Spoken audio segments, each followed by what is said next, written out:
Hello, VOD viewers. Go ahead and queue up right away. Wait, we gotta pick our contract real quick. Okay, we're doing one game and then we're moving into. Ooh, what if we get offlane though? We're doing one game and then moving into reviews. What else is safe? Smokes maybe? Yeah, we'll go with that. Adventure class, what's up? Oh, let me see if this command works. I just tried to add this in. Let me see. Oh, I gotta get rid of the night bot.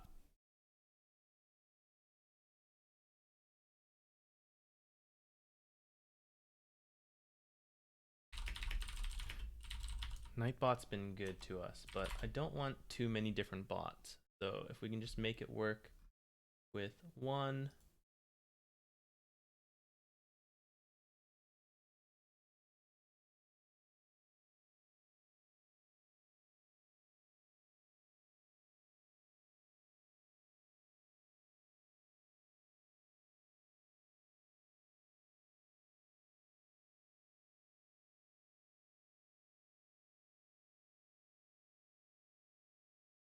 Adventure class. Good luck with that. I hope it's nothing too serious. I know this first PC build's kind of a bit of a pain. Yeah, F for Nightbot, but no need to have so many. See, what do I need to do? I need to log in here. Then what else did I have Nightbot doing? Let's see, what other commands were in here? Ooh, Nightbot has our old MMR date one though. All right, I'll remove it later. Actually, there's some commands here I should switch over to the cloud bot. If we're just gonna have one, I should make sure I have all the right stuff in. All right, we'll worry about that later. That's an offline Zach problem. You guys don't have to worry about that. All right. Only Dota crashing? Oh, sounds about right. That's a classic Dota. Oh wait, actually, hold on. Before throwing ourselves into a game, let's watch to make sure our frame rate's okay. I should have tested this before going live, but I didn't remember till just this moment. Oh, this is a chubby Greevil. 100-ish. All right, that's fine. That's enough.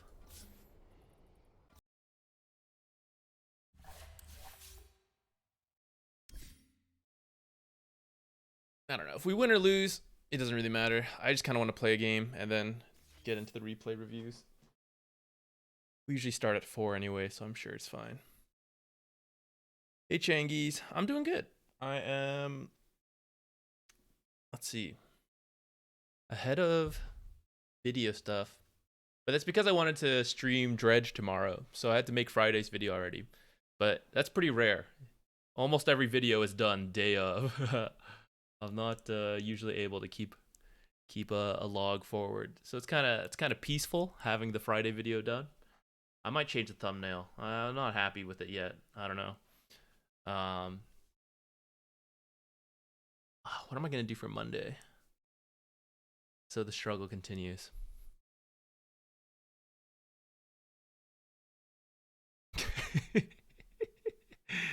Oh man, are we gonna have our own copy pasta?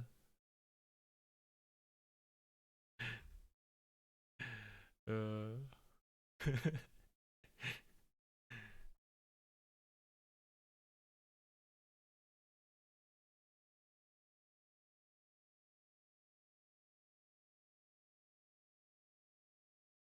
Gotta remember to do disruptor. If we're 5, if we're 4, Rubik or Spirit Breaker. I've been enjoying those too. I don't think I'm actually that good at Spirit Breaker yet though. Oh God, no. Definitely not very good at Spirit Breaker yet though.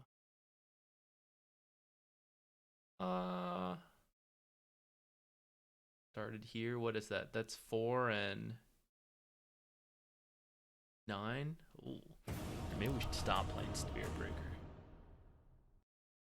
Patosh, was that you? I couldn't remember who recommended it. I'm definitely gonna play it. I'm gonna just stream it tomorrow.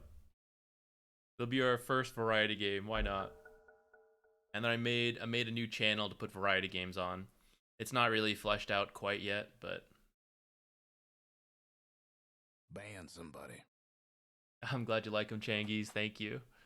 Patosh, great recommendation. I don't even know if the game's good yet or not, but I'm really excited for it. So even if it turns out to be hot garbage, it's okay. All right, well, I guess we get to work on our Spirit Breaker.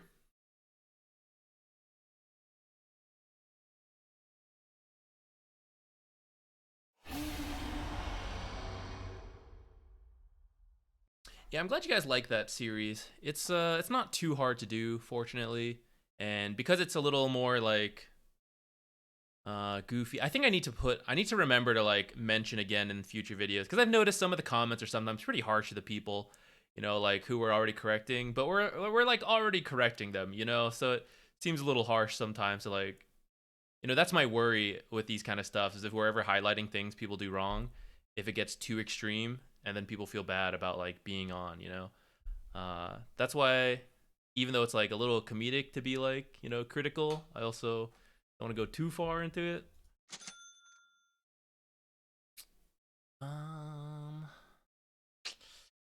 Spirit Breaker's not a great combo with Bloodseeker in the laning stage. Not that I'm like with him, but I think Bloodseeker really benefits when you have people who output a lot of like constant harass and damage, like Venomancer, because you're constantly keeping people low, and that gives Bloodseeker a better laning stage. Spirit Breaker doesn't really do that too much. In fact, he's not very good at like lane harass. He like punches people, I guess. Meepo. All right, we'll definitely try to gank mid.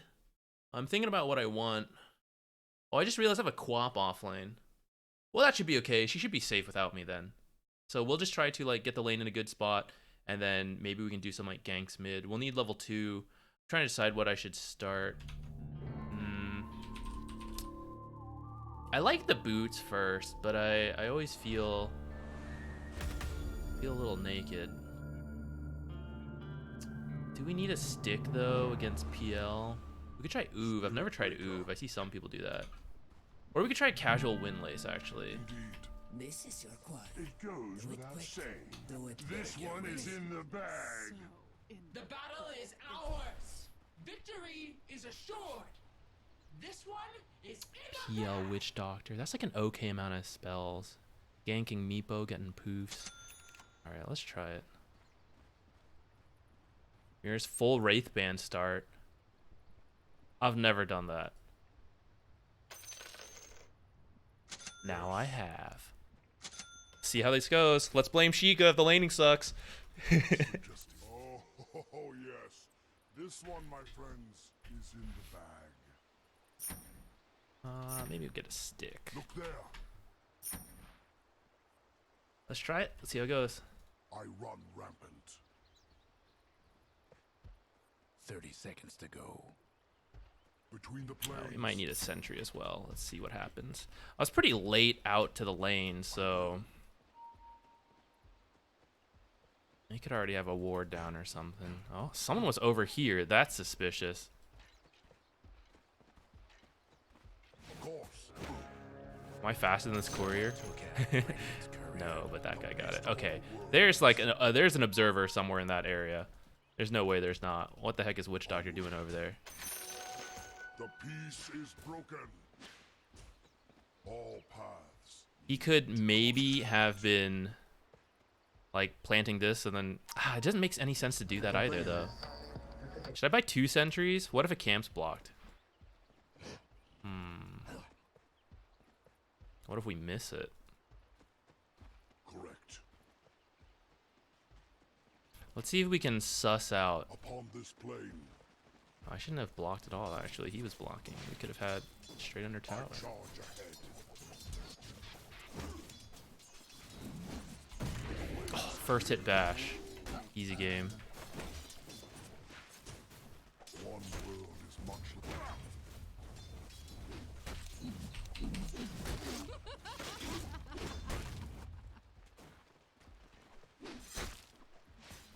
certainly.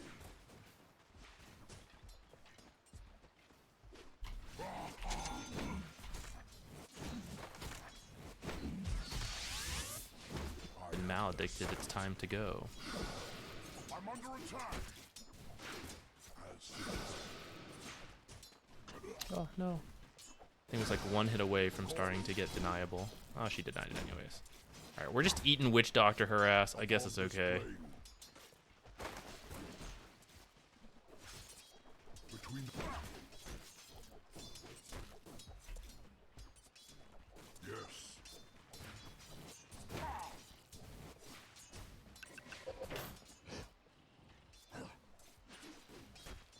Calculated bet. Oh, nice.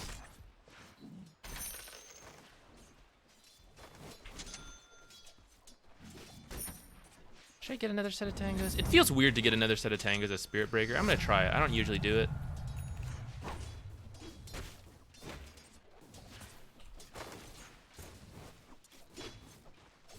I run rapid. Certainly.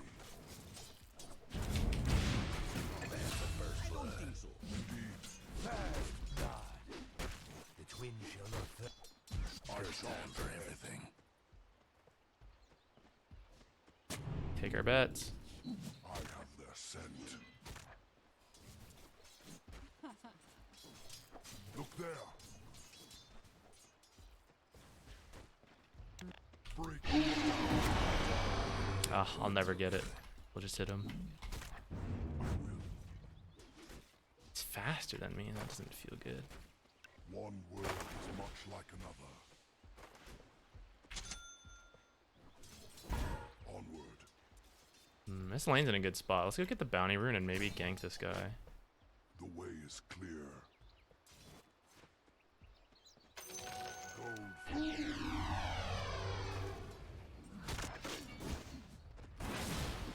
Correct. Alright. Yes. All paths lead to conflict. Oh, a courier kit. Fantastic. Didn't make it. The beast of all worlds.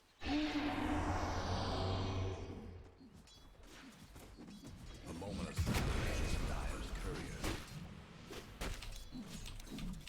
Well met. One world is much like another. As suggested. Look there. Yes. I'm under attack. I think Quap offlane's having an okay game. I don't know. I don't know how to play around this Quap.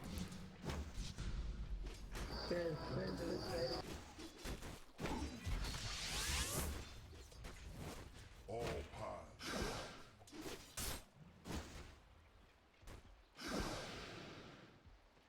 The way is clear.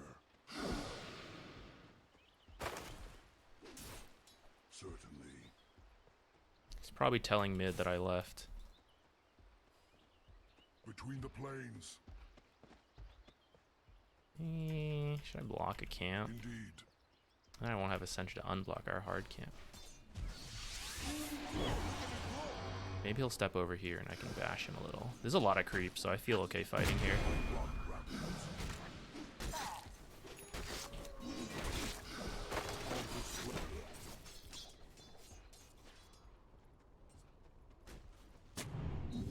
Onward. I will.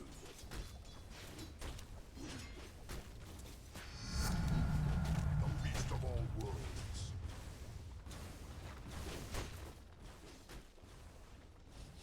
I have their scent. Of course.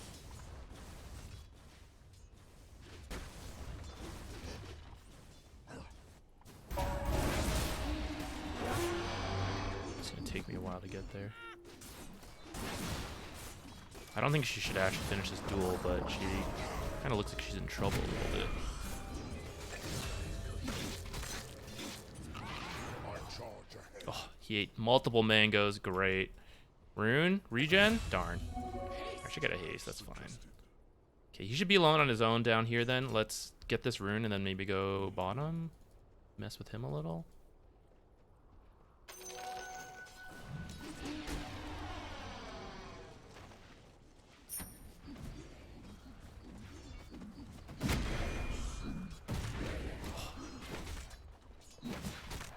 Look there, home. Me. Between the plains. All paths lead to conflict. Oh my god, she got that? That's insane. I can't believe that. He's going for it. Let's hope this isn't a feed. Okay, it's not. Fantastic. I love seeing teammates not feed. I think my Spirit Breaker laning stage is really awkward. I don't know if it's me, fully me, or like... Sometimes I feel like I don't have the best like lanes to work with, but I feel like this time it's a little on me. I feel like I could have done better.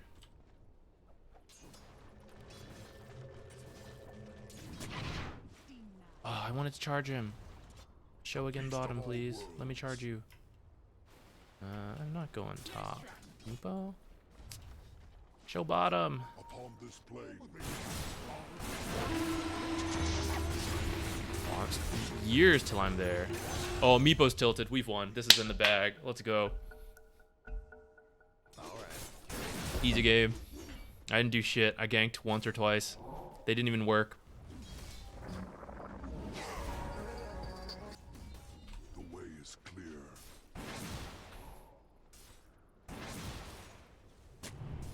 Of course.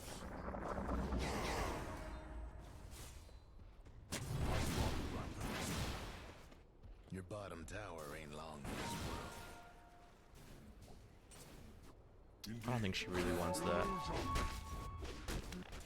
The other fellas aiming to wreck your bottom tower. I charge ahead.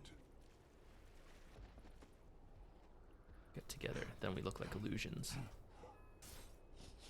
I have their scent. Certainly.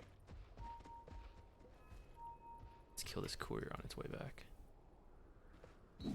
Brouhaha!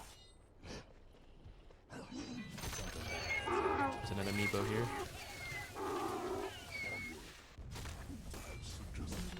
Oh, I just fed him like 6 gold. Oh no. Let's mess with this guy. Oh, godly cask. One world is much like another.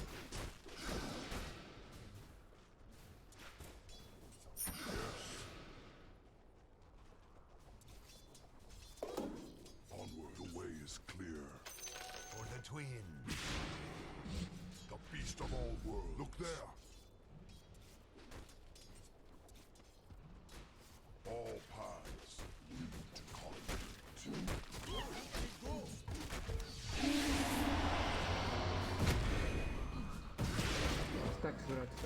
I think I can kill him.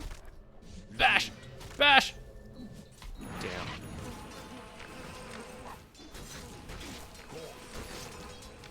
We need to live for like 4 more seconds.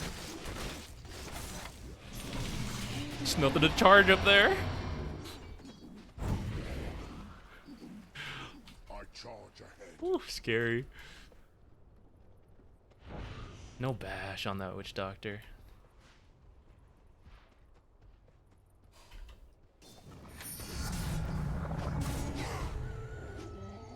Okay. Let's pick up some smokes. It's time to get duels with Elsie, I think. She doesn't have a blink. I will. But I think people will walk up to her. I think it's okay. Drop item, please. I have their scent.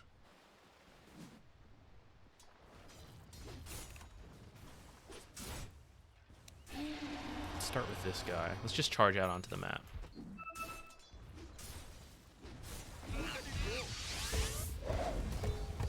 First web miss. She's just going. She knows what she wants. Damn, look at her. Oh, feels great. We get to steal the kill. Awesome. Oh, nice try. Just a second off on silencer. Okay.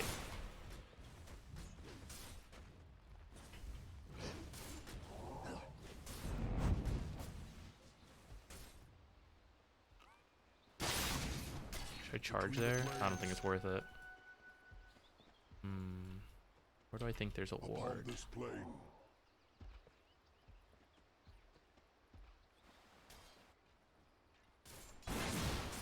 Just got duel soon.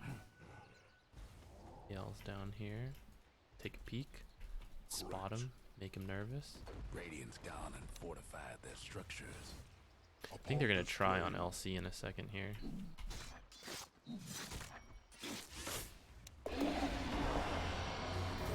I'm about to feed with her. Oh, gotta try. Did I say feed? I meant kill everyone. Oh, I didn't see Klopp coming here. between the planes.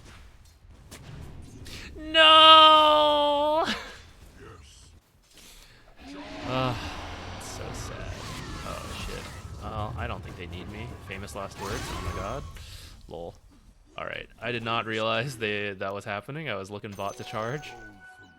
That's maybe my bad, but we can also throw that up to unfortunate timing, just like when Silencer ulted right before PL did that thing. Make ourselves feel better. Attack.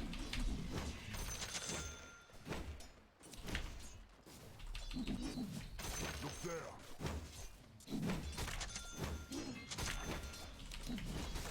Let's get XP down here for a second, but I want to start pushing this out so I'm free to do other things. I want to play with LC. She should be, yeah, she's pretty close to her blink, so let's start pushing stuff out. Oh no, I didn't mean to bash. I don't have the attack speed. Shit, I should have gotten that one instead. Hate to be your mid tower right about now. Have smokes once you have your blink, LC. Gonna let him know. Your mid tower ain't doing too well.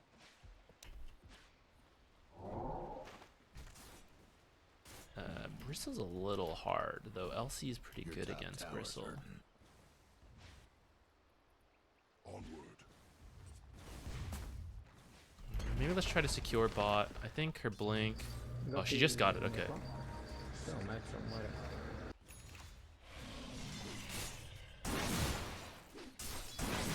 Should go join her. Oh, but this tower's kind of low. I want it. Meepo coming. Yes. One world is much like another.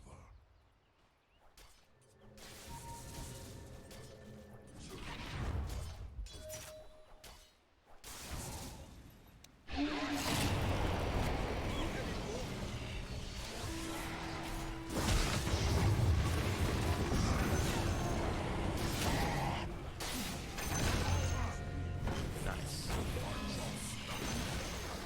Nothing left of the other fella's mid tower. The other fella's bottom tower. I just feel bad for your top tower. I don't think I can die. I don't know if we can kill him either, though. Guess we're higher level enough. Bash him. Bash him. Bash him. Oh, one bash. One more? Bash him. Sick.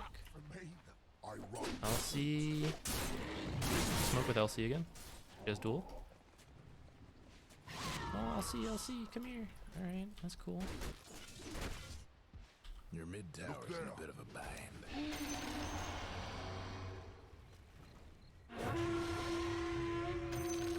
The beast of all worlds. I don't have any detection, so. Well, I could have maybe made him freak out. Radiant structures like this. We might run into Invis, PL. Between the planes. Ooh, okay, if we can just figure out which one the real one is. I think it's this one. Ooh, I didn't click in time.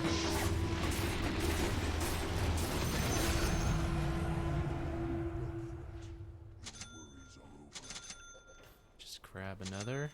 The way is clear. One more clarity won't hurt. Indeed. Alright. What do we want to build to synergize with our team and slow down this Meepo and speed up our LC? Should we get the drum boots? I feel like if there was ever a game for it, this one looks okay. I also think just Shadow Blade's just so solid though. I might just do it anyways. Is much like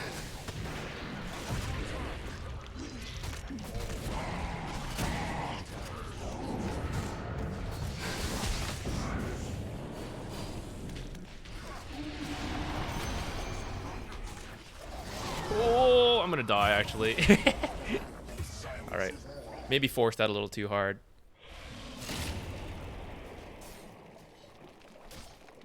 Awkward. Oh my god. Get it, get it, get it. So much for the Radiant's courier. Poor little fella. Oh, what should we do? En algún lado tiene War, o es muy inteligente.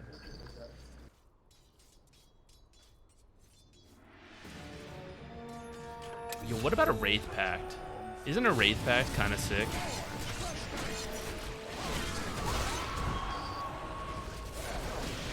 It'll take me 5 years to get to this fight. I should have TP'd first before charging. I would get here like way sooner. It's cool, I wasn't needed. Nice. Oh, we got it this time.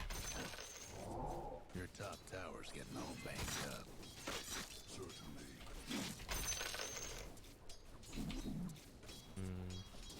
Ah! The other fella's top tower had a little accident. Doesn't Pact die in 1 second? Ah, they're not gonna see Pact. They can barely keep track of their own heroes. You might be right.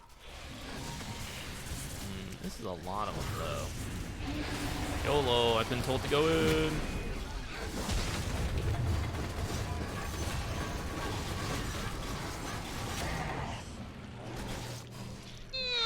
Run!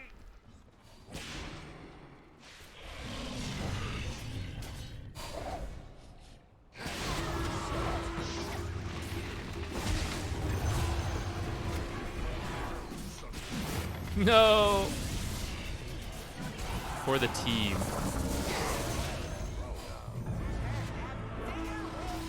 No, God, please. Okay, I always forget about this every now and then. I think Double time. take reduced damage. Oh, it's less worse than I thought. I think the old duel where no one else could interfere was one of the worst Aghanims in the game. I've seen so many duels thrown because LCs just want to like solo kill people, but it's dumb. You shouldn't choose fights where you have to solo kill and like, oh, no one else should be involved. Just go find a side pick off so your team can play with you. I hate this Aghanims. Reading it, it looks like they take reduced damage, so I don't know, maybe that's a little better, but it's still the same concept. I hate it personally.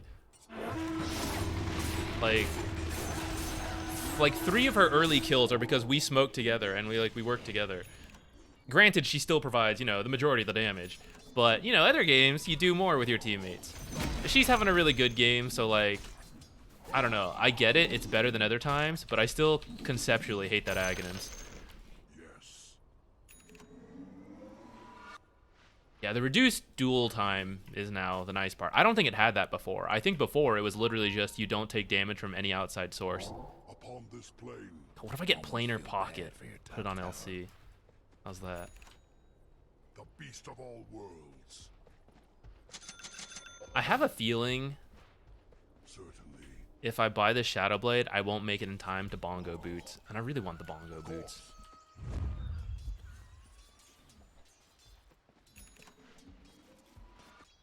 For the effort.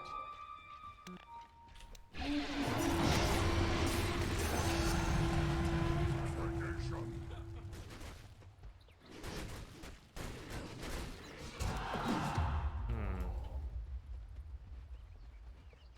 Look there. All power. Radiant toughened up the structures.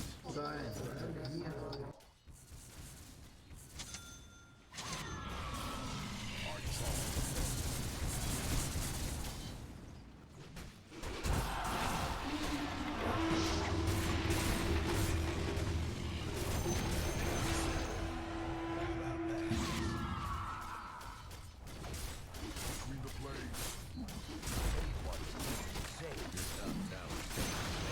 9 games old. Unless it's already downloaded. Nah. Aw. How about that? I was like, oh, maybe she'll get killed and we'll steal a kill. But no. Damn, how much dual damage are we at? Like, I guess this game is fine because we're like snowballing so out of control, but I don't know. I've got really bad experience. I vividly remember like multiple games of we're winning off of like Legion duel pickoffs and then just like, hey guys, now I can't get the solo kills on my own, and I prevent you from helping. Haha.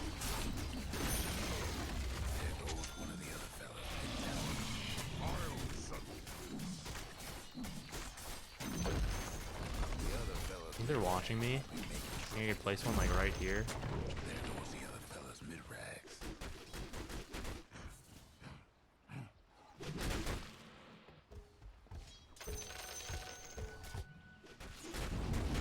When do you think the real PL is there?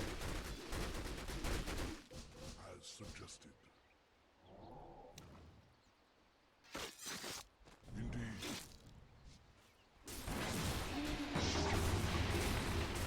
I'm going. I got the real one.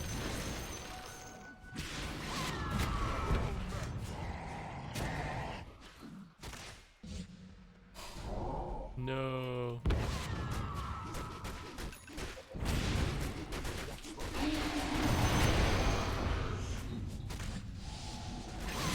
Ah, no, I was gonna Shadow Blade back. Oh, we're stuck back here.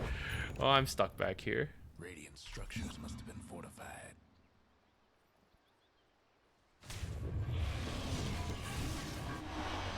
I'm not stuck back here. Fresh meat. How about that? The other fella's bottom tower. I don't know if I laned well, but I think our early game was good. Conceptually, the laning I think was fine because we got the lane back and then Quap just held it there for a long time. And I think that's good, but I don't know, it feels pretty awkward to be Spirit Breaker sometimes. Maybe I should just be like stacking in those cases. Like if there's no gank.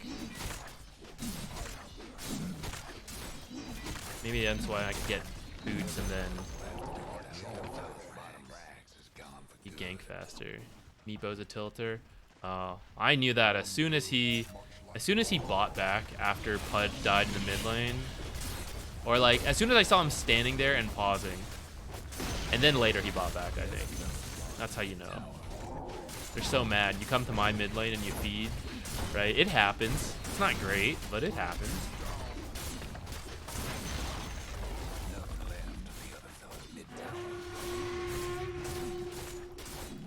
Where's Bongo boots?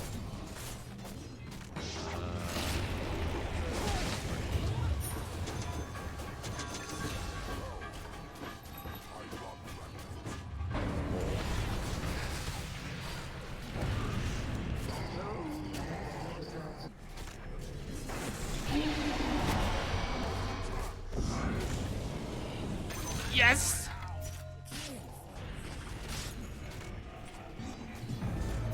I kind of knocked him out of the silence. I guess it doesn't really matter. He wouldn't have died anyhow, but...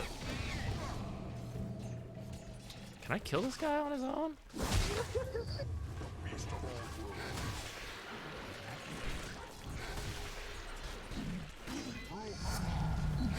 Brouhaha.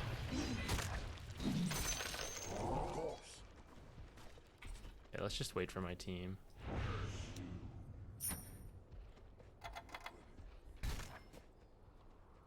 You've got my dagger up.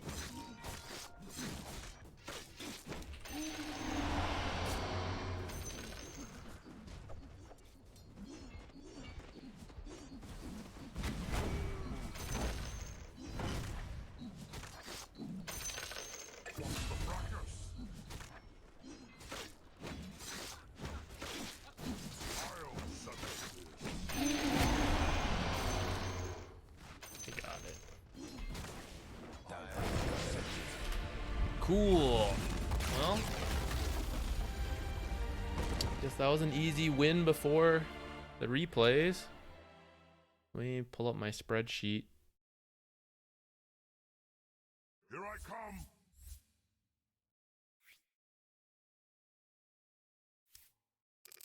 Ugh.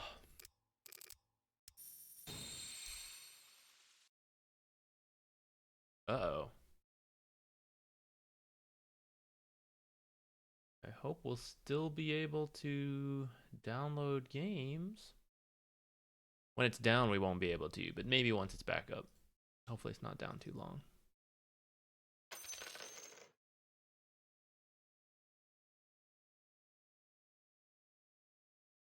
What was that, a 4 support game? It was on stream. All right. Out of date. Okay. Sure.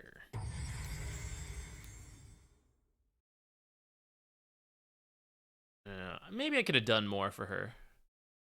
But I don't know what. I guess just charge through a couple times every now and then. Just to apply more pressure. I kind of just let Witch Doctor hit me, I feel. I think that's one downside to the Wraith Band. But I guess if I just stand in the lane and hit PL, that's a little better.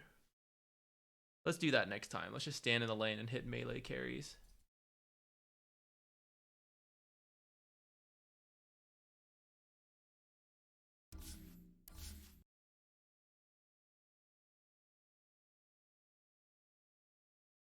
Let's update and see. You guys can look at the Excel sheet.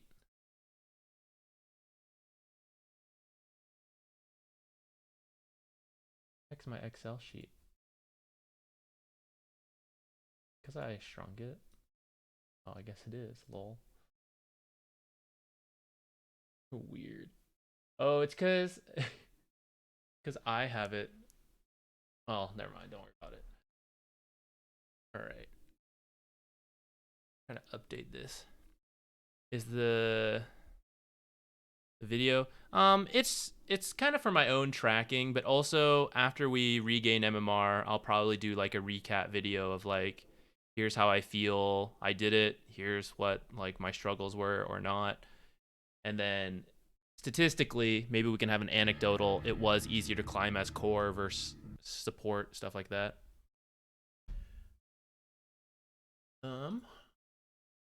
Let's start these giveaways.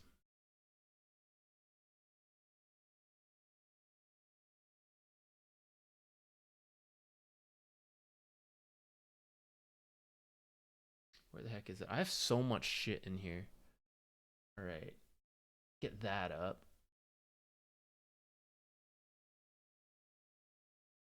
I'm going to remove some scenes from here. Things that I've just been like too slow and lazy. Oh, I think I just deleted the wrong thing. Oh no, that's the right one. Okay. Woo. All right, let's get rid of this one. That's unnecessary. I'll add this next time. I don't know the next time I'll even need that.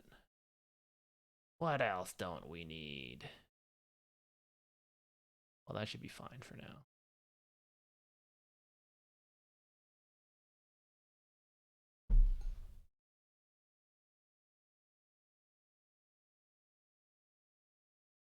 Io's not very popular. A lot of people don't see him.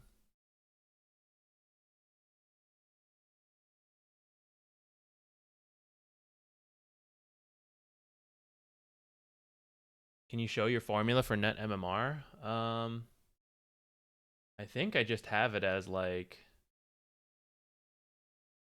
oh, I'd have to show you like one of these formulas instead. It's just the wins minus losses times 30.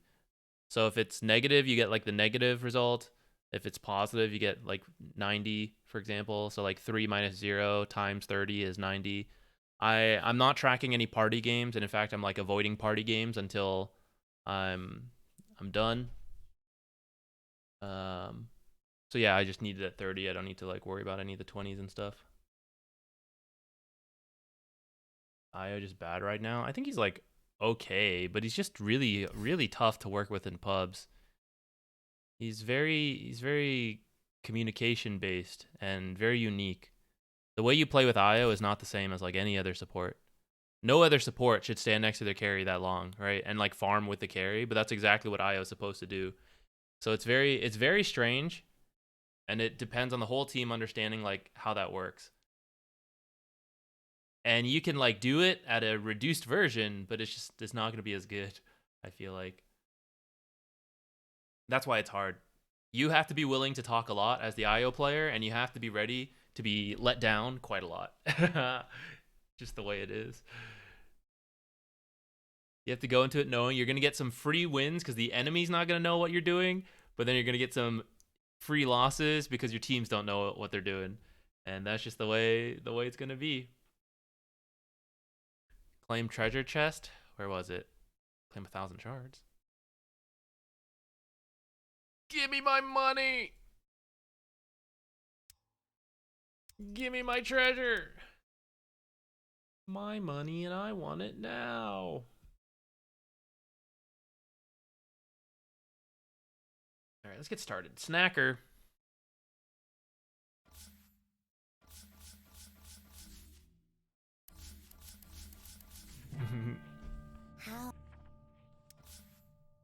Okay, it might be a hassle for the next couple minutes. Let's see. Dredge isn't even out till tomorrow. Otherwise, we could have done it today. RimWorld stream? Maybe.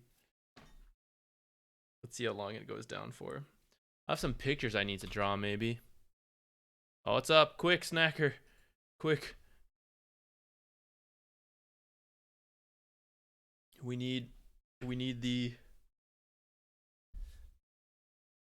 match ID. We got to download it in between servers being down. I think as long as it's downloaded, if the server goes down, we're okay. RimWorld sounds so dirty. It's not dirty in that way. It's a dark game though, but it's goofy and cartoony, so it's like, haha, organ harvesting. Right? If they made better graphics, it'd be really, really dark. But because they just look like goofy and stuff, it's like, haha, killed all these people. Haha. They're just bodies and heads. It's fine. They look like little pawns. Soggy, thank you for the Prime sub. Thank you very much. Is this the right... Well, we might have... Okay. If this is the right match ID, double check. It might be because the servers are being weird, and yeah. We might be struggling to find it because of that.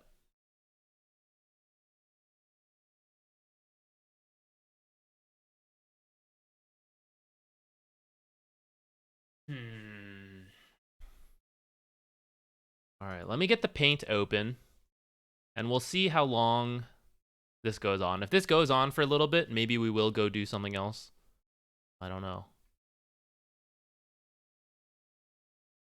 Whose was I working on?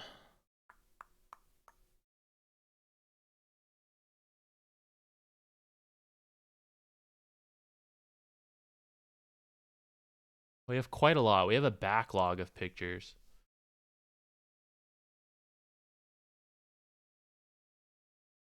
It's because sometimes some of them get drawn nicer than others. It's unfair like that. I don't know. Sometimes they just like... I don't know. They just start off more detailed and then I just continue that way. And then I'm like, the next one I'm like, screw it, YOLO. And that's how it is.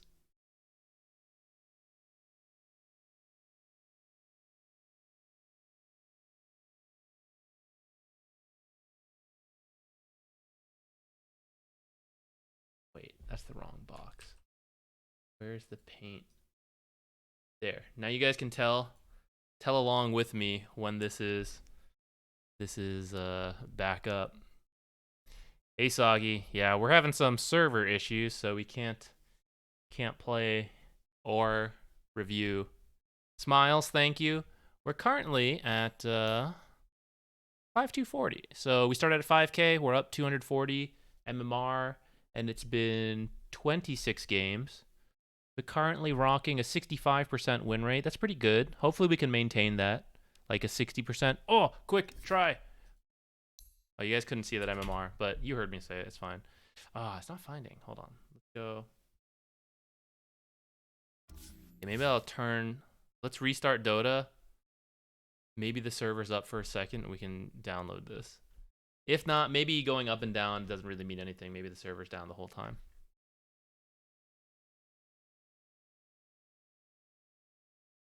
That is Ogre with a knife and a baby. But don't worry, it's Slark, so it's okay. We got it. Wait, download quick.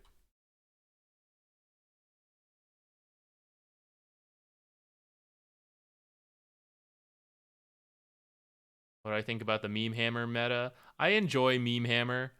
It's being overbought for sure, but I find the item funny, so I'm having fun with it.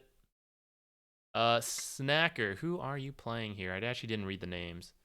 Okay, no. No one here is named Snacker. Who are you? Crystal Maiden? Sounds good. Party game?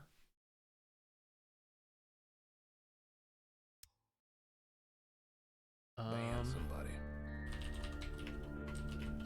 Wait. I would save myself time if I just put the number, huh? I could type less. The amount of times we have to type this information. It's in the bag. Better get ready. Wait, maybe it can just be in the corner. No, you guys don't need to see like the settings and stuff. All right.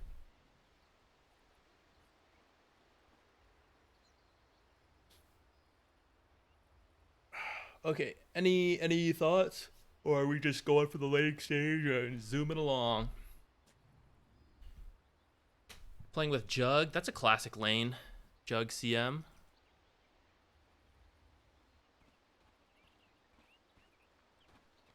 Who you guys against? Bounty. Bounty's high armor, but not that much HP. You might be able to get some kills on him before he gets that Vanguard. After the Vanguard, it could start getting really difficult. Earthshaker makes it a little difficult if he saves Fissure, though.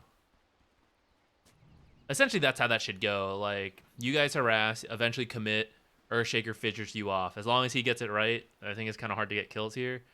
But you can at least keep Bounty on his toes, maybe. And then anytime Fissure misses or he uses it for something else, you quickly go. Played lane 2 passive. All right, yeah, let's take a look at it.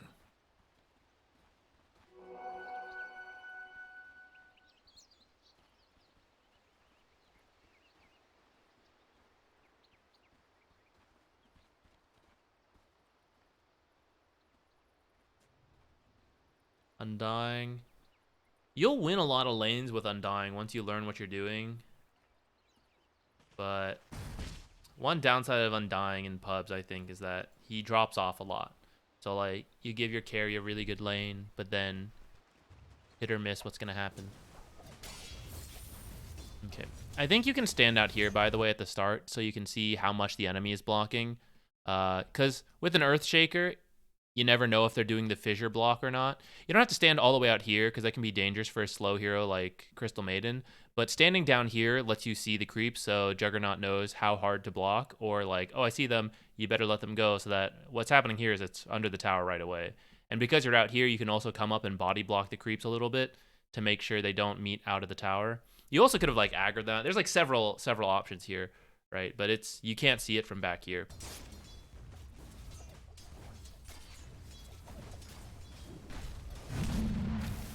Yeah, and these trades don't feel great, so you should just like stand in the lane behind the Jug.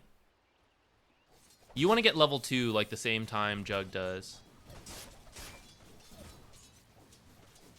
Actually, level 3 is like the bigger power spike, but still, you want level 2 and eventually level 3. Because the magic damage burst from the two of you is going to be enough, I think. Until he starts buying health. Like, high armor, but, like, the health is not that high. So I think you're focusing the wrong hero on the Earthshaker, who's got quite a lot of regen here. You're going to be hitting this Bounty, so you can do that from in the lane. And if the lane didn't push out right off the bat, then you wouldn't even be thinking about the jungle.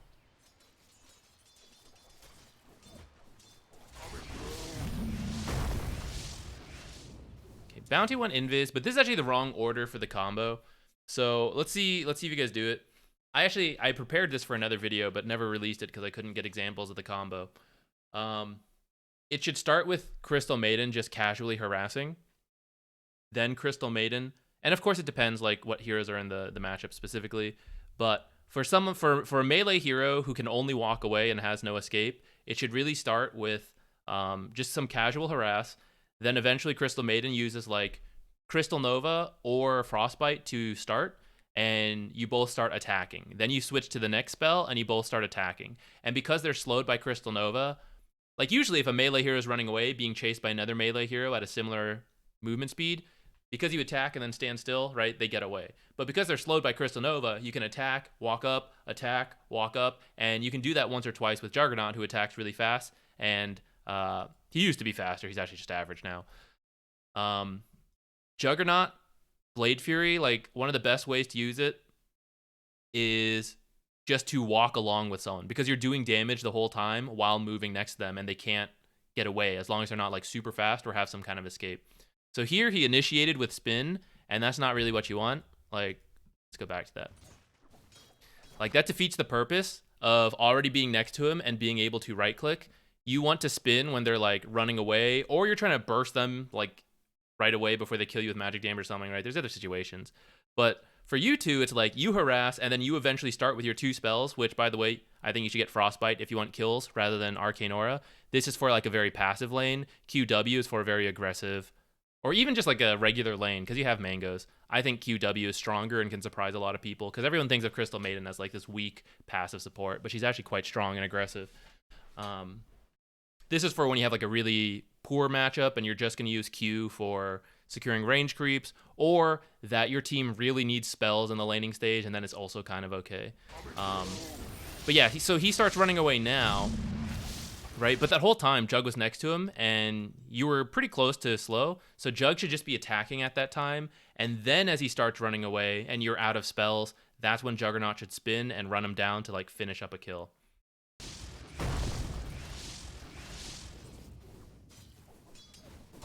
Let's see if it happens later.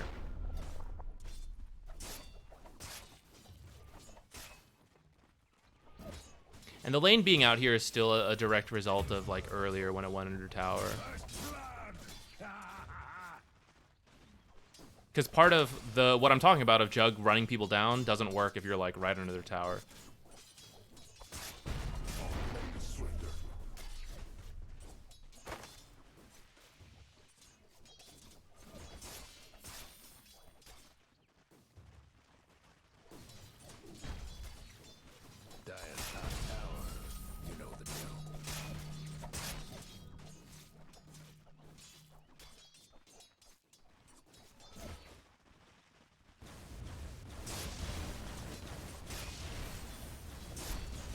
It's gonna push out again.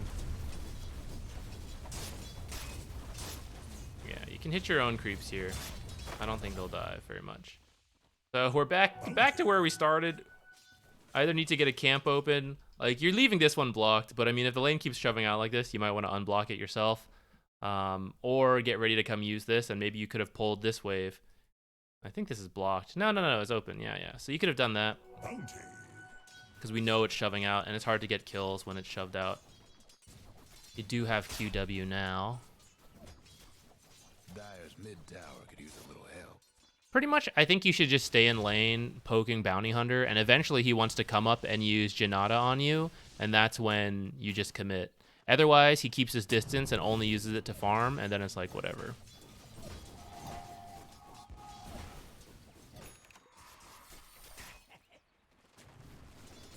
Here you should stay out of sight. You don't really need to like show here, right? You can just stay here and see if Bounty Hunter walks in trying to chase Jug, then you'll catch him off guard. But if you walk in, then he might still do it, you know, but he shouldn't. He should know it's like, oh, 2 heroes. I should respect that.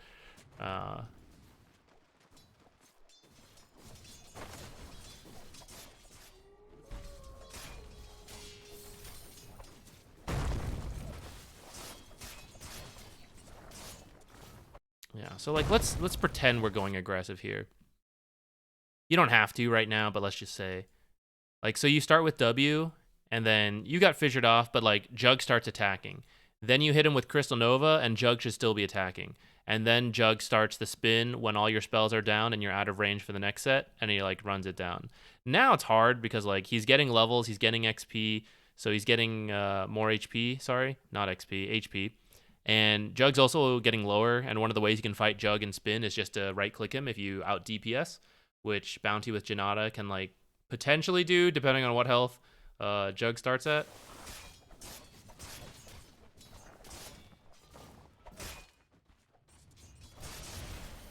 Yeah, I don't know if you like play this lane combo a lot with your friend. Okay, so here's like another... This is another like initiating with Spin. But it just shouldn't be. I won't repeat myself too much. Like, you just want to start with like, okay, he walks in, let's fight, attack him, use your spells one after the other, because you don't want to like overlap the slow and the root too much. Unless you really need to burst someone, then that's fine. And then do what we said, right? So like, see, the whole time Jug is standing right next to Bounty. So like, why can't he just attack during this time? And now, ignoring the fact that he's invis, yeah, let's reveal him so we know, right? Now at this point, if Jug were to stand still and attack, like, then Bounty gets away. And this is the period where he's fairly low from being attacked in your 2 spells, and then it's like, yeah, Jug Spin will finish the rest. So if you do play this lane again, like this lane combo, it's a pretty good one. It's pretty decent for like pub games and party drafts, I think. Try to keep that in mind. Like, you do the poking, then when you decide to go, it doesn't really matter what spell you use if it's a hero like Bounty Hunter who can only run. So just start with one. So like right here at any moment, as long as Jug has Spin, if Bounty walks up, hit him with Frostbite, have Jug just attack. When Frostbite ends, hit Crystal Nova, continue only be attacking at this point, and then Spin. And it's a guaranteed kill. Look at this guy. He's got less than 500 health. It's a kill from you for sure. Which is also why some people skip Arcane Aura and just get like Q, W, and then another point depending what they need in one of these. Because if you get mangoes, you can get a lot of kills with this. Because there's a lot of damage, right? 130 plus 150 is already 280 magic damage. Reduce that down to like about 200. And then Jug Spin, 115 at this point for 5 seconds. So let's just say 500 damage. Reduce it a little further because the magic resist probably, so like 450. Like, the 2 spells alone is quite a lot. And that's why all the auto attacks you do while they're slowed or rooted is like usually the finishing deal. And so someone at full health like Earthshaker is going to be hard, but like that's why you poke, you secure a range creep with Q, you harass him a little at the same time, poke, he gets down to like 600, and then boom, you just do the combo next time he walks up too close to Jug. See, here it is again. Okay, right? And then pretend he's not invisible. Jug spent the time like right next to Bounty, and then he can't chase. You should buy sentries for this lane though, because it's like the 3rd time this has happened. You got to get sentries to put down. Bounty Hunters don't always take invis this early as an off lane, but once he demonstrates he does, you got to grab it so you can pick up these kills.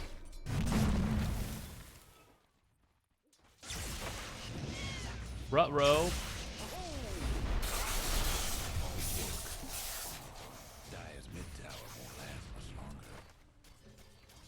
Okay, we'll stop talking about that combo.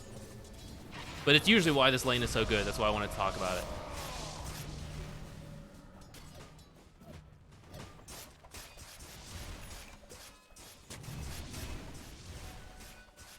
You want to be careful of this kind of observe. Okay, you got Dust, actually. That works too. But a sentry can be good in this area, and the enemy might also bring their sentries if you do that. So then you want to be careful about observers that are like too close to these trees.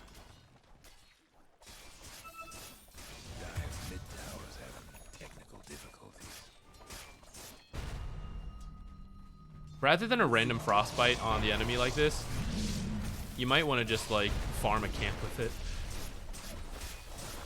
This has been kind of passive, which at that point you can like get some mana yourself.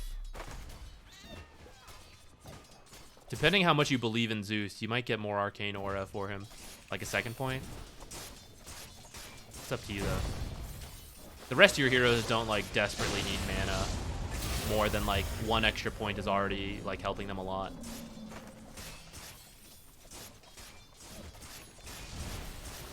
Yeah, get him, get him, get him. Spin's still on cooldown? I guess it must have been. Oh yeah. But, okay. The ult worked here. But just to, I said I wouldn't talk about it, but final talk, right? See how he spent this time attacking? And now Frostbite ends. This is when you spin and you just run next to them. And you catch up to them during like the phase boost, and then you get to auto attack once or twice again too, potentially. This would been like guaranteed kill also with proper Blade Fury usage. In this case, it's on cooldown, so it's like, you know, it's no big deal.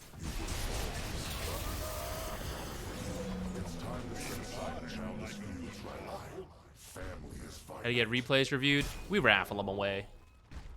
We're gonna keep going with this one a little bit more, but I will open up. Here's a disaster. I will open up the raffle in a second. You just type !replay once it's up, and then the system just picks a random person. Then you just send it to me and let me know who you're playing and all that stuff. I'm going crazy. Okay, we have to skip out of this laning stage. I'm losing it.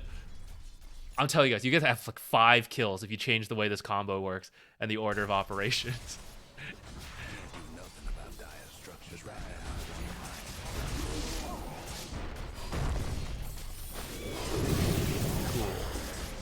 Alright, let's get out of this lane. After that kill, I think is a good time to start walking away from here. If you want Jug to have kill potential without you, leave the dust with him, or like sentry before you go. I think the offlaner being dead for 20 seconds is plenty of time for you to walk out of here, go do something else, go make your way top so we can start like playing around this. She's getting pretty farmed. Maybe we can change that. She's still pretty low health. Your spells maybe can get the kill here along with the Zeus gank, you know? The longer we sit down here, the less likely we're going to get anything of that sort done. And if you're needed, you'll just TP back down.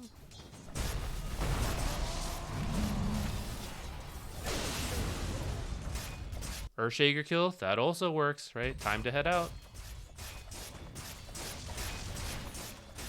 Because he's not really going to die 2v1. Or 1v1. Juggernaut I'm talking about. But like, he'll farm. He'll hit things. You're giving him mana so he can heal up when he needs to. There! 12 minutes in.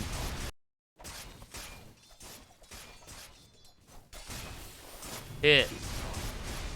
Ult, at this point, sure, right? But let's pretend we're earlier and you don't need to ult. You're just attacking at this point. The spin chase. This is the true strength of spin. This is the best part of it. The full damage while kiting, not getting kited because you're following them.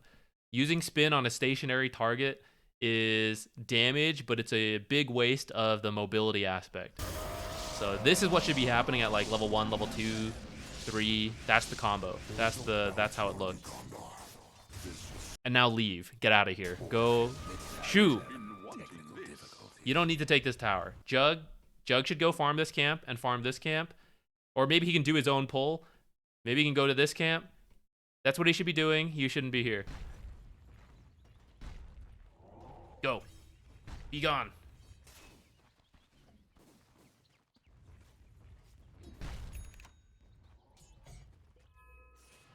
Missing top. You're just standing here, see? All this time can be walking mid, walking top. Stacking at that 13-minute mark, you'd probably have been somewhere in the jungle. Stack this maybe, right? Even if you walk back, at least you stacked. That feels pretty good.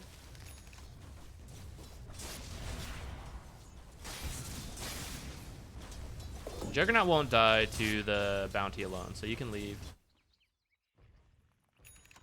Let's speed up, see when you do leave.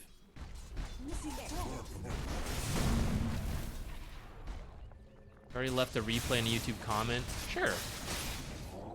Because I definitely don't get to all of them in the YouTube comments. I drop it here.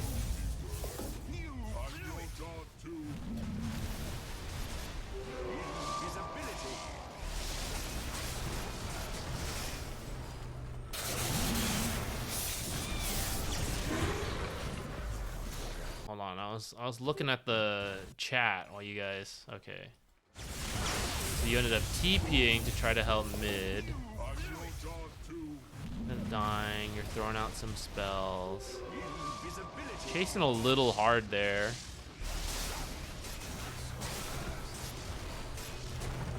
Why is Jug here?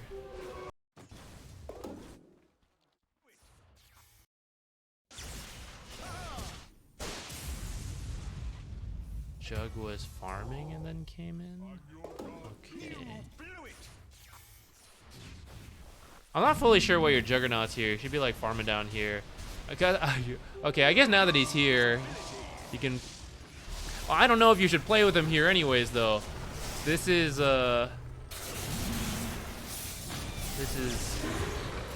unnecessary. Like, it can work, but it's risky, and like this can be one of the results, and that's kind of why like I wouldn't chase too hard on that for like a big movement. And look at all the zombies on that guy.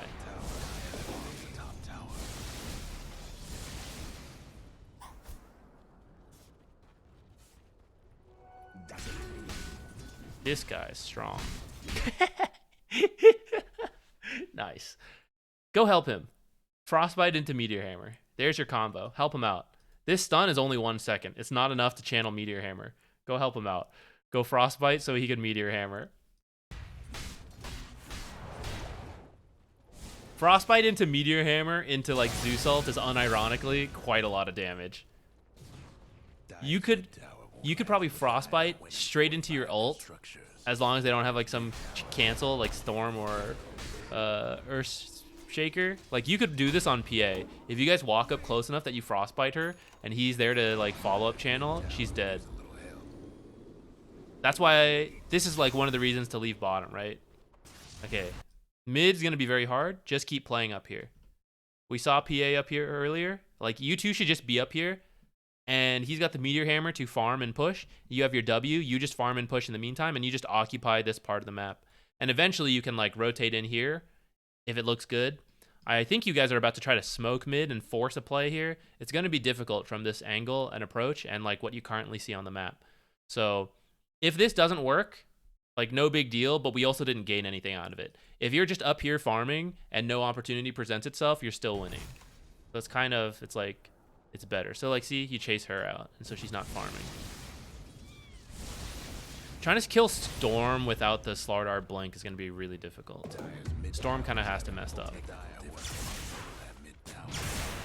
Goodbye. So see, they're kind of doing it. They're hanging up down here in your part of the map. If you're up here, just avoid this area. If you're not sure where they are, just avoid it. I think that's a smoke from them, so like, that's fine. You died. But at the same time, like, if you were up here, you're threatening the PA and slowing down her farm. Whereas down here, let's say you don't die, but like, what happens? You know? Like, pretend they're not here, they were actually on their side. Like, what are we doing down here? We can farm our own jungle? That's weird, right? This guy wants to farm it. I'd rather take her farm. So if you can, and you already took the top tower here, you already have one ward down, right? It makes a lot of sense to be up here. CM5, get the Meteor Hammer. She won't get it for ages. It's so slow. Yo, we're gonna kill this guy? Hilarious.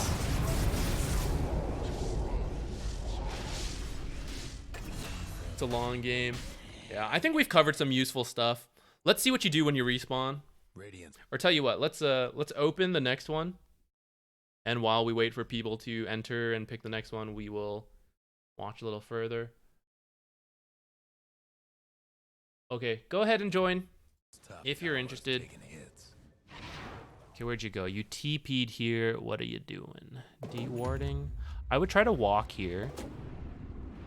This is a good D-ward, good check. But does it really kill you if it waits like 20 seconds? Probably not. And if you plan to make like some quick team play, then it's fine to TP out like that. But it does mean you can't really rotate. You're limited to being down here. And I didn't really want to be on our own half of the map, right? So I think like walking out here and dewarding this is fine. And that way, like, oh, we need help top, we need help mid, bottom, like TP's available. You could TP here right now, you know, wherever you ended up being. Nice. Slardar blink. Okay, I only want to see you follow this guy. Let's just speed up. Should only be going around with Slardar. You, Undying, Slardar, your best friends.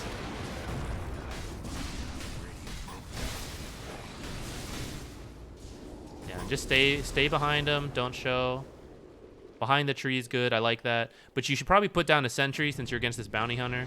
Yeah, there you go. Probably put it down a little sooner as soon as you get up to the tower and you know you want to be here for a bit. Bounty Hunter's not the worst hero to get surprised by, invis-wise, but it's still a good habit.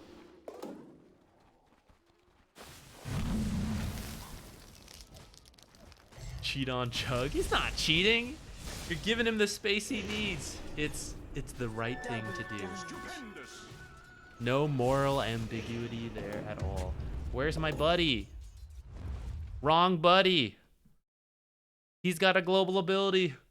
Let him just farm and like defend your lanes. He can actually join. That's fine. But like he should definitely be in it. He's the only one who can initiate on your team. At least you're smoking to him. We got that going for us. See, this is why you need to be with your buddy. Look how sad that is.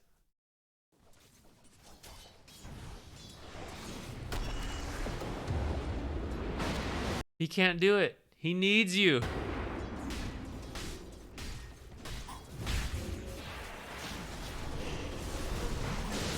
What the bait.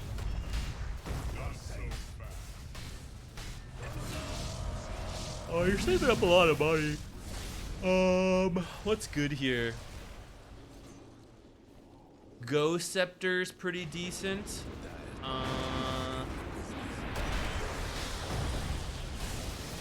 Force Staff is okay, but I'd probably go the Ghost Scepter first if you're having survivability issues.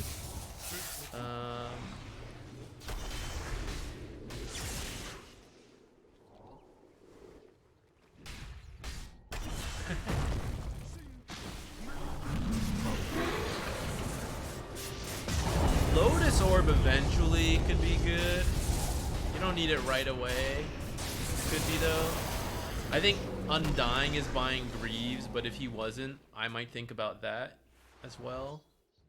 Armor is really good. Armor and Dispels are really good this game. And then something to prevent yourself from being jumped and killed so that they... Like, PA who jumps and doesn't get a kill does not like that. And Storm who jumps and then has to, like, jump again, he doesn't like that either. So anything that helps you live during the initial jump is good.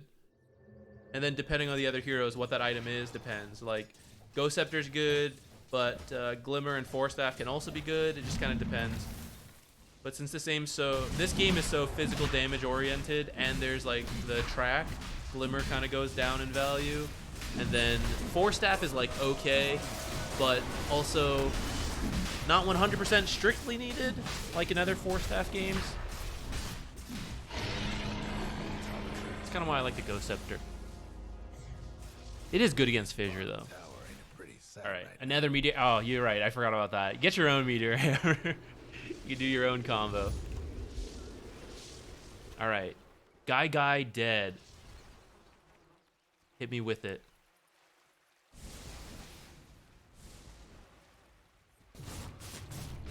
This reminds me of. It's a great name. This reminds me. I was playing Red Dead Redemption. And my girlfriend didn't know what it was. And I can't remember the situation, but she just thought the game was called like Dead Cowboy or something, and I thought that was hilarious at the time. There are a lot of dead cowboys in that game. You go on a spree.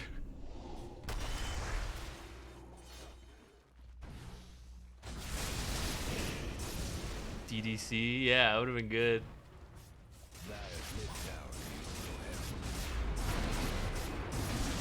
Ooh, another Crystal Maiden game.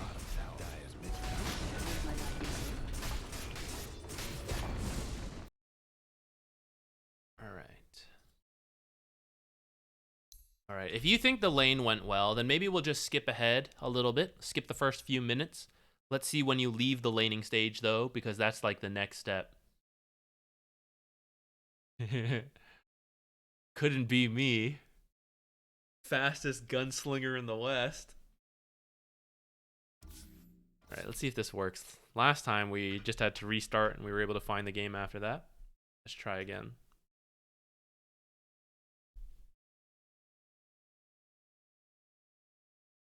Oh, Sombra redeeming a replay. All right, we just picked this one, so let's do this one first, but then we'll do yours next, Sombra. And Dota's having issues today. It's being slow to open up.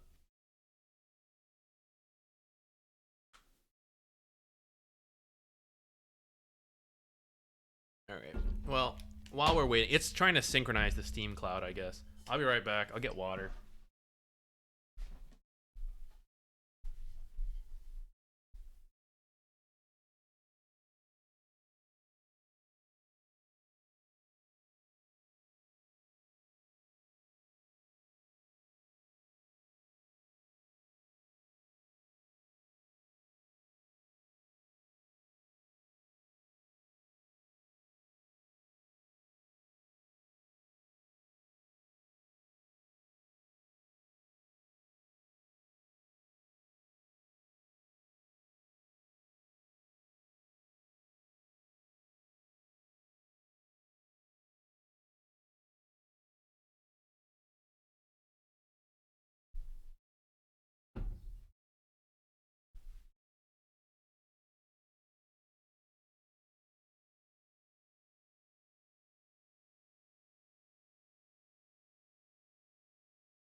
Unable to sync. Play anyway.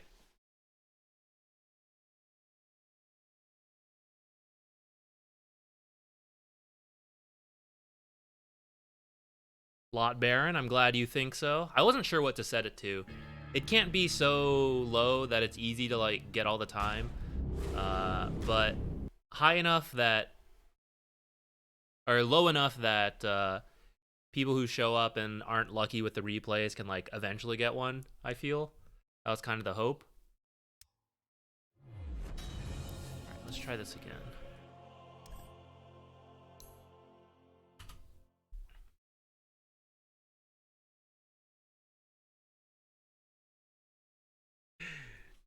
I'm not a maniac cowboy. Okay, here's another video idea that I don't know if I'll get to. I used to do more like comedic, goofy videos. They're off the channel now, but they'd be like summaries of a game, but told in a comedic and shorter way. One of the thoughts I had for Red Dead was to pitch it as a tell the story of the game, but pretending you were just a photographer. Like Arthur was a photographer going through everything, so like all the duels and everything, it's just you taking cameras, and like you hunting animals, it's just you taking pictures. He's just a photographer going through the Wild West. What am I doing? Oh yeah, okay. You were Crystal Maiden. I had to like refocus. I think this is Ancient something. I forgot to see the exact Time to ban. thing.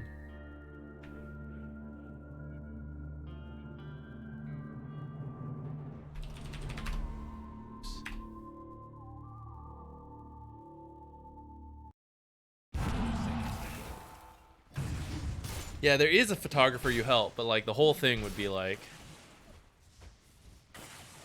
as a photographer. I don't know. I never got that far.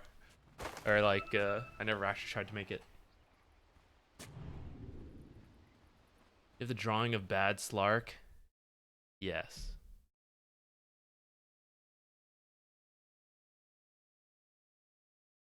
Oh, wrong one. This one. Oh wait, not this one either. Where is it? Ah.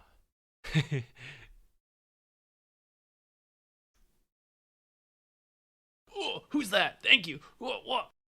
I don't know how to make it obvious, but this is Slark and this is his shopping cart. I should have blocked this off though. This car can just go forward. But yeah, here's Bad Slark.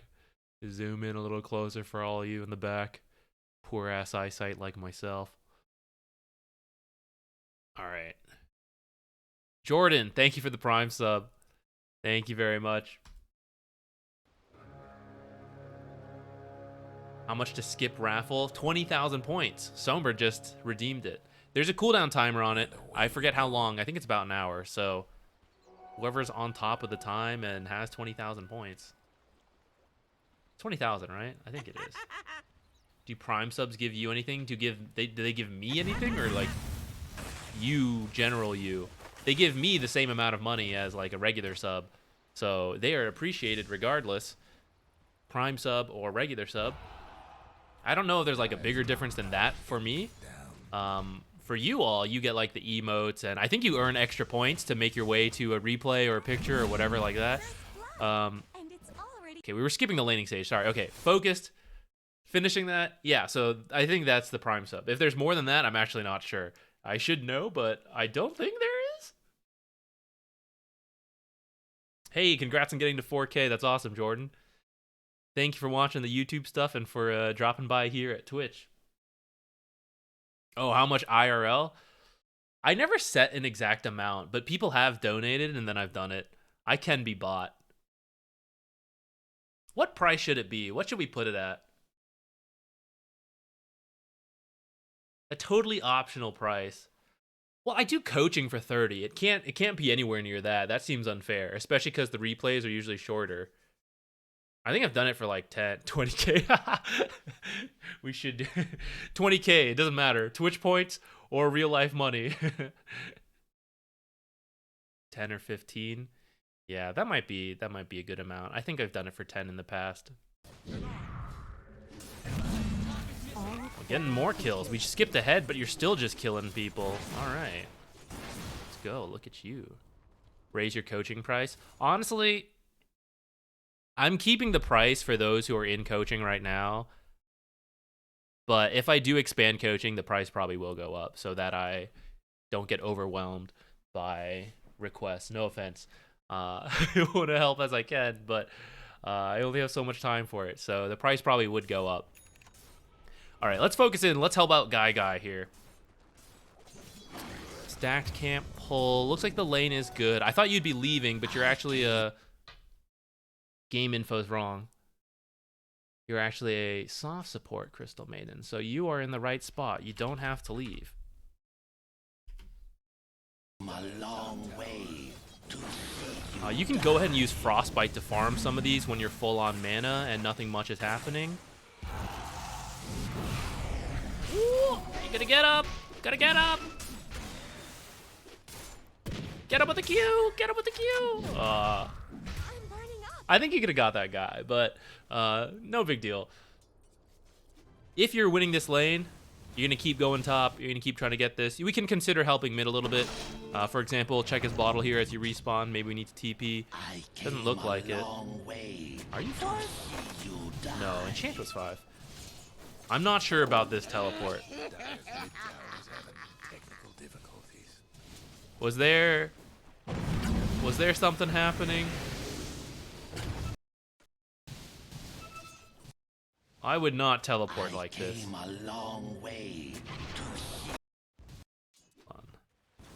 Okay, Slardar's here in his face. Morphling should not die very easily down here. The danger is the Ice Path into Slardar stun combo, but he should just stay healthy enough.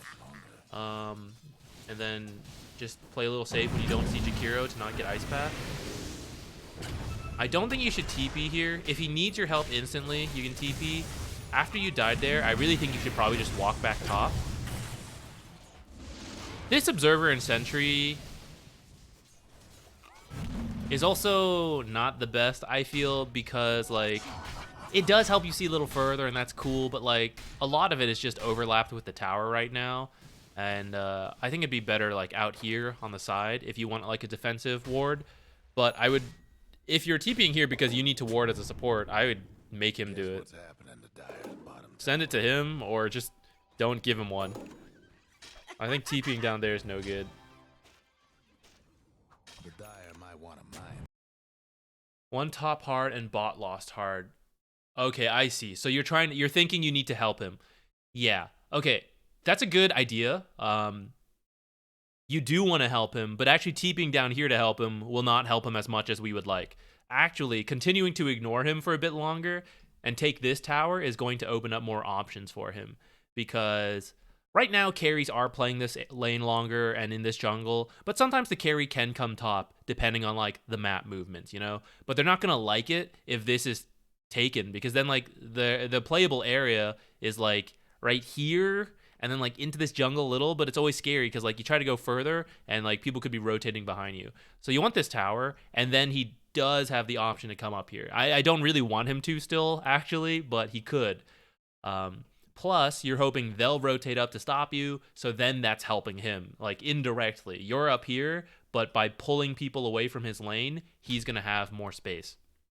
So definitely the right idea to try to help that guy, but it's more in the form of like continue to push your own lead that you've got up here. Take this tower. So you won the lane in terms of farm. Maybe not as much as 9 minutes. This is good. This is good. It could be like a little harder, but like it's fine. But the lane is not truly like won until you take this tower. If you like get really ahead and farm, but this tower is still up like 15 minutes in, then that feels pretty bad to me. Now Legion might take it on her own here, but you could help. You could do some of these creep dragon pulls. You could get ready by placing deep wards so that when this tower is down, you can go together and like keep playing there.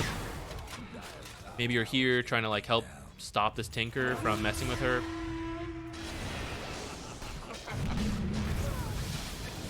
Hey, this is drawing a lot of attention to him. Aw, he died here.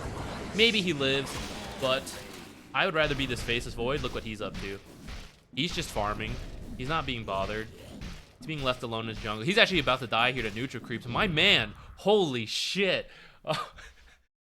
He's maybe not the best example, but you want this for your carry, who's now being left alone up here. He's going to farm these camps. He'll like pop into the lane a little bit if it looks good. Maybe he'll cover mid. This is what you want. Typically, it's better for a lot of carries.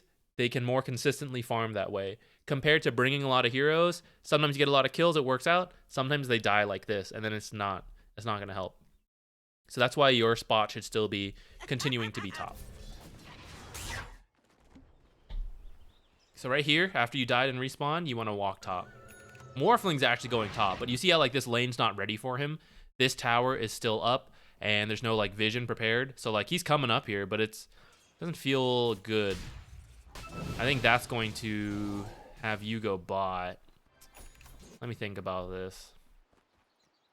Dire's top tower. You know the Radiant's This is maybe okay, but it's hopefully a choice you don't have to make, right? Where it's like, do I go top, like to the 2 cores, or go bottom, defend that? Because preferably before you leave, this is already done. And now we can pretty easily say like, yeah, let's go here or play in here. The choice is a little easier now because this tower is already down.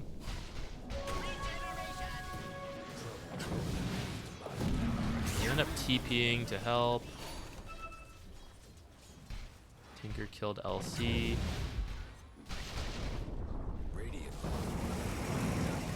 Oh, nice. Good kill, good kill. sympathies. Do I think CM4 is viable? I think she's better as a 5, but I've seen her play 4 and like win enough that I think it's okay. Oh, this one's about to be dead. Okay. I don't think you strictly need this because this tower is about to die. Anytime you're like planning to take this tower, if you expect it to be like a long and difficult process, then this observer is good. But especially if it's like this is good as your like follow-up observer up here at like 6-ish minutes around that time. Because they're like, okay, we're gonna start working on this tower and take it and all that. Here, like, especially with the rotation and kills, like it's gonna fall pretty quickly, especially with the catapult. So then like you don't no longer really need vision up here. It's like it's fine, but like vision in here would be a lot better at this stage. So I'd keep that in mind. I've seen that happen a lot where people put the observer and then the tower like immediately falls. A defensive ward. Okay, so yes, kind of okay, depending what's gonna happen and depending how important this triangle is. But if you play in this part of the map, this observer won't do anything for you because anyone going to play in this area would have run through you here first. So if you know you want to be up here and you can get your team to do that, save that observer to place up here, and then it functionally protects this part of the map because you're actually occupying this part of the map. But I know not all pub games go like that, and you sometimes like end up sitting mid or sitting up bottom longer, then this is like okay. Or I might still consider this if this has a lot of stacks and you have someone who's going to be in this area for a while.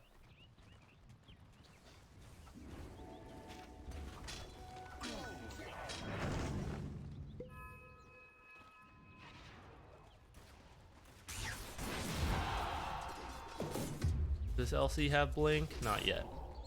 I hope she's getting it. She's saving up money. So this is the part where she should ideally still be top, finishing that blink while still contributing. Like, Morphling won't actually pressure the tower. Whoa.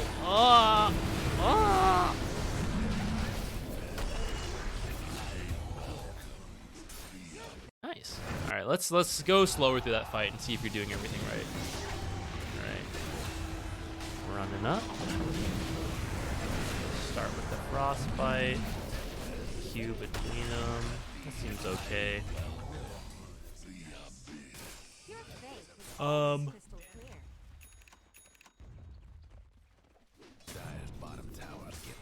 don't remember what I was saying right before that.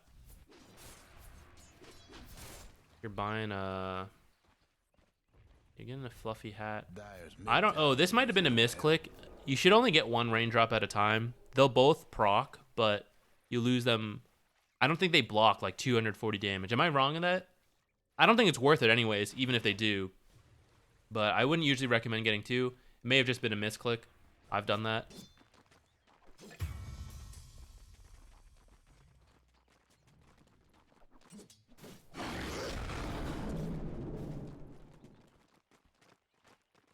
Radiant structures must have been radiant towers coming apart. Okay, so you see what's happening here? This fight, it conceptually doesn't matter how it turns out. What I want to talk about here, though, is like, see when the enemy is in your half of the map making things happen and your team is like falling back to here. So then when you look at the map, like, what's happening? Your team is being pulled into your own half of the map. So in that sense, like, they protect a lot of their own map and they're pretty free. Like, they kind of know what they need to do now. Will they? Maybe not. But this is what we want to be doing. We want to be like in here, drawing people to their half of the map, where if you win a fight, you can like pressure objectives, and if you lose a fight, they still take time to like make their way back to your side. Same thing, like if your team kills them here, like what's really gonna happen? We're gonna have to like spend all their death timer like walking to the lanes anyways to push it out, and like, oh, we killed them and then we farm our own half of the map. Well, that's just like equal farm because they're farming this stuff. So that's kind of why you're seeing at the pro level play, they're trying to be in like that enemy safe lane jungle a lot more, and carries are staying in their own safe lane jungle a bit more if possible.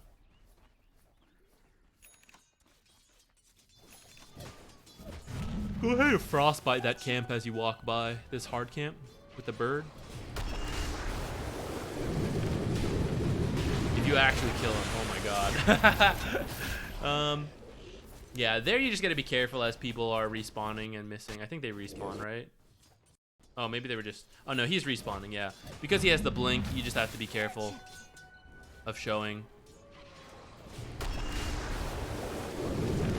This is one of those cases where it's like, oh, well, I want this last hit, right? It's wasteful not to get this last hit. But it's, in terms of what you needed to do here, which was like push the lane, you already did it, right? Like this will push with you or here or not. So you can just like now go be safe and avoid this kind of death.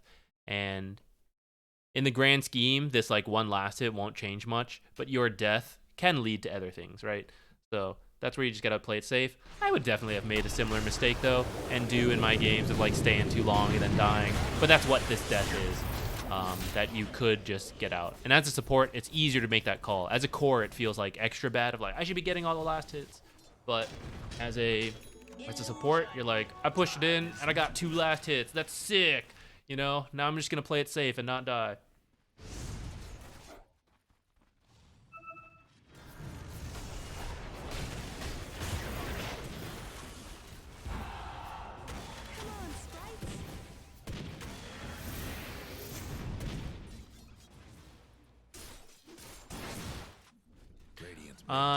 Were you here when I was playing that game? The game at the start of this stream? At the start, helping Legion in the lane doesn't matter depending on like where you are at. But once she gets to a blink, I bought like 3 smokes and like smoke ganked her repeatedly to get her dual kills to get going. You want to do something similar anytime a Legion is in your game.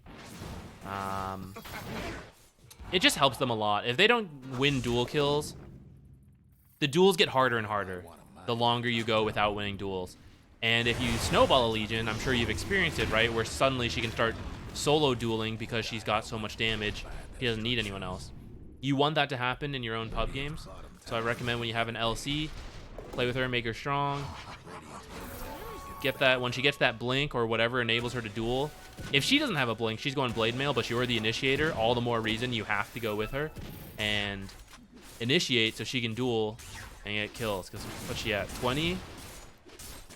It's okay. There's definitely room to get more though. It's also super demoralizing for the enemy. If you get multiple dual kills in a row, it's very good.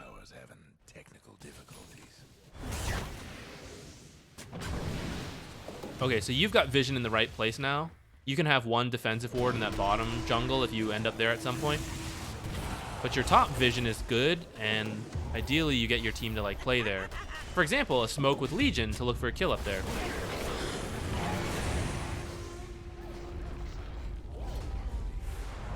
You might want to be careful of trying that D ward at that time. So you guys just got chased out of here, and then you come up to D ward. But that means if they're still in the area and they do have a ward here, you reveal yourself. And at this point, I mean, where are they? Let's see. At this point, they happen to be further back, so they can't immediately jump and kill you. So it works out. You end up with a Shakira kill. But it also wouldn't be that crazy to say, hey, we backed off from that fight, but we're all still in this area. And you walk up and reveal yourself, and then you're instantly like blink, Slardar stunned, killed. So you want to be very careful with this stuff. Even with your teammates here, I don't know, you know there's a lot of enemies here, so you still want to like be careful. They are kind of here to help in case like only one hero is here, but if there had been more, then you still might end up dying really quickly for it. Is also why if I was the enemy team, they're supposed to be like in this area protecting this ward, not like falling back so far.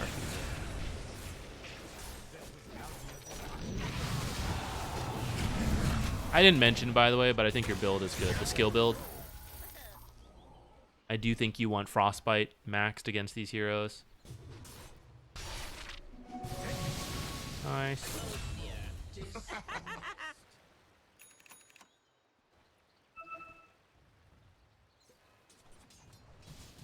Oh. Why am I sleepy? Maybe I'll make some tea. Maybe we need snacks. Actually, I don't know if I have any. I have these kettle chips. They're so loud. I think you guys would hear me chew them. I'd have to suck on them. Otherwise, we'd have audio quality issues. They're so loud.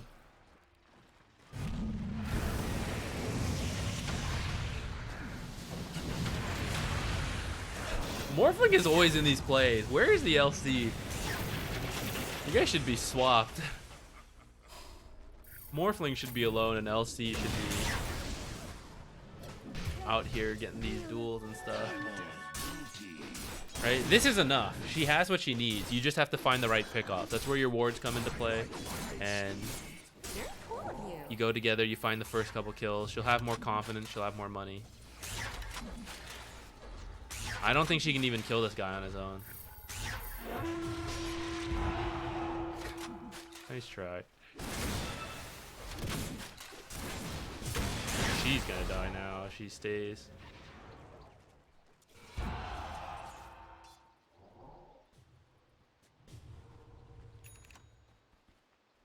Ooh, yeah. So you got one? Smoke with her. You have good ward vision. But like, see, this is where in pub games, a lot of people will start trying to play in this bottom jungle. They're like, oh, you know, we need to get our jungle back. Why? Just go up here. Your ward here just died. Let's go back a second here. Right? Like, this happens all the time. It's really frustrating. Who gives a shit about this part of the map? You cannot protect the entire map after a certain amount of time. Right? In the beginning, you play 3 lanes, you try to control your half of the map because people just don't have that many items. It's kind of doable. But once teams get stronger, you can't hold the whole map unless you're really, really far ahead. And even then, it's pretty risky. You have to pick and choose where you want to play. You can't have this and then be like, oh, now let's come and get this. How are you going to protect this? Even if they let you have it, they're just going to come in here and they're going to remove your stuff. So now you've taken your jungle, which doesn't really help you, and you gave up their jungle, right? This is not to be like you specifically. I just mean conceptually. A lot of players are doing this. This part of the map. Who gives a shit? Leave it.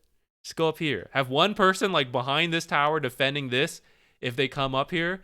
And then like when you draw people up, then they can move into the jungle and you can deward it. But so many people like walk in here trying to like reclaim it, and you just don't need to. Like, you're going into enemy vision and the map, like this part is not that critical to you.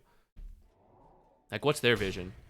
All right, you already killed it earlier. But usually there's like vision in this part of the map. So as like people try to come in and retake it, you're fighting into a bad part of the map. They have better vision and you end up throwing there. And it should be like, that's why you should be playing up here, and they try to do that, or you're there to take towers. Back-to-back CM. Just do that. Yeah, maybe. What is top 1000 MMR? It's about 6.3, I think. Maybe higher, 6.4. Actually, maybe that's lowballing it. Maybe it was higher. I don't remember when I hit top 1000. It's 6 point something. 6.4 or higher. When I was close to 7K, I was like well into like 700-ish. It's lower than 7K. Unless it's changed. It could have changed since I was there. It's been over a year or two at this point, I feel. But I'm pretty sure that's where it was last time.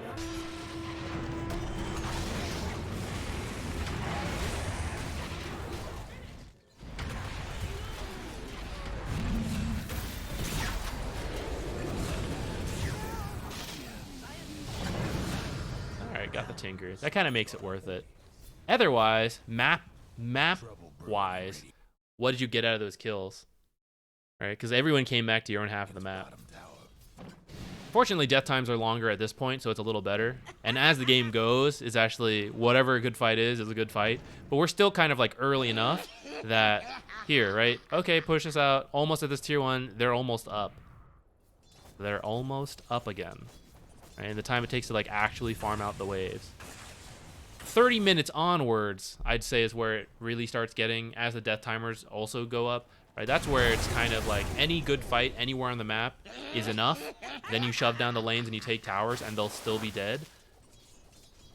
But here, right, wiped them. Didn't really get that much out of it. Some kills. I think you lost some kills too. Get him! Oh, always cathartic to watch a Tinker die. I like what I see.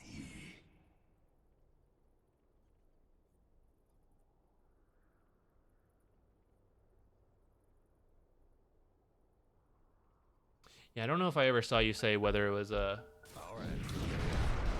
Oh, you were just trying double raindrops, maybe experiment? Yeah, I don't think it's worth it because they both proc at the same time. I'd rather buy like raindrops and a Sage's Mask if you really need mana regen. In terms of survivability, like raindrops into a fluffy hat, probably better. If you really want, you can get a second raindrop after that. But that's not very common, I'd say, nowadays. Most people usually only buy one. A little preemptive on the ult, but I get the idea. You might just want to like Q and C before using it.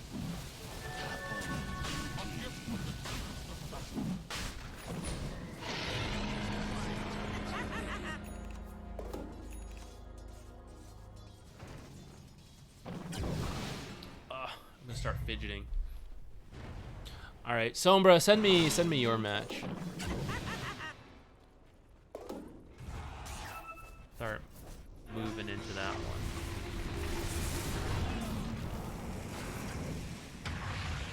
Oh, we got like 5 pictures to get through.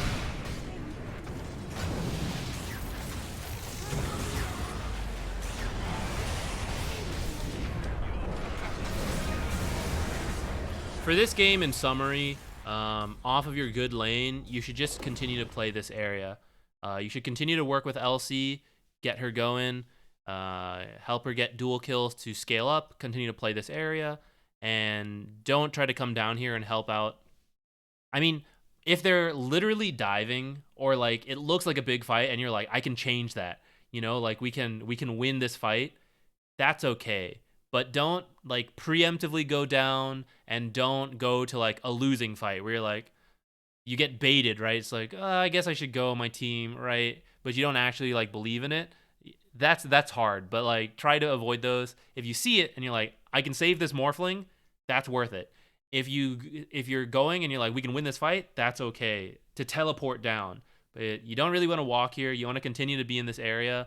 And in the meantime, like you're probably not going to actually take these towers. That's okay. You're just going to be up here and you're going to farm. And when Void walks in, you're going to like blink duel him. And if he doesn't come up here, you guys are going to farm freely. Eventually come try to blink duel mid. Try to get that kill. Or even if you don't have blink, you just like walk at it every now and then with like catapults or something and then go back to this. And eventually you'll finish up the blink on LC and then you can like try to make plays beyond this area. But in the meantime, you're going to be controlling their stuff. You're going to be pressuring some tier 2s. You're going to be baiting them to come up here. And if not, then maybe at that point, Morphling comes top and you guys can like do something else. You guys can rush mid and take that and then go defend bot, something like that.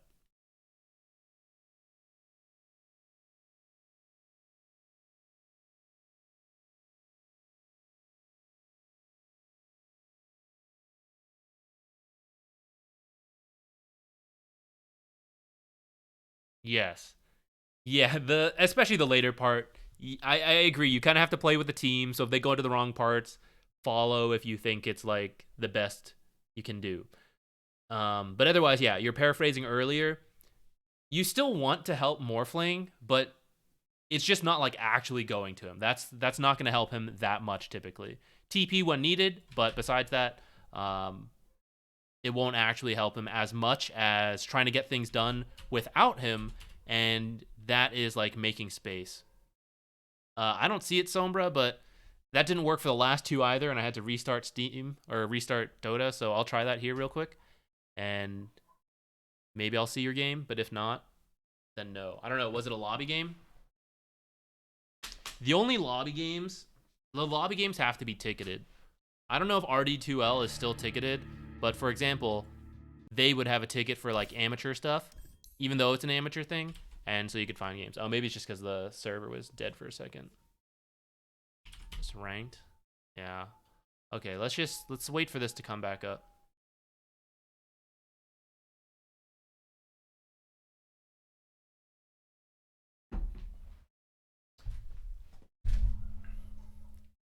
I was talking about those chips. Now I want some. I want some salt.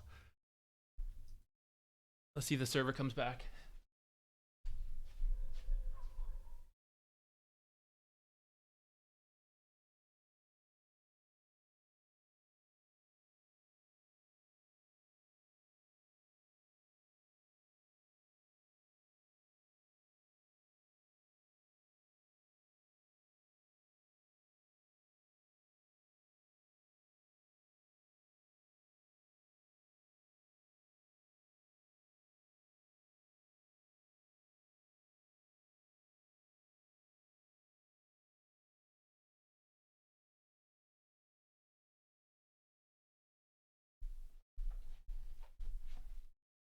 Is this giant bag from Costco. Okay, guys, listen to this. It's gonna be in my mouth.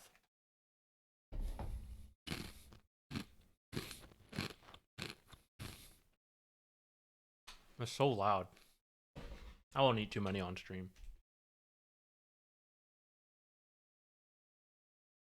Yeah, servers are not helping us out. Joy K, very excited for fishing. I don't know if it's just being released at midnight or something. So I don't know if I'm gonna like wake up 8 a.m. start all day dredge. But at some point I'll stream it, and then I don't know. We'll see how long it goes. I don't know how long the game is gonna be. Because I really don't know much about it. Maybe it's short, maybe it's a few hours. Knock it out. Maybe it's really long, and then I'll have to find out. I don't know. We'll probably play for a bit, and then, and by a bit, I mean like, it's gonna be a long. I am gonna play like the whole day if I think it's good. But if we don't finish it in that time, which I don't fully expect to, I'm not sure when I'll do it again.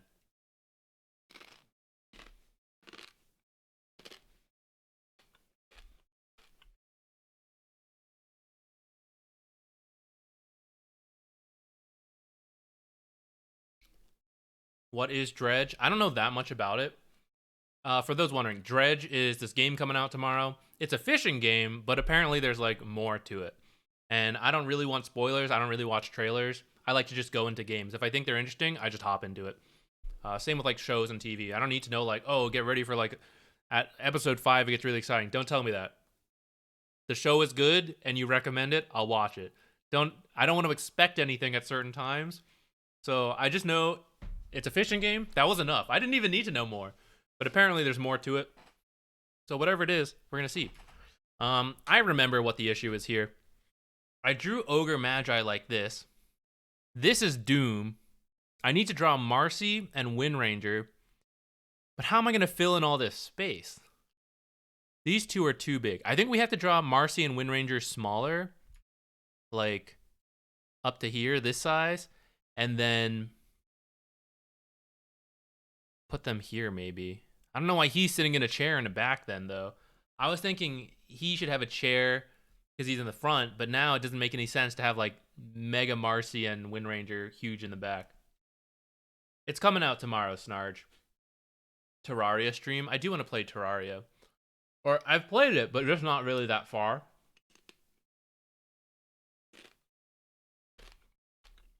You guys can teach me.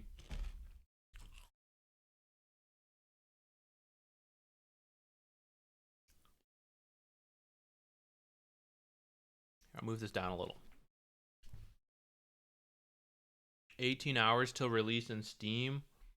What time would that be here? That would be at like lunchtime, I think, roughly. I'm down for that. I'll eat lunch before launch the game after lunch. Play through it. Feel free to join if you can't. I made a channel for it. Oh, I also made a command. I will post the variety content at that YouTube.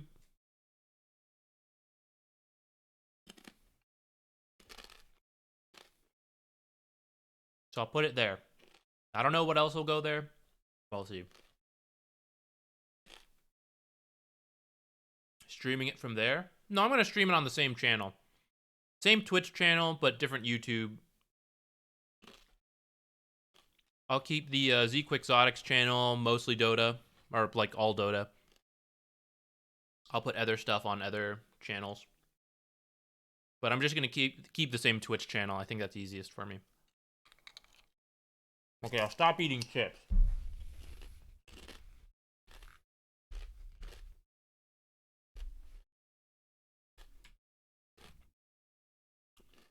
How do we draw Windranger? I should have kept them as stick people. This is too hard.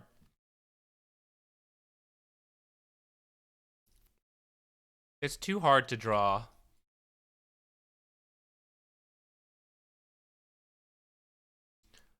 This is where I get like frustrated with the pictures and I'm like, I don't want to do it. But I've already drawn these two. Oh god. Draw. You're right. We should draw that. What was her back structure like? It's like this. Here's her lower body. This was old Windranger back structure. Okay, let's start with Marcy. Marcy just holds her hands in front of her. She's easy. So we'll do a neck, arms. I guess the arms have to be a little bit more. Okay, here's the body. Oh, oh wait, I'm drawing on the wrong thing. Wrong layer. Redo all of this.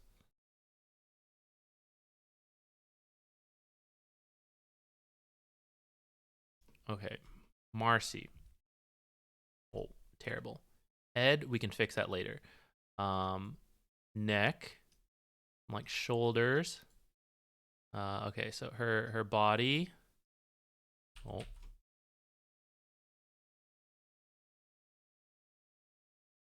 Longer maybe. Whatever. Okay, shitty picture. Okay, we gotta lower my standards, otherwise I'm gonna like burn out and get frustrated. She just stands there, and her arms are usually just like in front of her. Maybe we just keep them at her side. Maybe that's easiest. That looks so awkward though. It's too awkward. What program is this? It's just Paint. Paint.net, an advanced version of Paint. Make her look like slacks? I can't draw that well.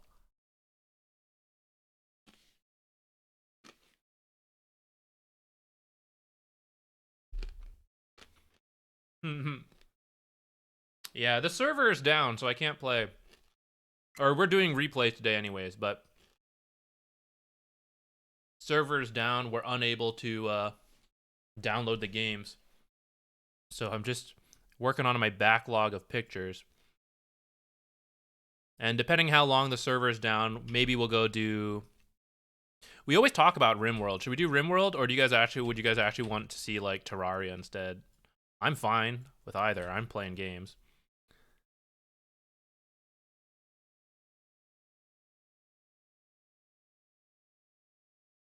What is this?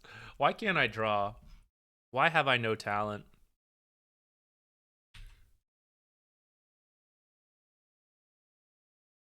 Sometimes they turn out great. Other times they turn out real bad. This is one of those times.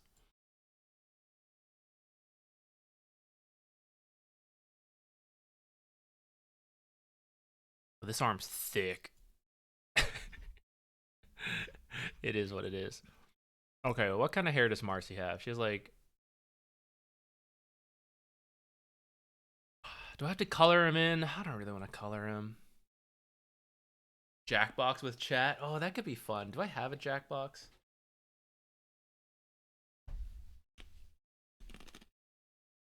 Let me see. I don't think I own one. Oh, I never set up that VR game.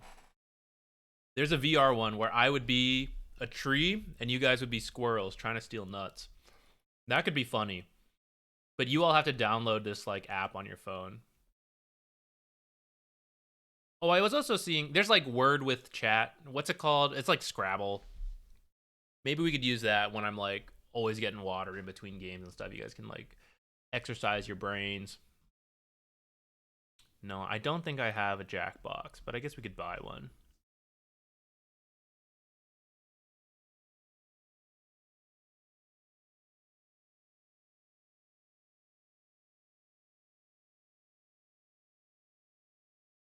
Or maybe we could play a game that allows you all to join into, even if it's not like directly through stream.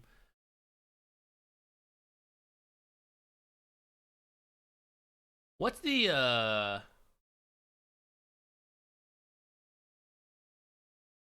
forget what's Deep Rock Galactic? I've heard that's pretty good. It seems to have a funny fan base. I've been wanting to try it. I think that's multiplayer. Maybe you guys can come in and carry me. Gartic Phone. I haven't tried that one. Scriblio. What if we tried to play... Oh, it'd be too easy to cheat, though, I feel. You can play code names online. Is that fun?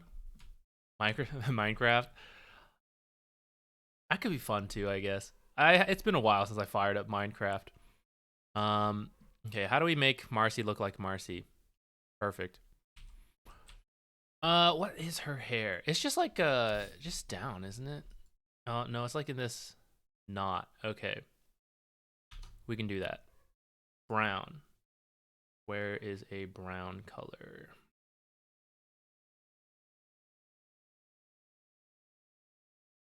That's about the right brown.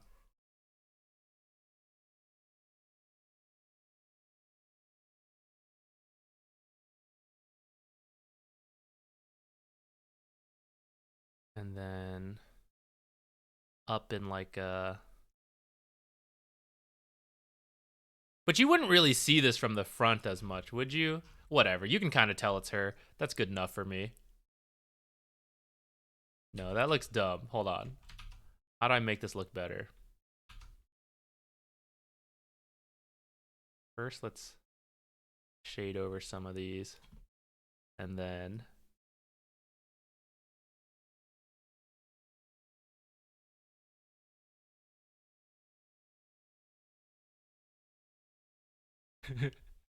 It's kind of like that, isn't it? Man. We might just go with that. Shitty picture, it's fine.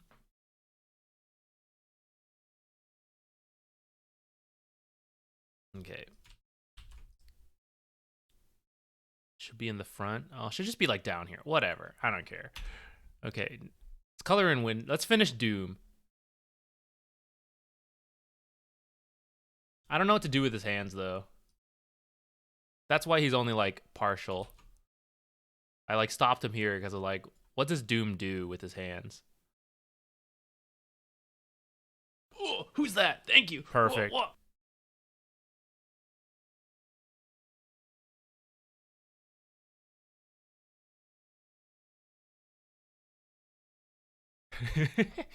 I like that. I was worried for nothing. Grumbler, thank you for the Prime sub.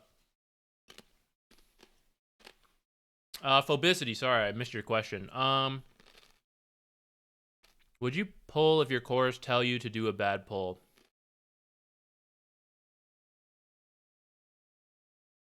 I think it depends on the tone. That's a good question. If he seems like he's about to tilt out, I'll probably just go do the pull. But if there seems to be like some room, I might say like, I don't think this is a good time to pull, but I can do it if you really want. I might say something like that. And if I know it's like a terrible, terrible time to pull, tilt or not, I probably just wouldn't do it. But if it's like, I don't think this is good, but like maybe it's a learning experience for me. And if we lose, whatever, I might do it.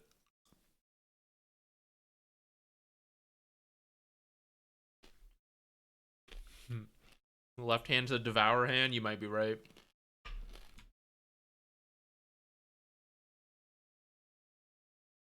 Okay, now we just gotta draw Wind Ranger.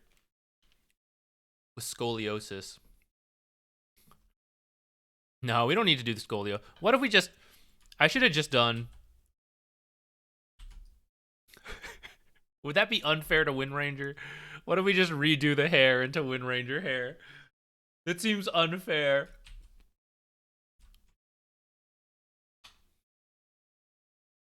Aw, Grumbler, thank you.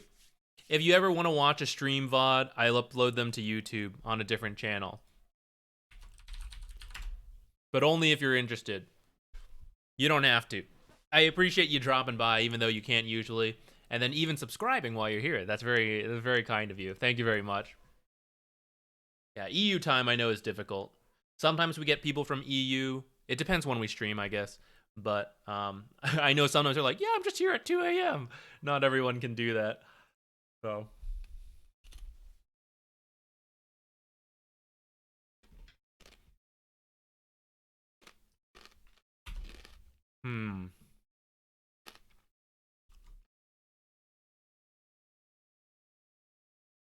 Let's see, what does...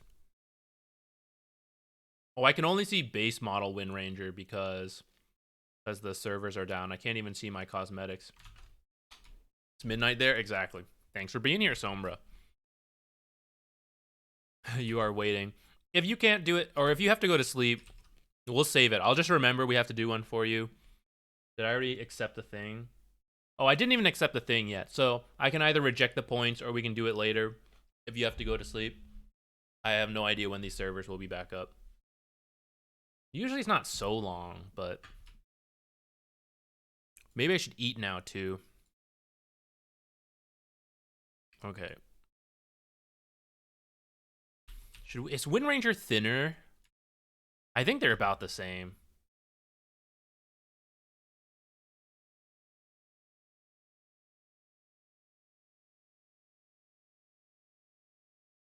She's all windy though.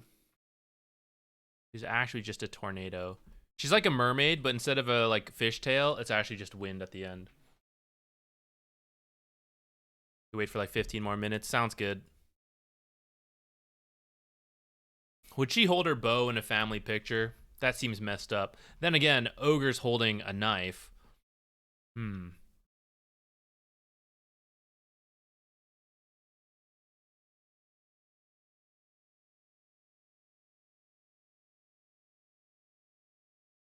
What's a very like Wind Ranger thing to do? What can we do with her hands?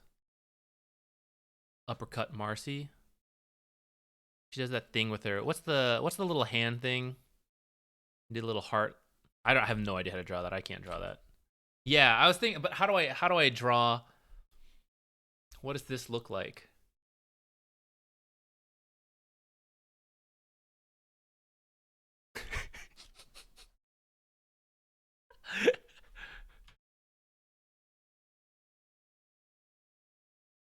Just give her a hook.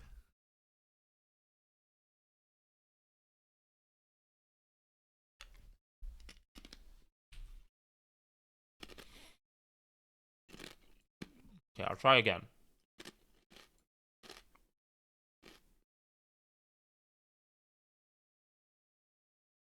Is that right? Why does this look so wrong? Is it because the heart?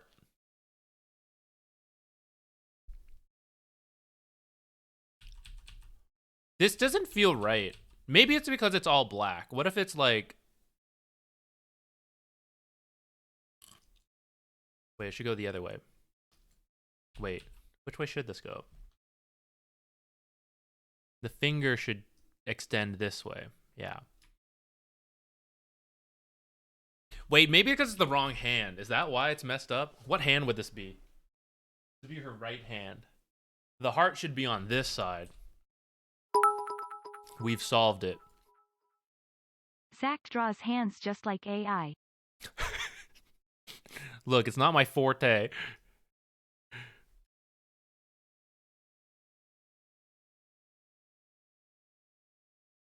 Damn it, why is it so hard to draw hands? She's about to just flip you all off. I swear. She's about to just hold up the middle finger. Oh, God. Just make her hand an arrow. That could be funny. Just make it a bow. We're waiting for the servers to come back, so I'm drawing pictures. It's one of the channel point rewards, and I've got a backlog of pictures to do. Okay, why is this so wrong?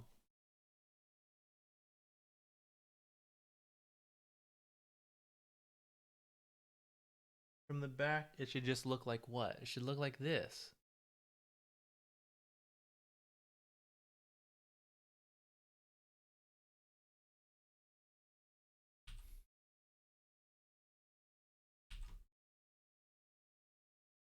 Guys, another thing I can't draw hearts.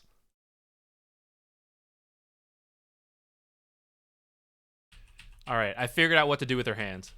She's just going to hold a giant heart in front of her.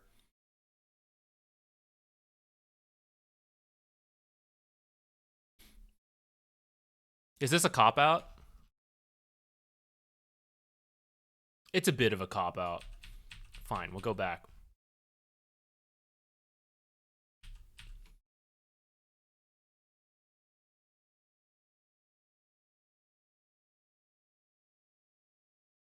I think part of the issue is that you wouldn't hold it up like this. That's kind of like your arms at a weird angle. It would be like directly in front of you, wouldn't it? But how do I draw that? I am not the person for this.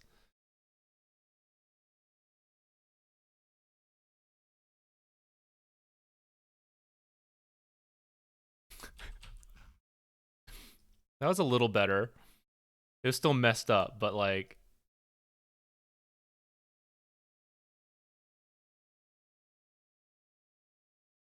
is that right? Whatever. Good enough. We're done. I'm not doing more. Her arm's too short. I need to fix it. Your arms go to like, gotta be able to use your pockets. Shoo.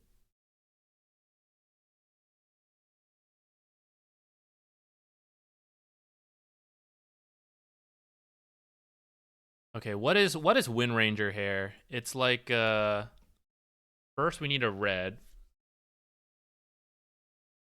Well, Marcy's arms are also too short, but I'm not fixing it. Whatever. Is this the right color? Close. What's her Arcana hair look like again?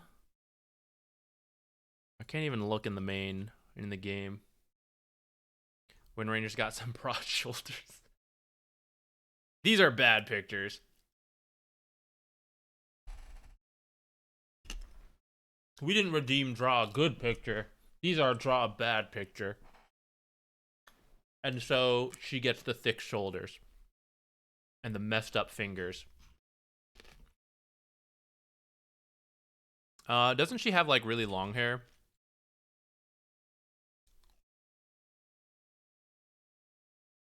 But we can't really show it, so she doesn't really look like Wind Ranger with that.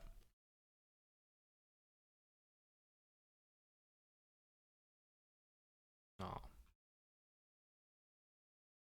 Slark looks a little too alive. Give her a green hat. Oh, you're right. Okay, so we'll draw some orange hair and then give her a hat. That's perfect.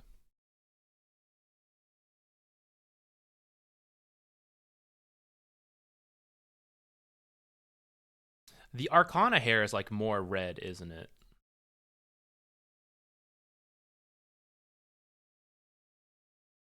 I don't know. Is that she's like emo that way now.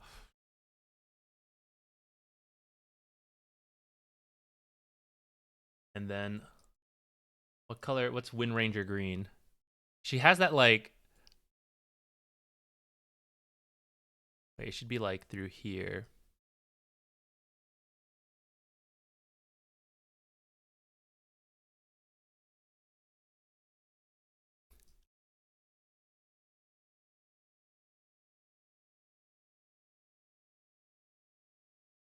Wait, I colored it in with the same shade, so now you can't even tell what it is. It means I need a different shade. You can kind of see, so you can kind of know it's like.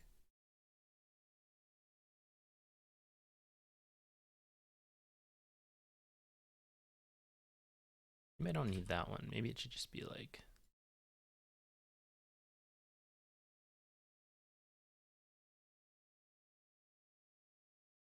Good enough.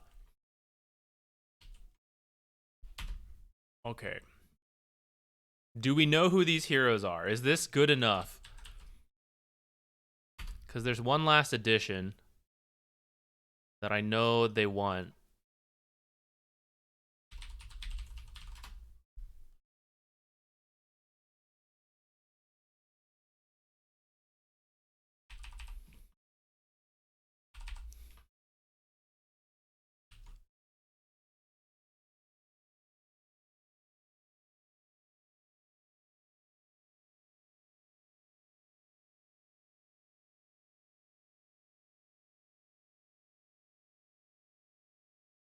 Sunglasses for everyone.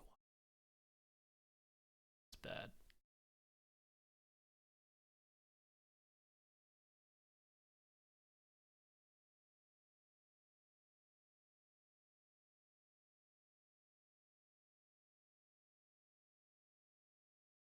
Wait, I can just fill them in later. Let's draw.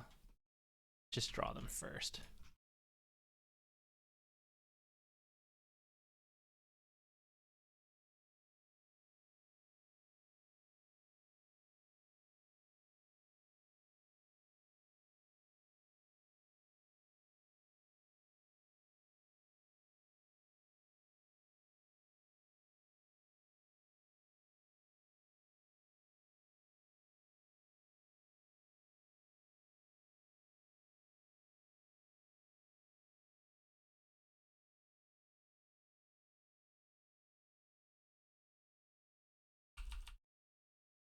All right.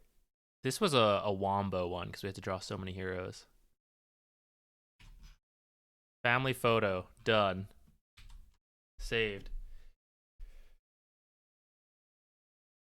Oh, yeah. We're going to have to find a museum for this. All right.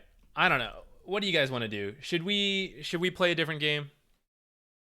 Because server is still dead.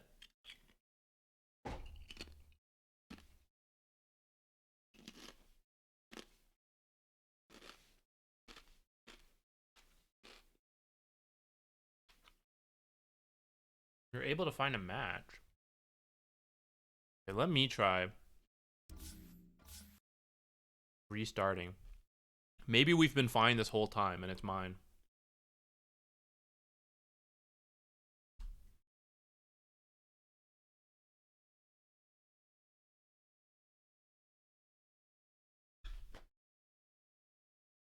You do replay reviews. If I've already got it downloaded, I can. If it's not downloaded, I can't find it without it being downloaded. But maybe mine's messed up. Or maybe just restarting. Maybe it needed to be restarted. Well, at least we finished the picture. It wasn't time wasted.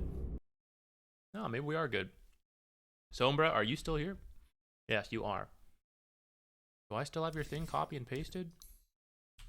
No. All right, let me scroll up. Let me find you.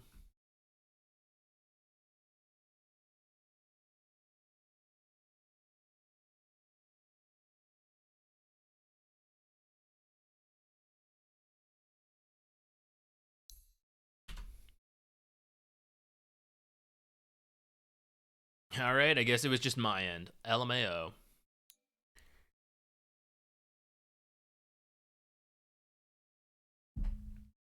Well, wait. 320. Oh, this might be. This is a day too late, I think. Do you have one from earlier or more recent, later than this game?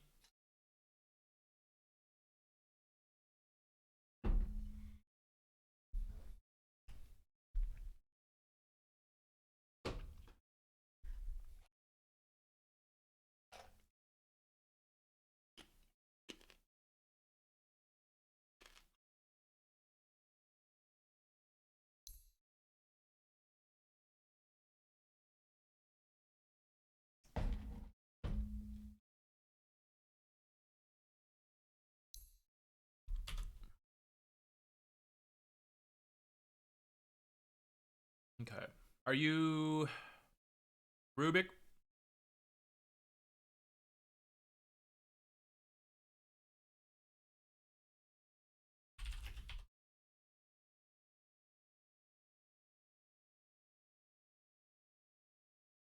Sounds good. All right, let's do it.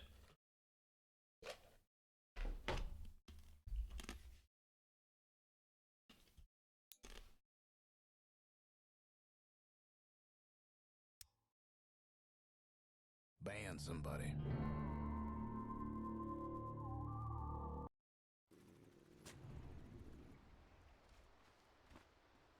You got a brood mother.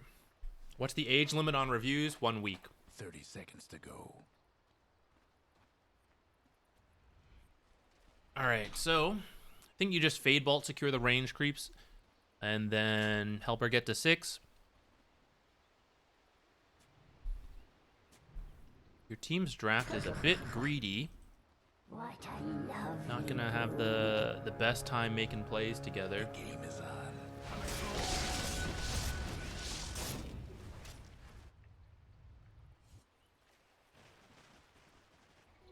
Well, we won't worry about that much. It happens, I guess.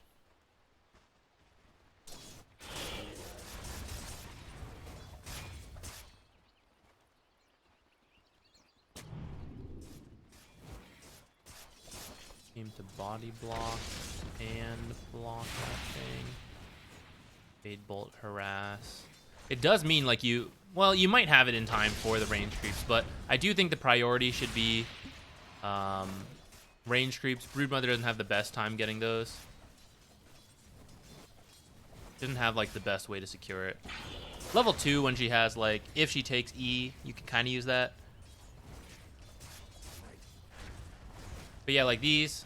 Okay, the second one I guess was fine, but I'd be ready to like fade bolt those.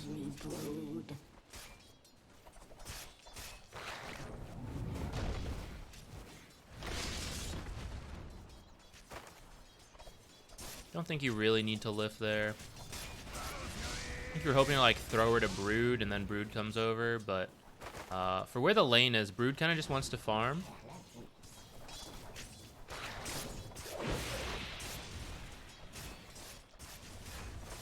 If Brood has to like replace too many webs as well, right? Like Brood gonna have 3 webs out at this time at level 1, and so if she has to like place one here and then redo it and place another one there, it's kind of like eating into her mana a lot. So if it's off the webs, she really doesn't want to.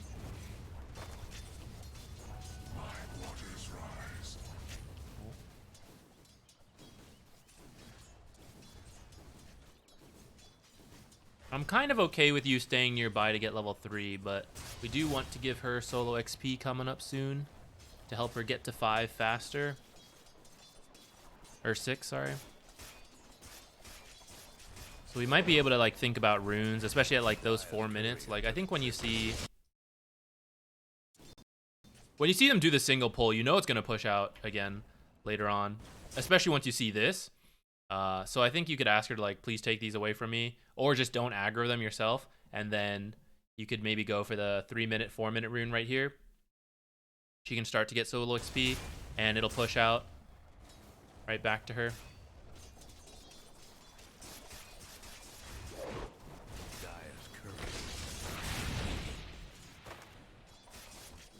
I don't think you really need to do these lifts. You'll also eat through your mana if you lift too much. I will not forget this.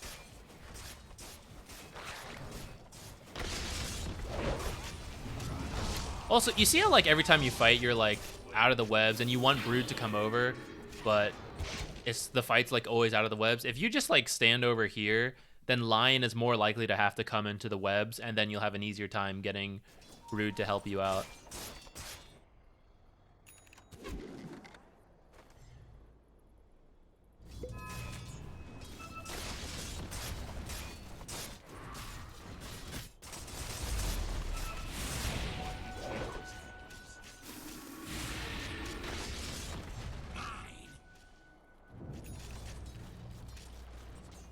It's times like these where you want to give her solo XP, go stack. 7-minute stack, you could do the Ancients. Guess what's happening to Dyer's? You have a Gyrocopter, I think it'll be okay. If you don't want to stack the Ancients, you can at least do the hard camp. But I think should all be like solo XP for Brood.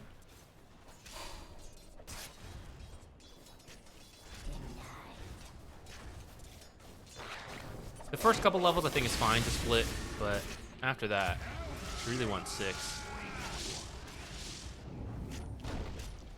Oh, might get a kill. Okay, and now leave. Or get that one and then leave, yeah. Radiant's mid tower is getting banged up. I think you could stack and or pull that hard camp. If you do this stack and pull, I think that's okay. Brood doesn't need the creep wave to take the towers. She just wants like the lane back and get XP. So I think if you do this, you get you pretty much guarantee her 6. Dyer's mid tower won't last much longer. TP mid, full bottle. All right, it's fine. TP down here. Honestly, I'd say you could probably have walked even, but maybe you'll do something with her right now. No breaking through the Dyer's structures for now. I think some of these lifts are a little hopeful. You're like throwing line to the edge of the web, but you can wait till like he walks in closer, so then it doesn't have to be so like forced, and you're more likely to get her to help you too, without it. Like a couple of these you use and then it doesn't quite work out. I don't know if I'd place that observer. You just killed some sentries near here, but also think about what Brood doesn't need to see like here. Brood needs to see people coming in from over here and from like maybe TP. So like I would do behind the tower, or more likely like over here in this area is much better, because Brood's 6 now, so this tower will fall relatively shortly, unless they really hang on, bringing Axe and like Puck and stuff. Then that's like whatever, that's its own thing. But I think the observer should at least be behind instead of in the front. There's top tower. You know the drill. The Dire might want to light the top tower. Dire top tower. You know. TPing up here. I don't think you need to TP up there. Just disown that top tower. Radiant's mid tower.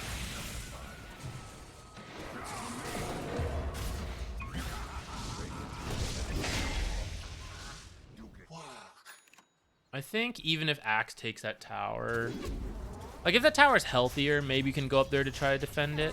I would try to walk though, because I mean, unless you have to TP there to defend it right away, but like I think Techies was there.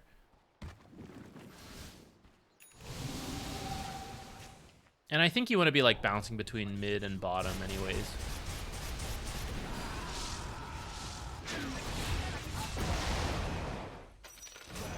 The TPs are on cooldown, you can't rotate to stuff like that. Dire's mid tower's having technical difficulties.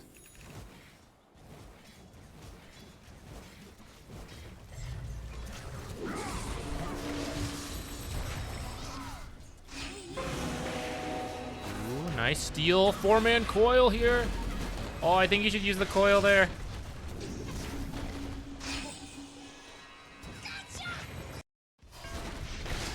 This cast range. I think this 4-man coil here looks really good. Gyro's coming in. Brood's trying to get away, but also kind of healthy enough to fight. He's got like mines and stuff. I think this looks like a good coil.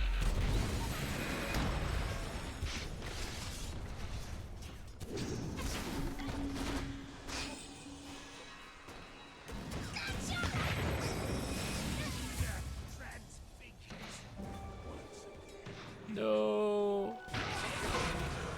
No.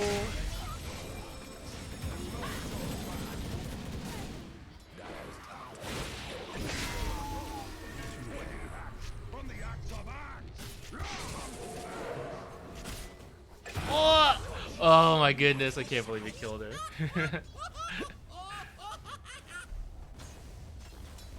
No breaking down the radiant structures Unfortunate. like this. Sin's Abyss. Yeah, Wednesdays, Joyk's on it. Wednesdays are the review days. Pretty sad right now. We're going into this, so probably in like another 5 or 10 minutes, something like that, where we'll open it up. Dire's mid tower. Technical I'll repeat it all once we actually open it up. bottom tower. Okay.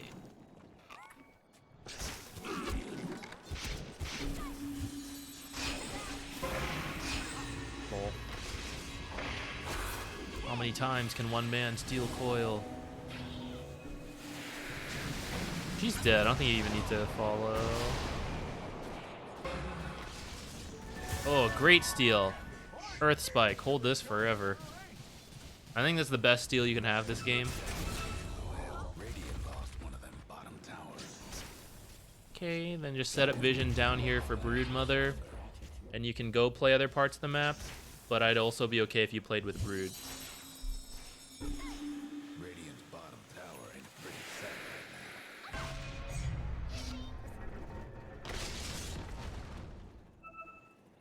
right I think you can go for it. I think you'll have to, if you want that kill, you have to try for it off of the coil. Not sorry, not coil. phase shift. Just try to like hopefully time it. But it is a very tough kill if you want to. Oh, maybe not. Lol. What's Puck doing?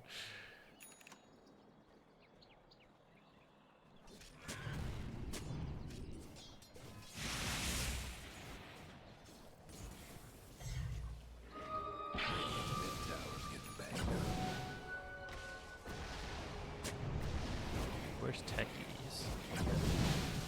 Hanging top. I feel like Morphling should hold top. I don't think Jug can solo kill Morphling. You need someone up there farming. Morphling also doesn't do Ancients that well, so like have Gyro in the like mid to Ancients area and then Morphling hold top.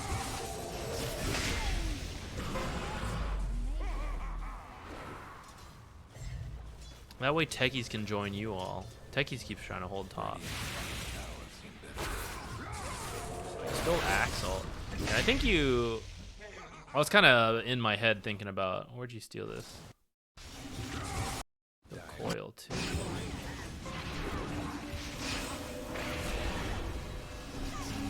It is pretty tempting to steal coil. Maybe that one's okay. I just think Earth Spike is so good, though.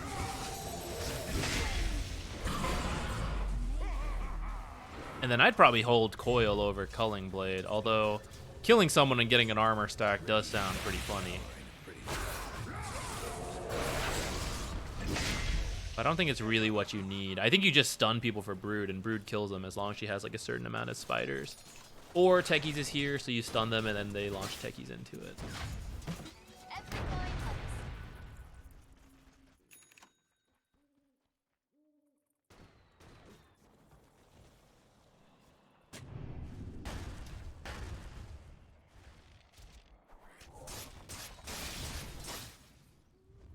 Like, if you match up Jug versus Morph top, they're both farming. But I think that's okay, because I favor Morphling. And it's also better than, like, Jug killing supports and stuff. And Gyro can die to Jug like this, but Morphling just waveforms away from spin and ult.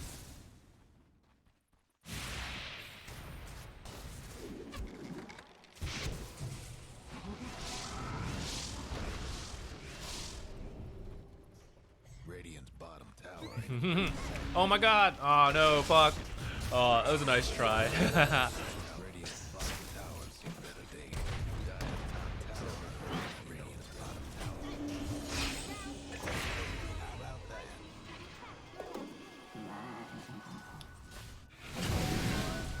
Yeah, I feel like your team's a little discoordinated here on like what to do. I think... Yeah, she has the Greaves, right? I think you should be playing with her with Techies. And to free up Techies, one, just tell him to come, whether he... Maybe you just lose top straight up, but then like, it should be Morphling going top so your team doesn't lose out. And then that sounds good. You just stun people into the spiders and like Techies ult. You guys try to like maintain vision bottom. I think Morphling carry, like overall pretty solid this game. Gotta be scared of line, I guess, a little. Scariest part. But then you have Gyro as a backup carry too, I guess. I got absorbed watching group gameplay. Alright. Let's see you're coming top. I guess you work together, you could also kill Jug.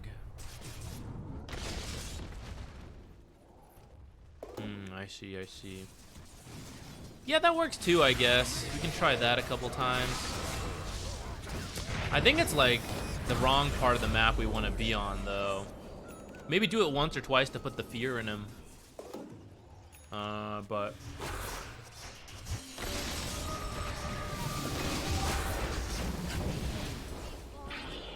I guess if you believe in your late game, which you do technically have like 2 carries, but you also have a Brood Mother who's gonna drop off.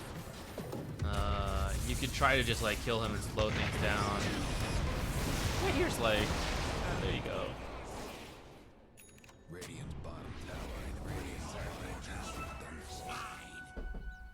Think about remote mines that can be affected by. Oh, so you get like 4 staff in? That would be kind of funny. I don't think they really need that mechanic, but it could be funny.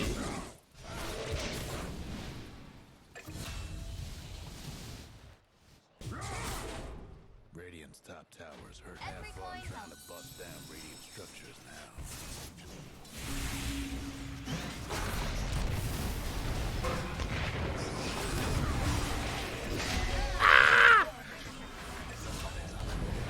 Well, at least you're not gonna get ulted.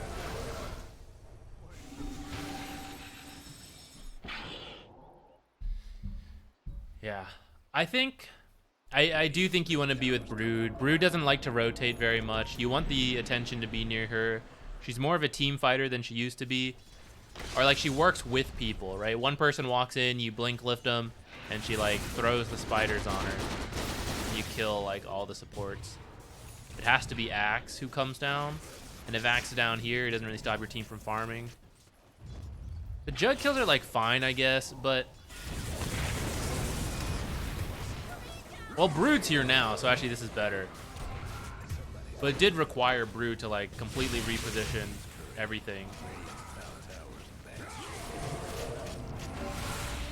And because Brood's here, now you can like push the tower a little bit.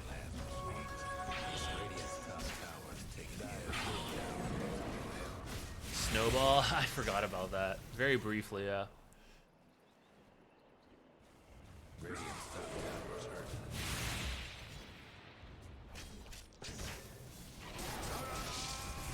Jug's up here.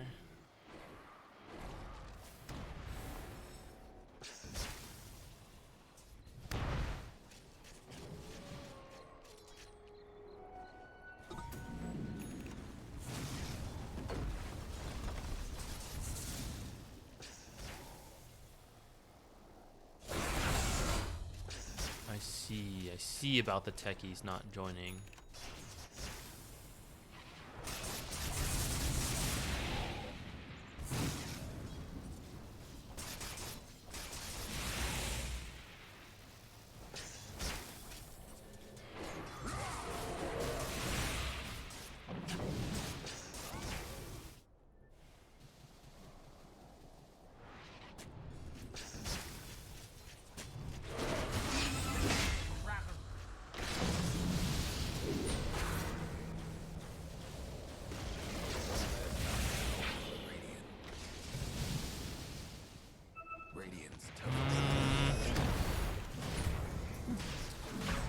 I mean, I see your point about killing Jug, but I still think, like, map movement-wise, having Morphling go against him is fine.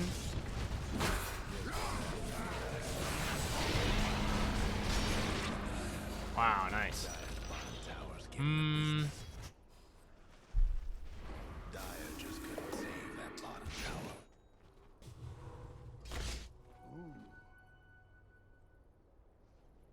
Radiant's top tower's taking hits. You can kill Jug top. And I guess if he keeps going back and you keep killing him... Sure. Because I guess you can play to the game, and if he keeps going top, you could keep killing him. But I think, like, after you kill him once and you guys show top, he should just go bottom. And then they're going to kick Brood out, and then your Brood's not going to have anywhere. She's going to have to, like, reset all her webs. And then that's, like, it's, like, no good when Brood has to do that. I feel like it's also missing, like, the Brood power spike with the Greaves, where she's pretty strong.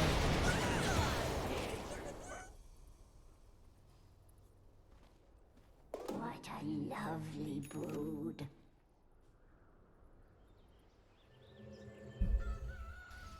Yeah, but you can let him accidentally be useless in a useful way, right? If he's just like AFK farming against the Jug, then that's actually fine for you.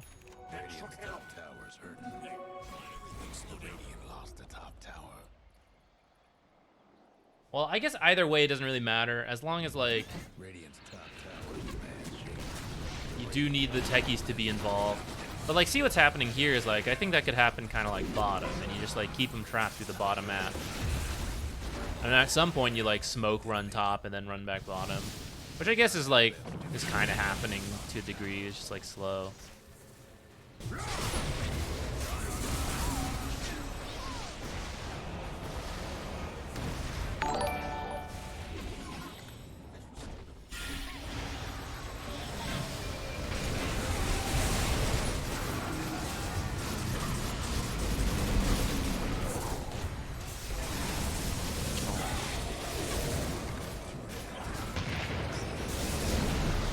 Didn't get axe ulted at least.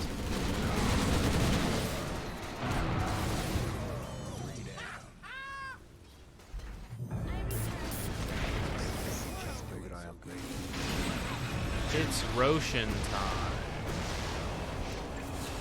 Just kidding. Stay too long and die.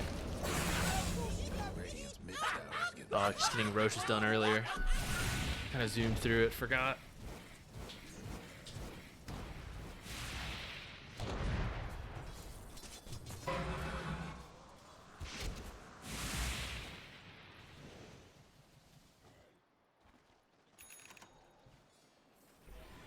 Aeon disc? I guess it works. I think it's kind of funny to get Aeon and then go back for Glimmer, though. I feel like you should get the Glimmer first and then to the Aeon. I feel like the longer you can hold off getting an Aeon disc, the better, since it has the increasing cooldown.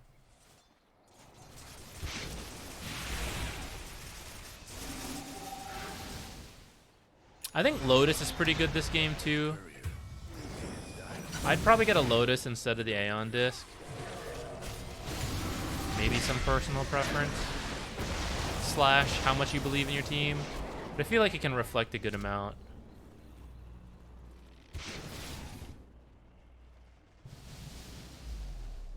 And I think with like Blink in your cast range, you can just be so far back in the fights.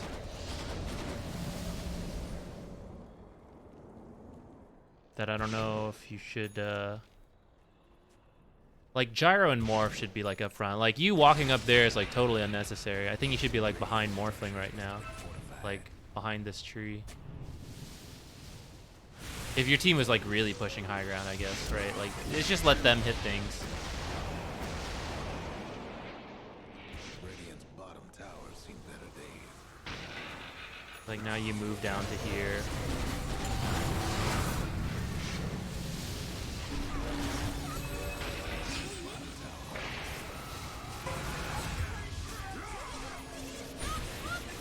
Didn't you have Shackle Shot before? Or you had Power Shot? You had Shackle Shot earlier.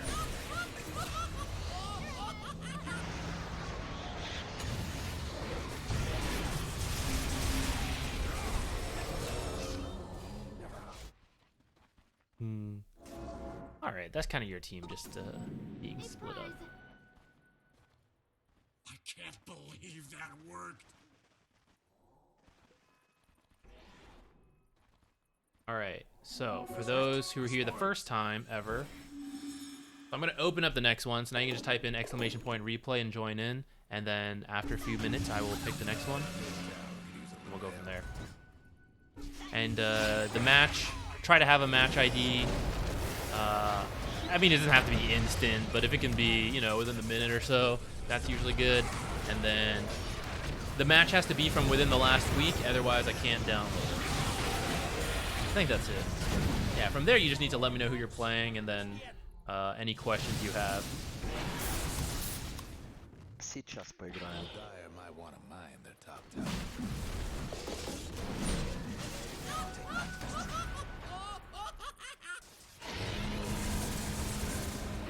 Life springs eternal. Dire's top tower's getting beat down.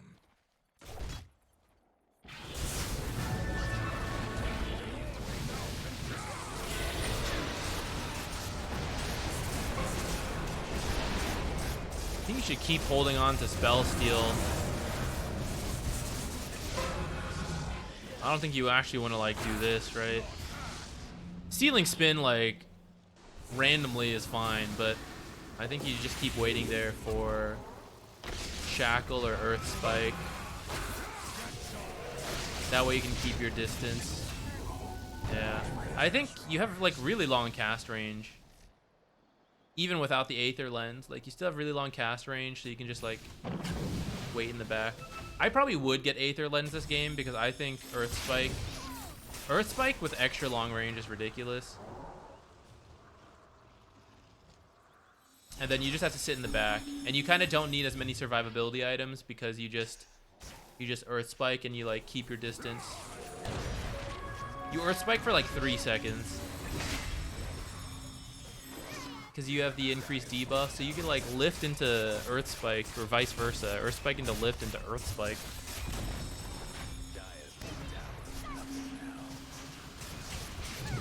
The right 15 talent too. It's a very short cooldown Earth Spike.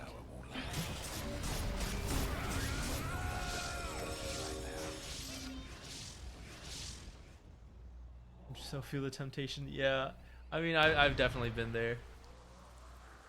It's so fun to press the buttons and steal things, but until you have the Aghanim's, it's like.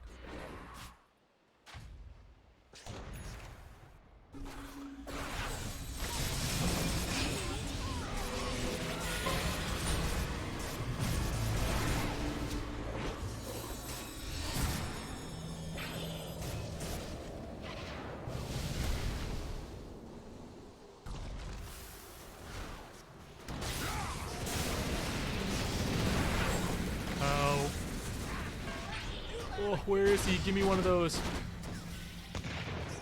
I would look for Lion there. Try to steal it.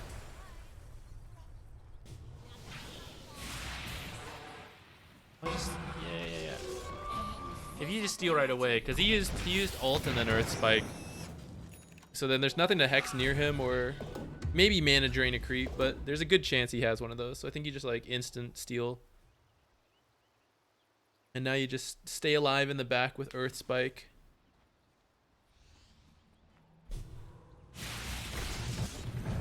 I am done contemplating imponderables. What's your cooldown? 9 seconds? Yeah. This shit's whack. Especially as you finish an Aether Lens, right? You'll essentially be able to Earth Spike like all the way out to here. With the extra like range a little bit, which is pretty absurd. Like every 9 seconds you just throw out the stun. That's whack. All right. Next, it is Silverbird. Silverbird. Give me a match. I'm kind of hungry. I'm gonna heat up my food. I know I was just eating a snack, but I'm actually hungry. So while we wait for Silverbird, let me go do that.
Have a good night, Sombra.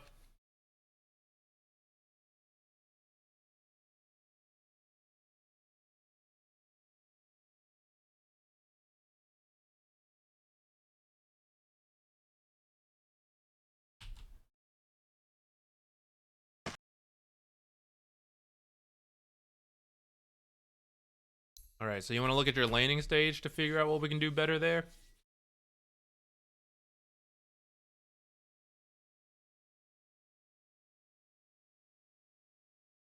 All right. What do you? Slark and... Oh, Mirana. Ooh, spicy.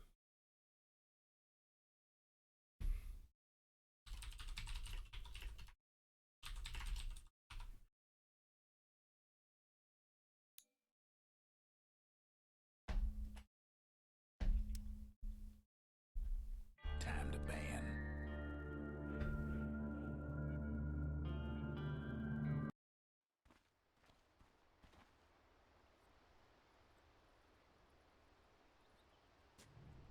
"30 seconds to showtime." I don't know who you're against. Are you against like Muerta? Muerta or Silencer offlane maybe with a Rubik? I guess. That does sound a bit annoying. It looks like it'd be like 2 ranged heroes at least.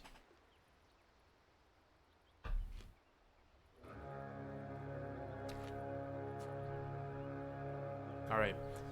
So then yeah, you'll probably have to buy more regen and then lots of like defensive aggro.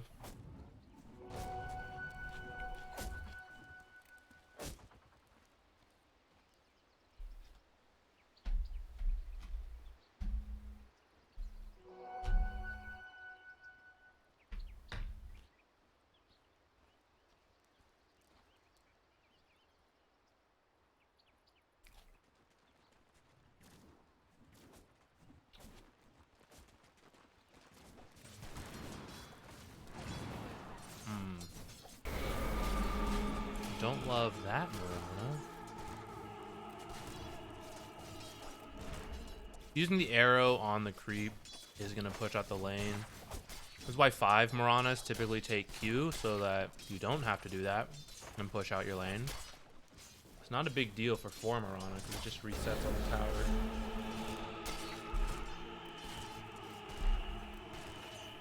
Don't even think about it.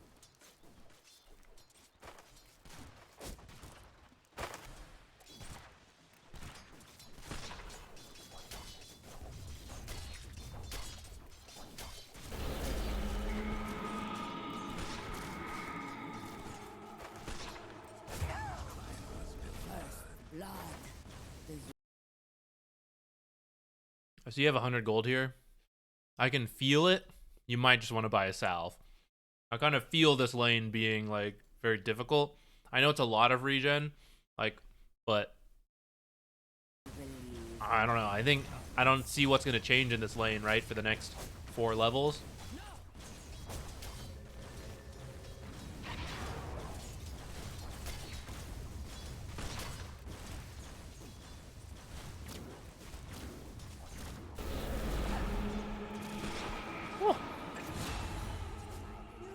Morta feed.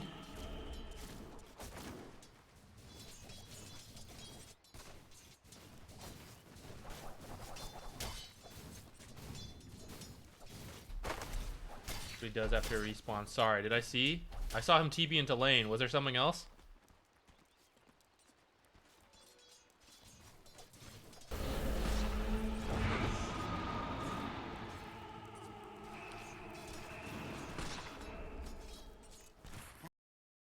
Oh yeah. I mean, That would be too easy. he could have at least given you the tango, I guess. I bought boots, I see.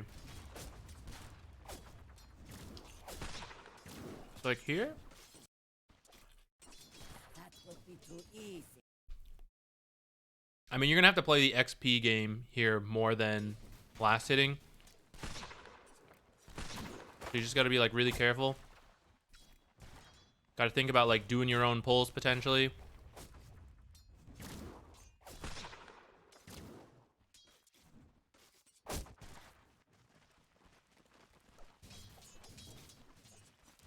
Okay.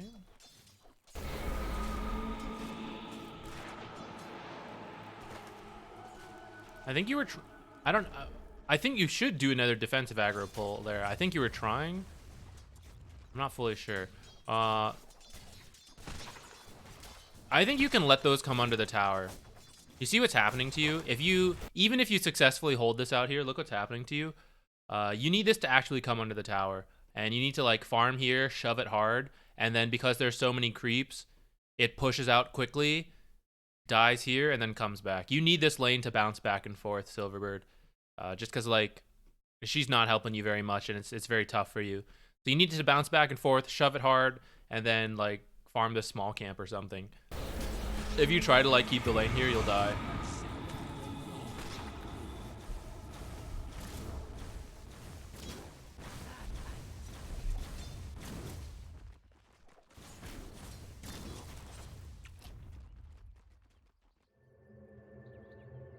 There's a salve.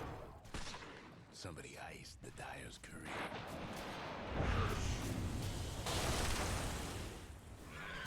No, Centaur, please.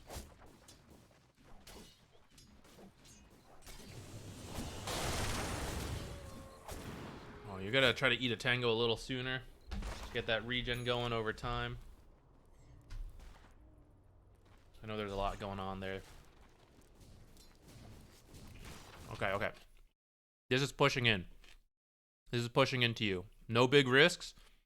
If you can do some creep aggro safely, go ahead. But if you're going to take a lot of auto attacks for it, don't do it because it will come to you. And then when it gets here, you will pull it under the tower, farm it all, and push it back. Otherwise, you're going to deal with that bullshit all the time. Because of these ghosts, this is shoving in hard. This is good. Heal up. You can do it under the tower. You walked out of the tower. Stay under the tower as much as you can. It's like 5 extra HP you'll get from that extra regen. I know it doesn't sound like a lot, but like every little bit helps. The Dyer might want to mine that top tower. So this defensive aggro would be fine. Like, don't even hit her. Those hits, like now you see in hindsight, weren't really worth it.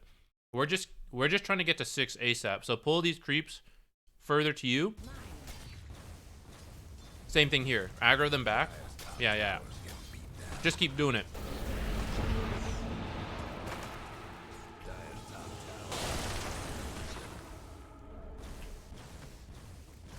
See, like this one, it's not worth it. We won it, but like you see where they are. It's gonna take you a lot of health. Like they're gonna hit you, and you're already really low. If you're full health, you can go for that. But I wouldn't do it here. I mean, here, okay, yeah, here you're good. Just keep defensive aggroing. Like, pull it back again. You're gonna die here. You can't use Q there, I think. You just have to keep pulling it back. You're just trying to get XP, even if you miss the last hits. Yeah, I mean, it just, right, she's trying to do other things. It's not the best, but it's what's happening. So you're just gonna have to get 6. And then you can do whatever you want. Like here. Alright, let's let this play out.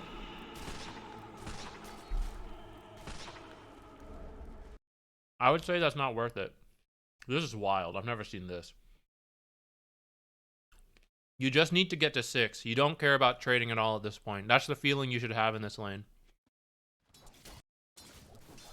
Don't even do this, right? Just keeping it here. Just try to pull them under the tower or kill them out here as fast as you can. Definitely don't commit on her. It's just not worth your time. Once you hit 6, you'll be able to farm really fast in the jungle. Like all this, forget this. Forget all this. Just pull these creeps under your own tower and farm. I don't think... Maybe you'll get the kill. Okay, no. All right. There's a chance. I guess you get the kill, and it's like, it's kind of cool, but other times it just won't work out. I don't think it's worth it. Especially because she had her ult. She always had that, like, getaway card.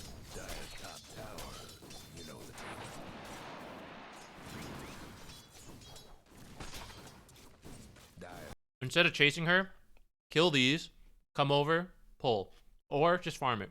Either one. At this point, you can get a little low because you'll hit 6 if you're like killing jungle creeps, and then heal all the way up.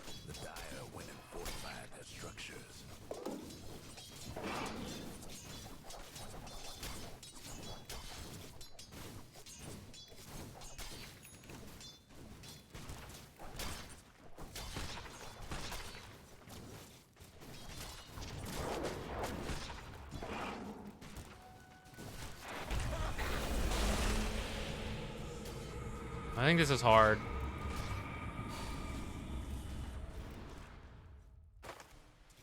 See, at this point, it's not the worst. It's not the best, but it's not the worst. Here, like I think you can get 6 a little sooner doing some of the stuff we talked about, and then you could start just jungling instead of trying to kill her.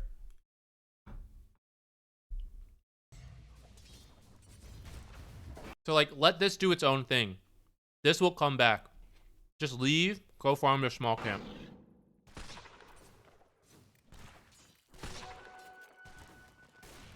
Like if you're not here, maybe it holds here for a bit, but you'll just go to this camp, and then you'll come back bottom. That's kind of Friday's video, actually. I think I talked about this topic before, but it's gonna happen again on Friday. Denied. It's pretty funny. I put a really funny joke in there. You guys should watch it. I was very pleased with myself with the joke. Top tower. See double. Dire's top tower's gone.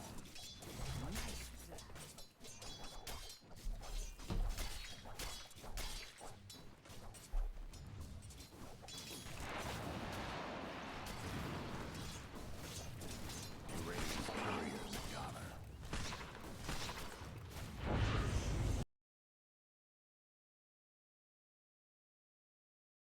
You didn't know it at the time, but in hindsight, we can see lifestealers having like a hard time like you, right? If you stop trying to play the lane and hit the enemy, and you just focus on farming, like shove out the lane and go do the jungle stuff, you'll be ahead of lifestealer. Is it enough to win the game? I don't know, but right, you don't need to always play the lane as Slark, even though he likes getting kills and he likes stealing stats. Sometimes you just gotta know, it's like, it's not the point. Let me just farm. Like, this shit's too hard. You're much better against melee heroes, but even some melee heroes kick you out, depending on how it goes. Like, Axe can be pretty scary. It's like, this shit ain't worth it. Like, this stuff came up and lost, like, so much health. At least we have our ult. But what do we get out of that? Came up for, like, a melee creep, right? Just ignore this and start jungling. And I promise you, at some point, this will come in. And if it doesn't, you're just going to keep jungling. Because you're fast enough with your ult and your level 3 Dark Pack, soon to be level 4. You will jungle fast enough. 3-ish camps will match about the lane, right? Because this is what? This is like 80 gold. Hard camps are 100. Creep waves. I don't know. What's here? 3 melees and a range creep, so it's like about 150 or something. So like if you just do 3 camps and then come back here, like it'll be close. It's not perfect. Like you'd love to get this and the camps, but this lane's not great, so I think we can't expect that. Maddie Blake, hello. I'm doing pretty well. How about you? Like all this, just go jungle. Just get in there. Small camp. Small camp. This is all just risk that we die. Radiant's mid tower's coming apart.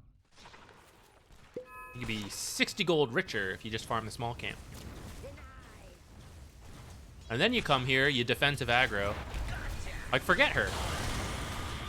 You just defensive aggro these creeps under your tower.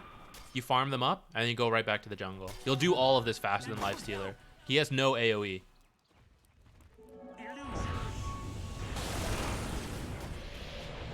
Even Muerta can't farm as fast as you can because her mana costs are kind of expensive at this stage. So, like, if you just shove the lane and farm, like, I don't think she can... it's not, like, the worst, but I don't think she's, like... some Axe offlaner who's like decimating waves and camps even faster than you. You playing Slark? No, I'm just watching a replay. Today is a replay review day. Right now we're watching Slark giving some advice. Also eating during this time. I gotta go grab the rest of my food. I got my salad. But now I have some rice, some meat.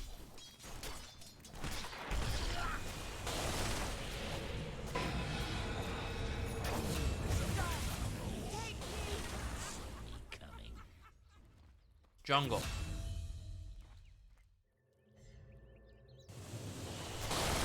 I think instead of waiting there for the small camp, you could probably just make your way to the medium camp. My man, you're scaring me. Dire's mid tower won't last much longer. Them Dire buildings are tough as nails for now. I'm not a Slark player, so I can't say this with 100% certainty or like give better advice for it. But I think you gotta know when you need just to like get a certain amount of farm. Like you need certain items to play the game properly. And when that happens, you just can't like pounce too often aggressively and like focus on tracking heroes. Like it should just be Farmville. This is a Farmville game. You need the Ags to get to Sniper and get out. You have to have it. So we had a rough game to start as well. If you were having a better game, maybe you can make some of these early aggressive plays. But I think you should probably feel like, I think we're a bit behind, and I need to get the Sniper, so I'm going to have to build this Aghanims. I just realized there's a Ricky mid. I guess he'll also be able to get the Sniper. But, like, you see how this is, like, super risky, even if you pick up this kill. You're going to take so much damage or die. Die. But instead, you could have gotten, like, easily 300, 400 gold in the jungle, and then go to a different lane or something. So I think what I'm seeing is you just got to know when you got to switch the playstyle and your priorities.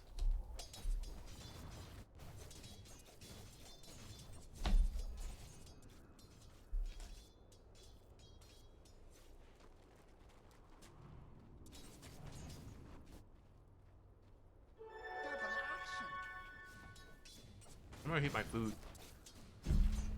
I actually kind of think that's the main point of this. We'll keep looking a little bit when I'm back, but I'm gonna open it up to the next one. Go ahead and join in if you want.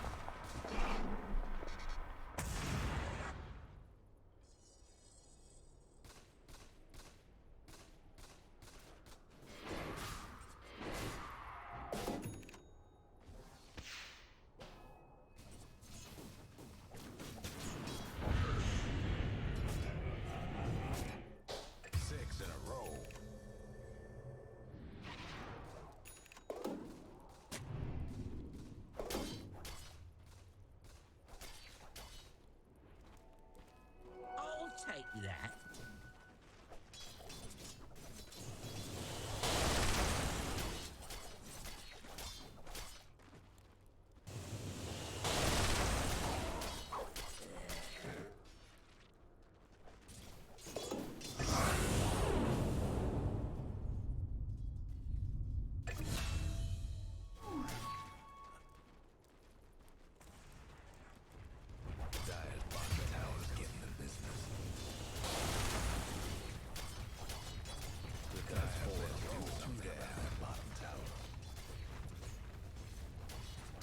Guess what's happening to Dire's bottom tower? Radiant's mid tower. Radiant structures like this. Radiant's mid tower is in hand. Radiant's mid tower.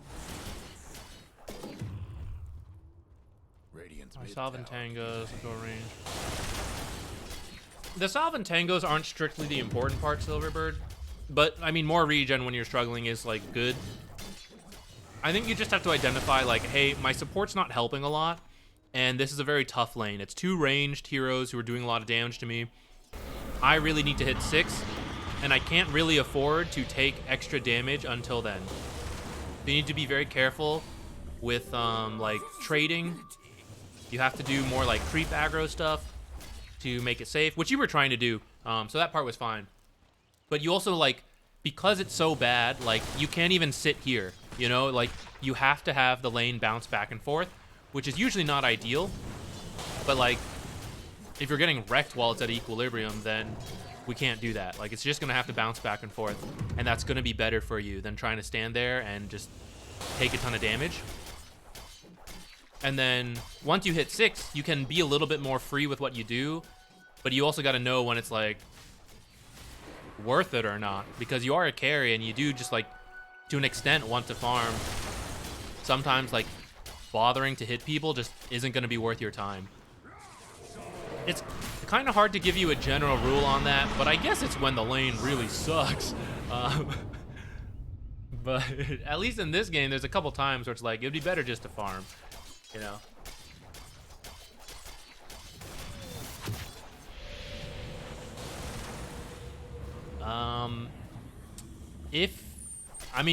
You can message me to let me know what you want to talk about. I guess depending what it is, yes or no, but I'm usually fine with that, so just message me and let me know what it's about.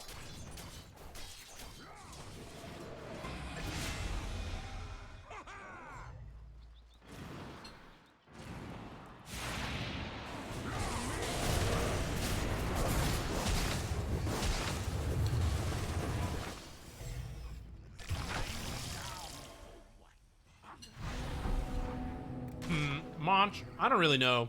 I just kind of free flow it lately. I think sometimes once I hit like a key lesson, like someone asks, oh, what do I do in this lane? And we answer that, that's enough. Or like, we don't know, we're just taking a look and I see something, I'm like, this is a really big change you need to make. That's like enough for me. And then I'm like, okay, we can move on. And if I don't see that, then sometimes I just keep going. Or sometimes I just get caught up in the game and I just keep going along, and then eventually I'm like, let's move on.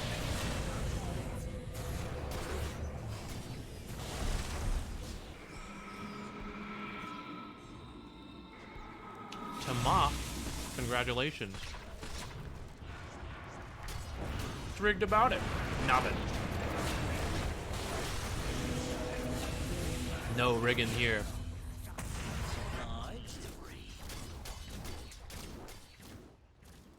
Taken, by the way. Yeah, true. Let me put that out first.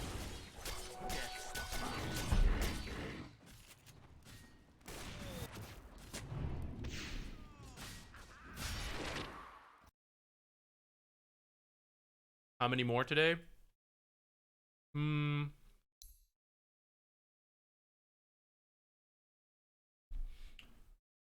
probably go for like another 4 hours. However many we get in that time, maybe. Something like that. We'll see how I feel.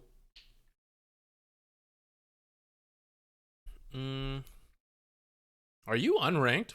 What is this? You don't even have like the unranked logo here. What is that? What food? I had some salad earlier, romaine lettuce with some tomatoes, egg, Italian dressing. That was my vegetable. And now I have some ground pork and rice. There's some like garlic in it, some shallots. This part's not the fanciest. It's not the fanciest meal I've done, but I made it all in bulk. So I'm just gonna eat this for like the rest of the time. What was I doing? I came over here to fill stuff out. Oh yeah, game info. You don't know? Okay, you do have a rank Divine 5. I'll throw that in then. It's not that important. I was just gonna put Divine, but I never see this, so I didn't know if there was like something specific for it. Even if you lose your rank, right, it shows something. So ban somebody. That was weird.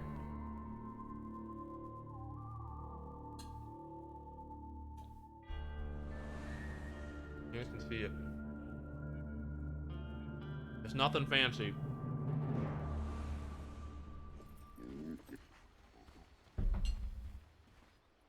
Congrats on hitting Divine 5, by the way. It's in Places the everyone. bag. I think all of us can agree. This one is. We have a in the Naga. My friend, Maybe Necromarcy, I guess. this one is in the bag.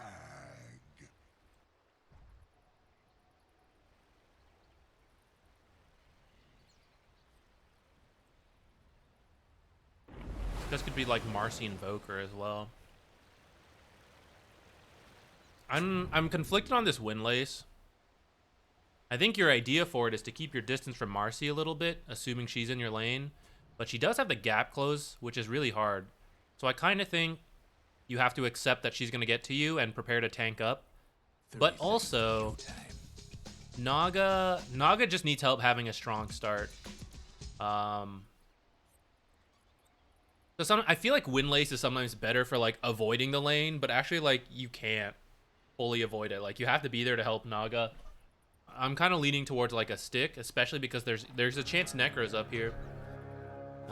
Or just like more regen, a Fairy Fire, maybe like a third Iron Branch, like the stats. And away we go. Let's see how it plays out though. I think Windlace is an item that I don't frequently buy, and maybe there's more times I could buy though. So let's see how you end up using it. First blood. Maybe I'm wrong. Our great combat begin.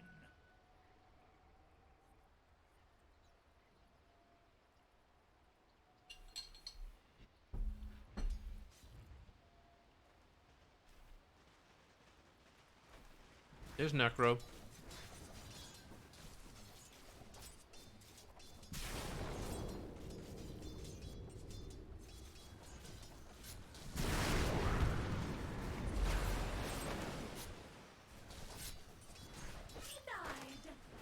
Lots of hitting your own creeps. That's good.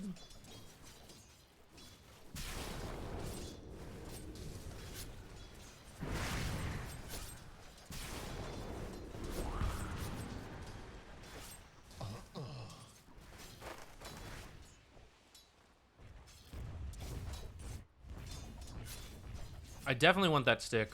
You have it now, but I think you've already missed like 5 or 6 charges actually. Maybe not that many. More like 4 at least. And Necro Qs and then like Marcy jumping around.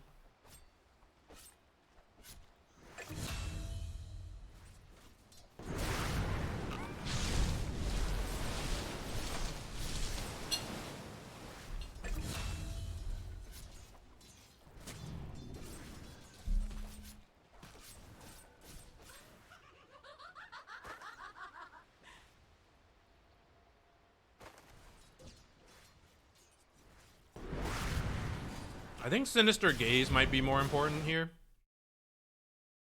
Because if you think about it, they are going to right click. But a good amount of damage is like Death Pulse and then like the spell damage. But the worst thing is like, if she gets thrown into a bad location, you're going to Frost Shield her, but she still has to run through because she got disposed, take a lot of damage. And if she uses illusions, you're actually going to reveal the real Naga. So I actually think Fear might be better level 2, so that when you see Marcy like hop in, you can try to fear her and disrupt the combo. And I think that might preemptively protect Naga from more damage. This is just like a theory crafting thing. I'm not fully sure if this is true or not. But that's kind of like my gut feeling here, is that if you actually had like the fear and Marcy leaps in, she just never gets to dispose the Naga. Naga won't be in a bad spot to take as many right clicks. I think I would try the fear, but I don't actually know if that's like correct.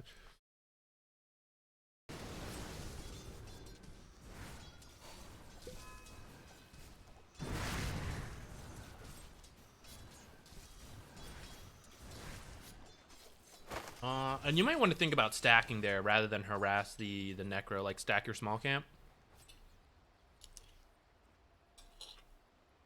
I think it would be a little better.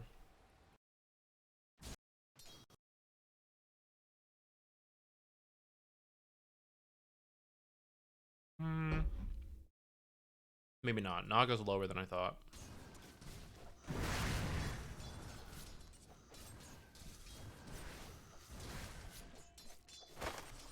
Alright, maybe this is fine. Because Naga's low, if you leave, he'll actually zone her off, I feel. So. But otherwise, I was thinking, like, Marcy's gone, so you know it's going to be, like, 1v1 at worst. So you could go stack, and then you can delete a whole wave. But if you're going to lose the 1v1, then, yeah, it's probably better to stay.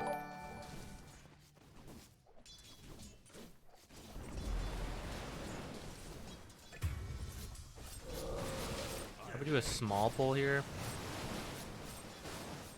Yeah, I would try to do the small camp pull or stack it. But I think the small pull is probably safer since Necro could steal a stack.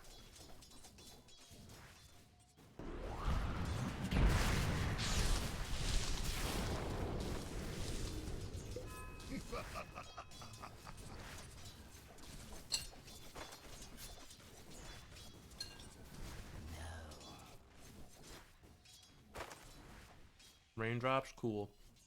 I was just thinking about those.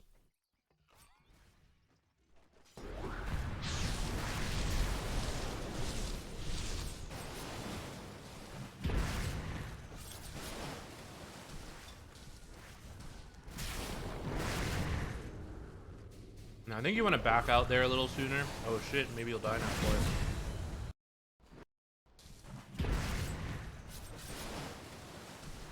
I think here's a good time to like back out. You're already happy with the trade. The longer you wait, the next creep wave is coming. Oh, you actually can see it. If you accidentally aggro this is really bad. But also, you don't have more regen, so I don't really want to take extra damage than I need to. But then also there's a lot of enemy creeps, so I think backing out a little sooner. And then the last thing I guess is the cooldowns, but to be honest, I don't know the cooldowns exactly either. But of course, the longer you wait, the more likely the spells will be up.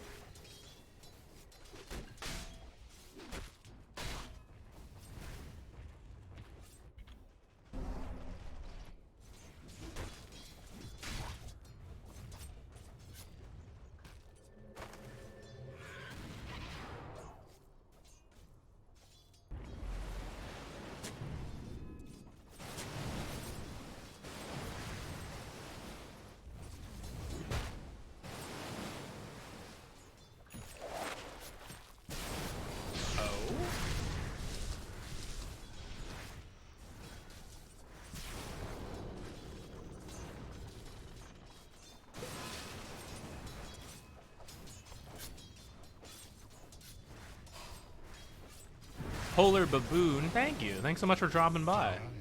Are you able to watch the replays on your while commuting? Do you download them or something? Or do you just stream them? I guess there's a lot of like unlimited data plans now. I'm still in the mindset because like when I started with like a payphone, you know, like an old brick, and then like data was so expensive. So in my mind, even though I'm actually on an unlimited data plan, and I still like rarely watch videos like when I'm not on Wi-Fi because it's just like ingrained in me not to do that. It's like it'll use too much data.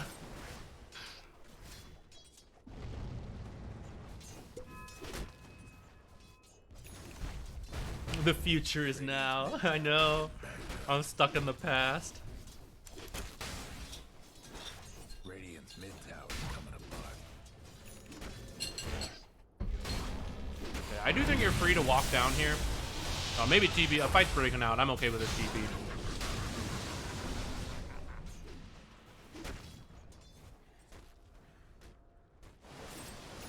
Yeah, she'll be fine on her own from now. Yeah, spoke too soon. Now look, she's fine. I don't think you go back top. Radiant's mid tower could use a hand. You didn't have your TP, so it's like, oh shit, I can't help. But it's about to be up, you know? So you just tell her, like, be safe, 30 more seconds, I'll be back. I'll be back. Dire's top tower, you know the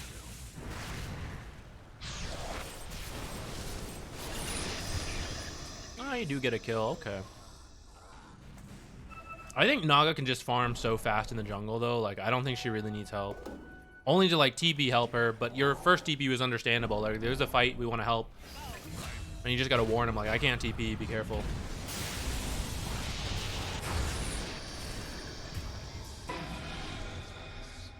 But at least you went up, you did stuff, you put a new ward, and then you left. So I'm glad you didn't stay too long, so maybe that's fine. Getting the business.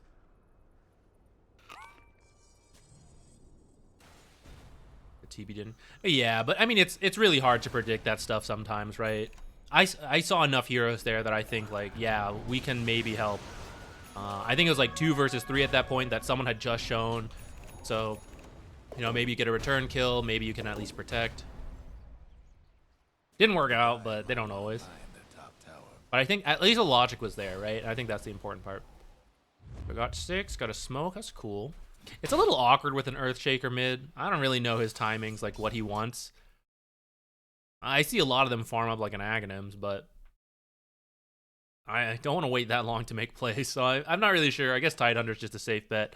I don't really know when to pull him in. I kind of ask them usually. I'm like, do you help us? I'm like, what's going on? Are you just gonna farm? What happens here? Thank you. What? Oh, Polar Baboon, thank you. Dropping by and subbing. Ooh, wait, what's going on here? Nice. Combos. Oh, didn't get Invoker though. Polar Baboon, thank you so much. It's very kind of you to drop by and just subscribe and everything. Now when you watch this VOD later, you'll see yourself. Guess you can get involved. Stay frosty.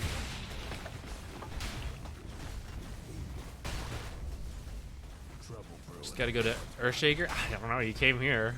I think it makes sense too to like go to him, but I don't really know.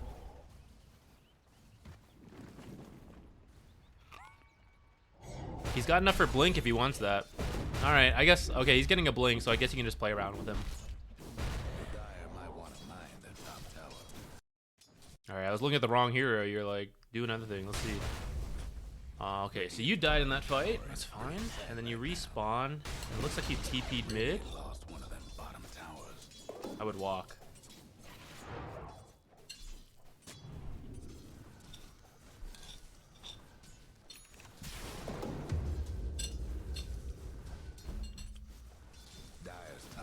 Strongly recommend walking there.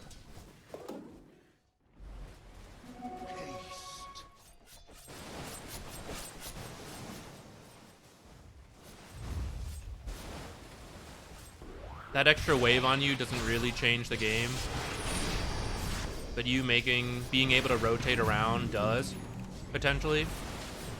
So I think it's pretty worth hanging on to that teleport. If it was swapped, like this was like the creep wave sitting out here. If it was like 6 creeps pushing into the tower, I might TP for that. But this was just kind of sitting here, so you had time. Okay, looks like your team is just like kind of winning fights. Oh, the aggro song. Love it. Great.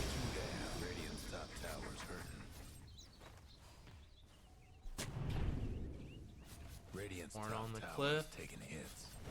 I think this cliff ward's a little bit of a gamble. I don't fully mind. It's pretty early, so sometimes at this stage people don't think to check like back here.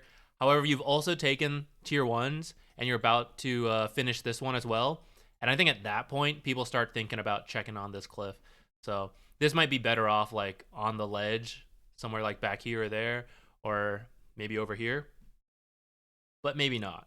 I definitely wouldn't put it here unless you're going to play in this area.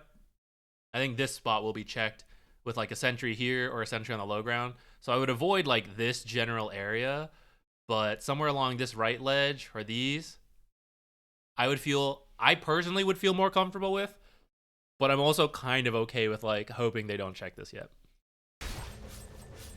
Is this Invoker wild? I guess he saw you guys didn't have detection and he called his bluff. He was like, there's no way that Lich fears me in time. Check this out, guys. I'm going to TV in and tornado him and walk away invisibly. It's going to be sick.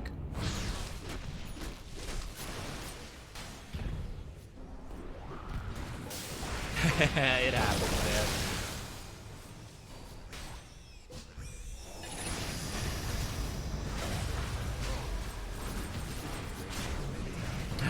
Nice try, nice try. Trying to finish it off with the ult before. Okay. I mean, a lot of these fights are going really well for you all. At this point, it's actually pretty hard to take tier 2s though still. So don't throw your head against them too hard. Like Tide can kind of do it. It's kind of his job. Definitely don't have Naga try to do it. I'd say it's not worth it. There you go. Nice. Disrupt that Marcy. The watermelon falls anyways. So this was my worry about you guys like actually pushing the tower too much. I thought Tidehunter would be like okay. I guess he was. I guess they like all came in and everything, so what can you do? But it's gonna be a slow tower capture, so rather than try to take it, I would just like farm up for like 5 more minutes, but try to control the area, you know. So if they walk out of the tier 2, you kill them, but if they stay under, it's like fine, we'll just out farm. But actually trying to take the towers can be difficult and can lead to stuff like this. Radiant's top tower's hurting.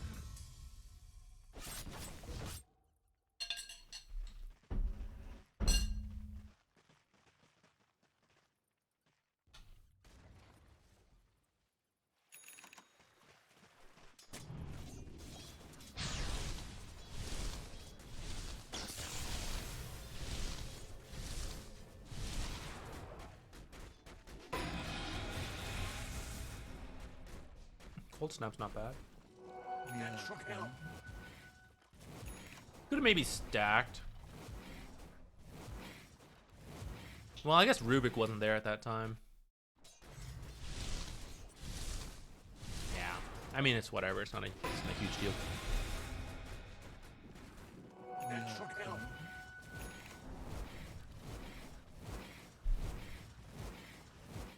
Okay. I mean, when Ravage is up, I would recommend have a smoke, have the observers ready. You want to like pick and choose where you want to play. I would say your team's a little better at doing Roche, but actually neither team is excellent at it. So I'm actually kind of okay if you want to come down to this jungle first. Try to take this tier 2.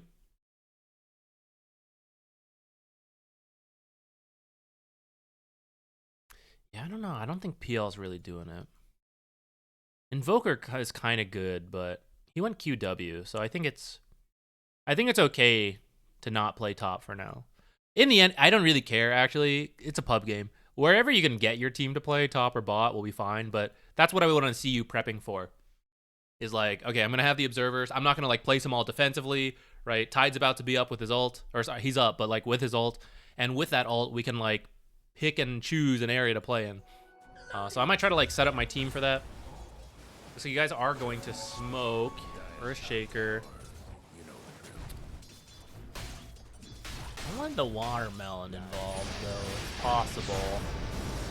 Oh, looks like we're gonna find a kill anyway. It's okay. Penetrating cold. You guys have chosen top. Heavily invested. All right, that's fine.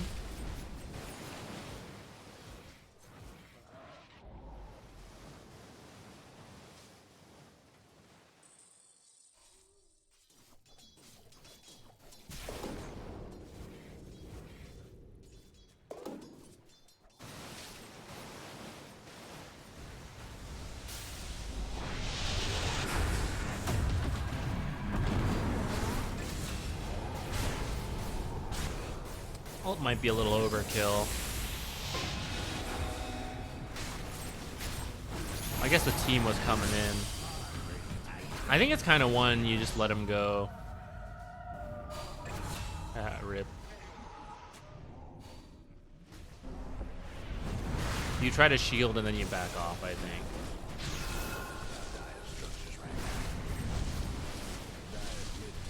This goes back a little bit to wanting Tidehunter involved.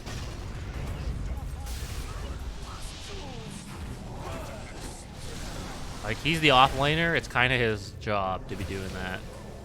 Earthshaker can kind of do it, but it's like not as easy as Ravage to work with, I think. I think he was working on a mech. Should he have it by now? Yeah, so definitely, you definitely want him involved now.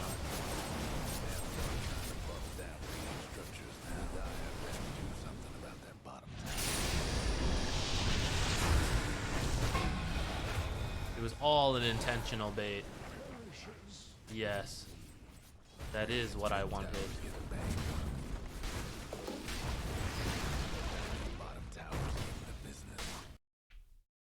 I just want to point out this will be difficult for you to defend.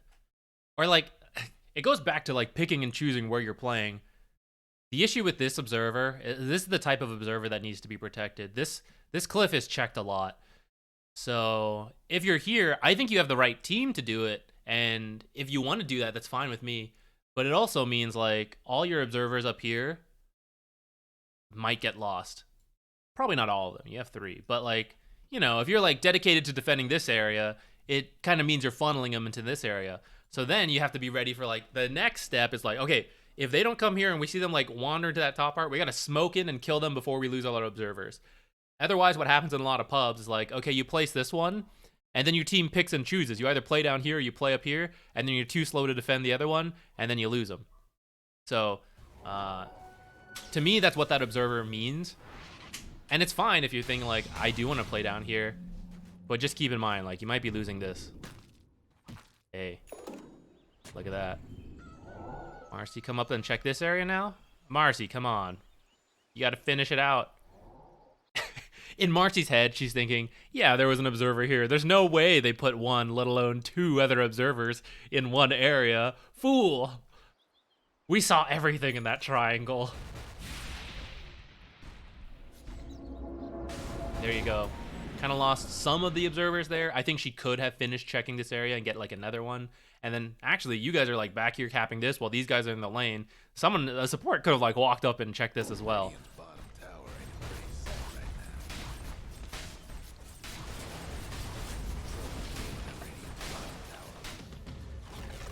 Okay, and then this is like it's a relatively good ward and good when you're like trying to trap them in. I'd prefer this one over this one actually, and then play top. But this is now like two observers, very recent down here, and you actually want to be like up here. And it looks like your team's going. I think you guys realize they're trying to do Roshan right now, and I don't think you have one to now like put on the cliff or something. Or like say this wasn't happening right now, but your team realizes Roche is the next objective, so you try to go over there, but you don't have everything. All right, that's about as much as you could have done there.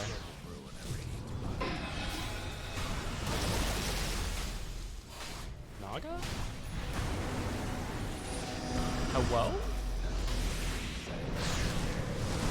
She's ratting.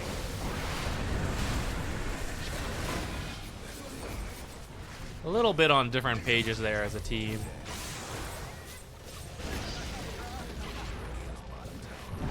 Ruh-roh. All right. I mean, not much you can individually do about that. Besides to, like, make a group big call, but... Oh, you're duoed with him? Yeah, what the heck? Where is he then? I thought it was like a pub game, Naga. I forgot you guys are... You're partying with anyone else? Flame them too hard? No. Yeah, I think you should bring him in. I get it, wanting to rat. But to me, I think you guys are in the lead, so giving up anything for free, especially like a Roshan, is no good. And I think once you guys are, like, you take Roshan or you win that fight, you can just go down and do this stuff, you know? I don't think Naga needs to, like, oh, we got to get this now, you know? Like, once she has the heart, I think it's pretty hard for them to deal with her. So, like, I'm not that worried. Just, like, don't let them get this free stuff. But I mean, it happens. I've made calls like that when playing core, and then I'm like, oops, should have just gone.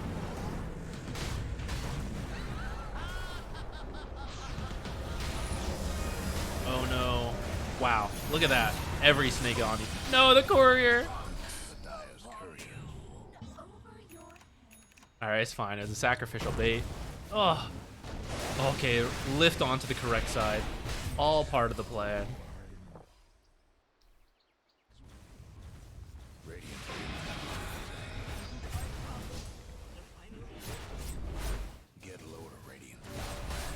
Let's start the next one. Enter in if you'd like. Looks like you should be in a good spot to win from here. Should just continue, take smart fights. Be careful of a teleport like this. You should be okay because the timing, they're still dead. But this is one way to throw, which is like you TP back to defend a tower, but you were right here, so now the enemy team knows you're not there, and then they're willing to start a fight. If they were all together, it'd be better. They're kind of like split up. I don't think you as a support should ever be the one to do it, though. I would always, like, stay with the team. Even if I know it's the correct decision to leave, like... I don't think you can risk your team throwing a team wipe without you.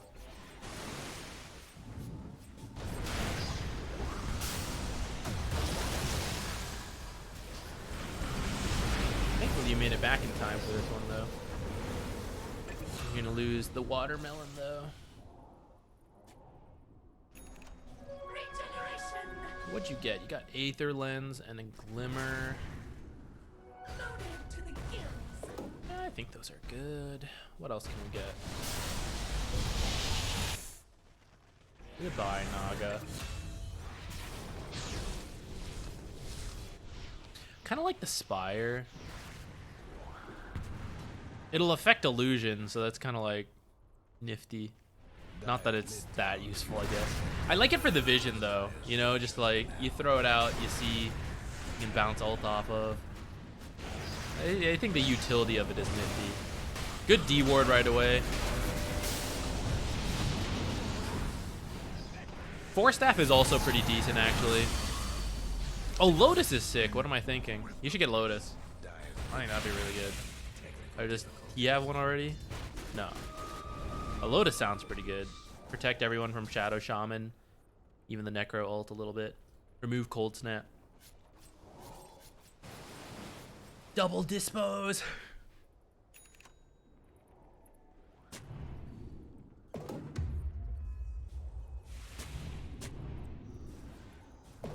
You would have skipped Lens. I kind of like Lens just because, like, I think Glimmer's good, but Glimmer being so short cast range, I kind of like the Aether Lens to make it easier to use, along with, you know, all your other spells. But I get it too. Like, you probably could get away without it. It would just be harder. I'm up for it though, especially because there's like a Marcy who can like jump in and like cause problems for you. I kind of like being able to be further back. But I do think Lotus is solid now that I've remembered it. I think Force Staff is also generically fine, in particular against the Ice Wall of Invoker, and to get away from like EMP, stuff like that can be useful.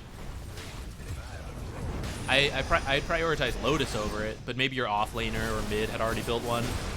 Then Lotus sounds good. Screw that illusion. Show it what's up. Ult it.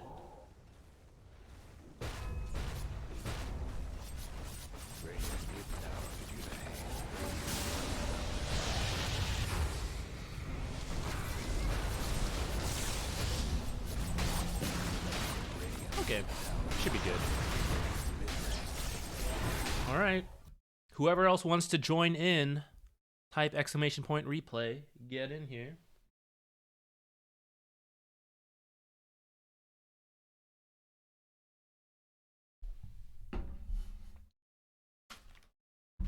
You got 3 seconds. 1, 2, 3. That was probably more like 5 seconds actually, but it was a count of 3. Eat me up. I saw you. You saw you enter. You almost didn't do it. You joined in because I mentioned it. You were like, okay, yeah, I'll hop in. Rigged. All right, congrats. Just send me the match ID. I'm going to go put my bowl away.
eternally rigged. No way.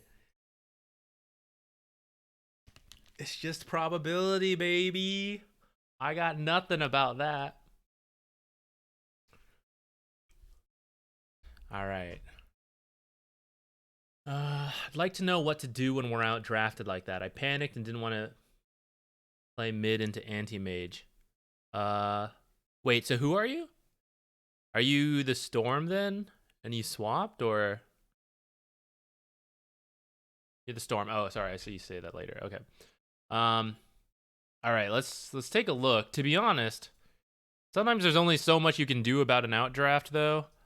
Sometimes you just lose. It's how it goes. But we'll see.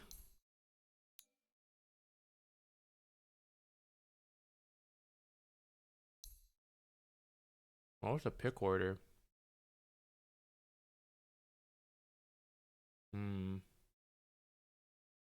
Yeah, it's hard to think of this ahead of time to realize, like, who's really... Well, okay, to an extent, you should, I guess.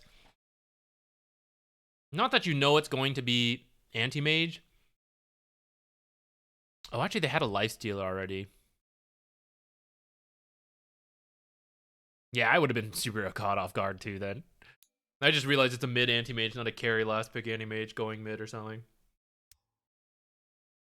I mean, the most you can do there is kind of recognize, like, hey, who's weak to Medusa? Maybe they'll pick someone good against her. I don't want to be weak to the same stuff as Medusa. I still would not have predicted a mid anti-mage, even though I've seen a couple throughout my, Dota career. All right, we'll see. You can call this one. I've never lost, and I'll not start now.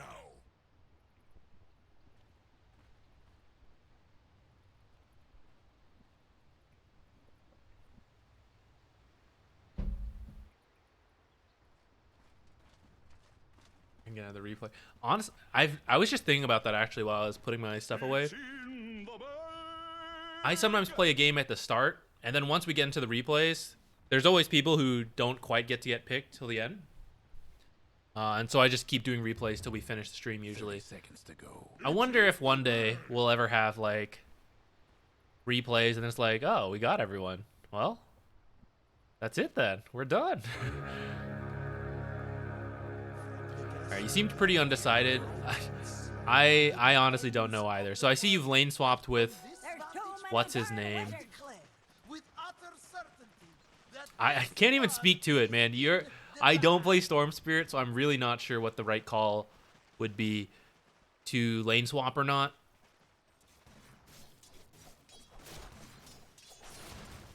Well, you might be okay versus Lifestealer, actually. But you'll be under-leveled to what you usually are.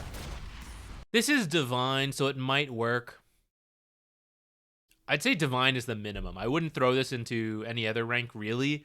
But sometimes swapping lanes affects power spikes a lot and timings, and can really throw you off from your usual game. So sometimes I'd be careful of that. But once you hit the Divine and a little higher, right, people are more flexible. You're trying to convince Earthshaker to be the core? Is that worth it? I mean, I know the matchup sucks, but, like, I don't know. If he's a support player, it would be better for you to be counterpicked as a core, and you'd probably do more than a support player forced into core. Depends how much flexibility people have.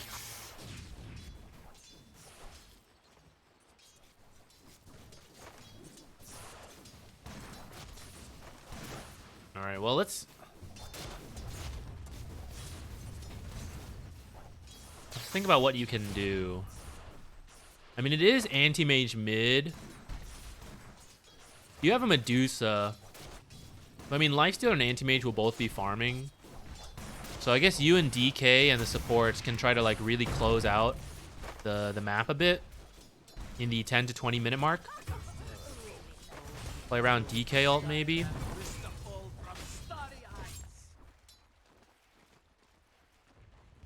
Do you even need 2 points in Dragon's Blood versus an anti-mage? I feel like 1 point's probably enough as a DK.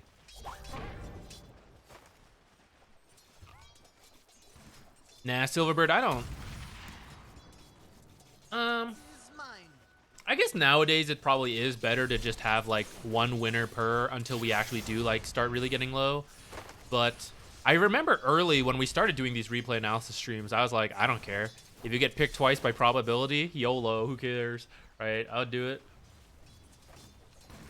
But maybe now that it's bigger and we have a lot more people joining, it is better to try to split it up. I appreciate you thinking of others like that and deciding not to like rejoin too much. I actually realized like we don't usually get many repeats, but I never explicitly tell you all that you can't join multiple raffles. So you all just decided on your own as well that it's like it would be respectful to others to allow them the chance now that I've been picked. Or I just don't notice you guys join multiples and you just never happen to get picked. You have the luck, it's not fair.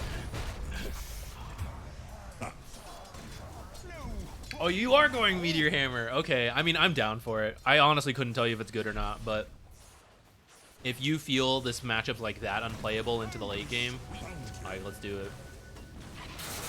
You do have a Medusa, but I think Medusa's better against Anti-Mage than she used to be, especially if she picks up the Ags and she can stone people, because Medusa outputs a lot of physical damage. So that's Anti-Mage's weakness. So if she can kill him in time, like during BKB and someone locks him down, like you Hex him or Vortex, like that's really good.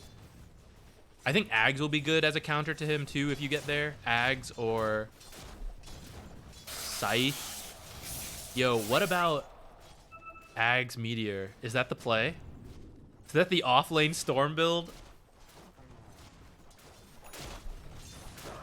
Well, you have to be careful though, because you could Vortex during Zip and not be able to Meteor. Is what you were thinking? I don't think it's actually worth it, but it's pretty funny. I think you just try to like close out the map with the Meteor early items and then go for like a Scythe. Because as long as like I believe in Medusa's damage output, assuming she has like a decent game.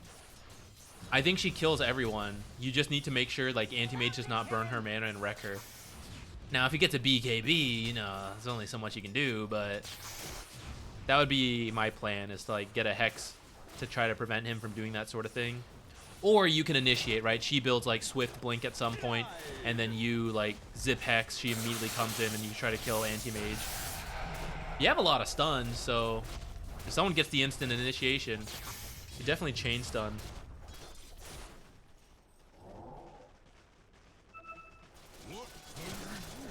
I don't actually know if you should get a Meteor Hammer, though. I'll leave it up to you. You're the Storm Spirit player, but I kind of wonder if you should still try to play like a normal mid-hero just from the off lane. And then you still, you know, do the usual Zip farm. Because against the other heroes, I think you're like okay, right? Anti-Mage is a huge pain for you, but a Lifestealer having the immunity is also annoying. What's happening here? Just like walking in.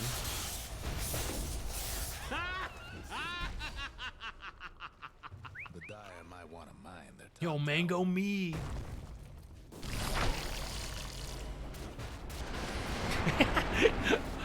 For a second, I thought you were gonna connect on that Lifestealer. It's gonna be hilarious. Oh, almost dodged. I think you guys are chasing way too hard, but I'm here for it because I'm not in the game.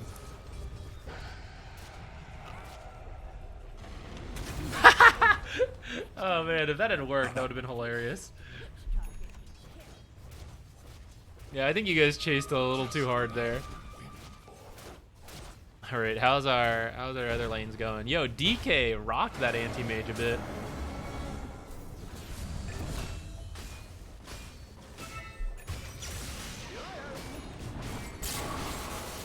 Ah, joke's on you. Oh, it's still full of mana. Guess what's happening? The Dire's bottom now. Radiant beyond and fortified. I think DK should just ult. Oh, now he does it. Super Echo. Oh, it was almost so good. Telestacks. I think you've got a good timing with Medusa shaping up here. Like, I think at this point you should just plan to play around her, initiate, and try to set up her physical damage to kill Anti-Mage before he wrecks her with Mana Void. Dire's got one last top tower.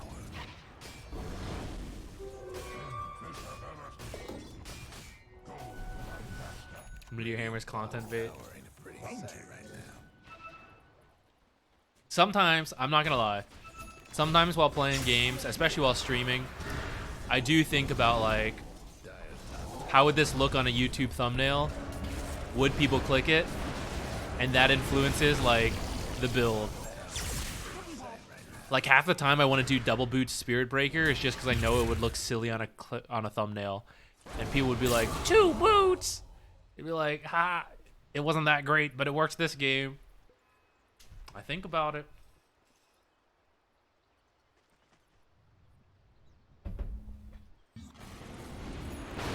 Best do something. Yeah, too bad 6 Null Talismans doesn't work anymore. Dire's bottom tower's getting the business. Since you're going for an early game, I don't know if it's like, maybe you do get them.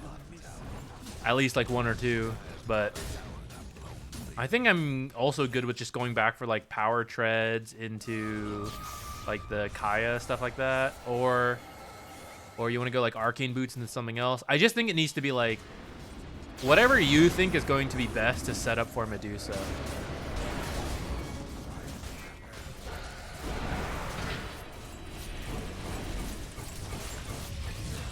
Or like whatever the build up for Ags, like which one you think is best there.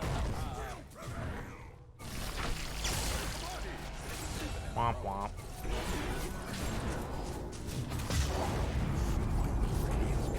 No, she's not ready yet though. She needs at minimum this extra item. I think she needs like, I think you want like 3/4 item Medusa versus the like 2/3 item Anti-Mage and Lifestealer, and then you're okay. You hope that's like your best window. Besides that, I don't know.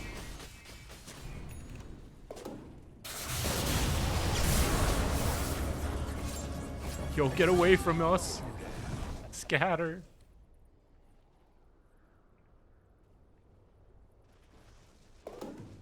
Did get Kaya. Dire's top tower down.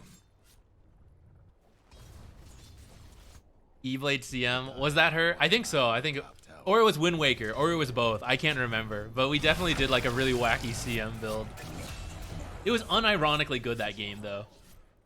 That's why I'm okay with it. As long as I think it's like workable in the game, I'm down to like clown a little bit for content.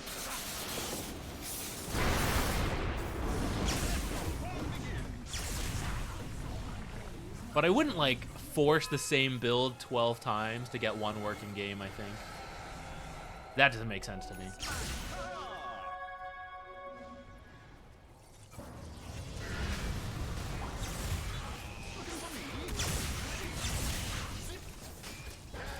I think you should be zipping over to your Medusa in this fight. I don't know if you have the mana for it, but she is your damage. She is my everything. You know, like zip over here and trap this guy, or vortex him,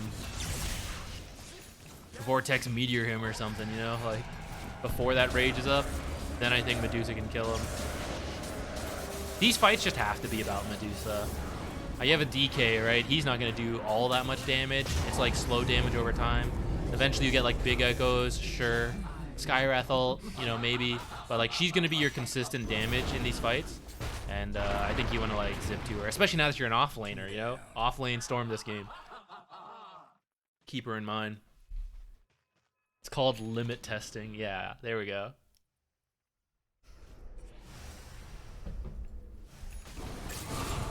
I mean, actually, even if you were mid Storm Spirit, I would still want you to like think about who's gonna do the most damage. But mid Storm Spirit's more farmed, and you can think more about like your own individual pickoffs. You're pretty underleveled compared to where you'd usually be, though. So I feel like we kind of have to drop that a bit. Maybe you can still do a little cancel Storm Spirit ults and stuff like that, or Snapfire ults.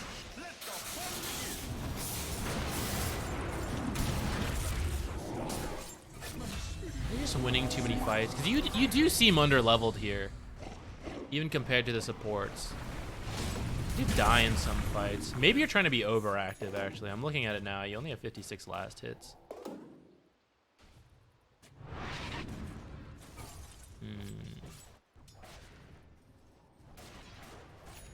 I think of offlane Tiny is just better played as 4. I think he's fine as a 4. Or sorry, good as a 4, fine as a 3. I think he's better at like carry and mid Tiny right now. Mainly because a lot of offlaners want to be aura builders right now, and Tiny doesn't really do that as much. But he like works, especially if someone else is gonna build the auras. So I don't know. I would prefer having him as a 4 on my team. I think that's his maybe best spot. Well, 4 or like mid. I think both are okay right now for him. Carry is a little weirder, but can still work. It's just not very popular. And yeah, same with offlane. Like I'm sure it could work, but I think it would be a lot easier to execute with like almost any other offlaner, or maybe not almost any, but you know, quite a few. If you really like it though, and you're an offlane player and you want to do it, like, you know, whatever, go for it. I wouldn't really like bat an eye if I saw it. I might be like, darn, I was hoping for like, I don't know, someone more meta, someone a little stronger, but like I also wouldn't be like, okay, this one's over. You know? Like Storm Spirit offlane, I saw that in my game, I'd be like, oh man, what the, you know, shit.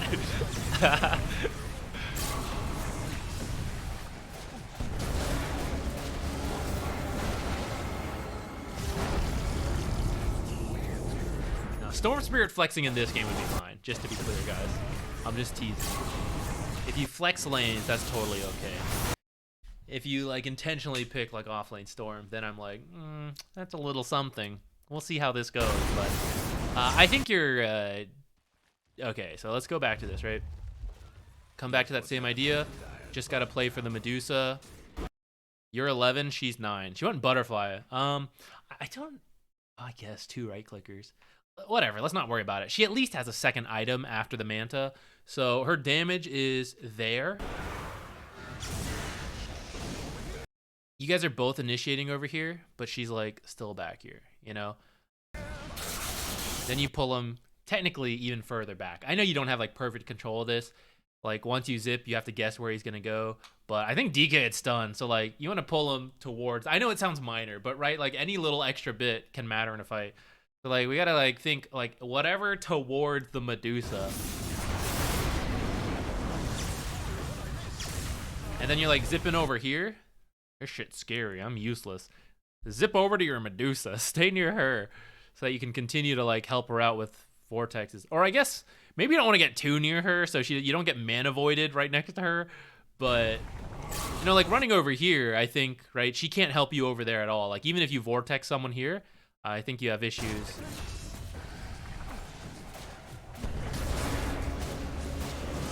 I think that DK should have waited a little longer too before going on that Mars. I think he wants Medusa to get closer.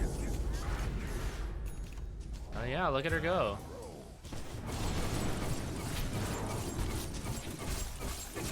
But all we got to do is help her out. Also, I think Ags will be kind of good. It'll help with her physical damage. And you guys remember when Medusa's literally just got like 2 items and then ended the game? Sick times.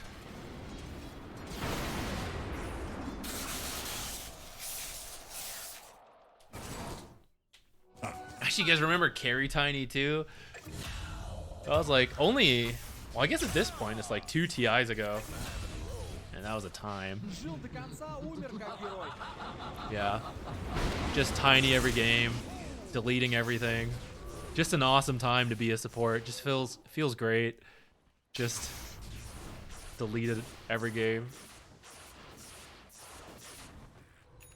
Just what I've been waiting for. Yeah. I mean, we'll keep going a little bit, but this is a pretty unique game that you're not going to run into that often.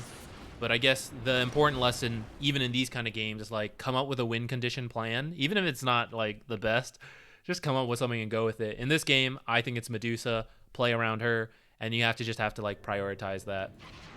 And I think you're like itemizing a little bit towards, I guess, I don't know, you're itemizing regularly now a bit now that you have the Meteor.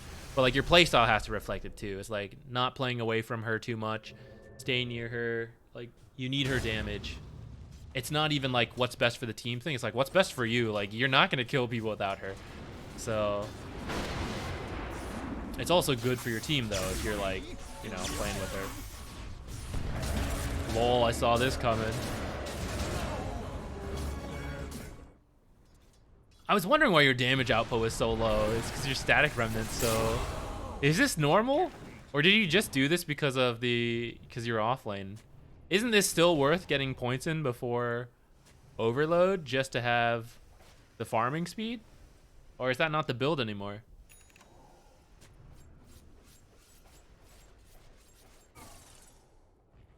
Dire's top tower's getting beat down.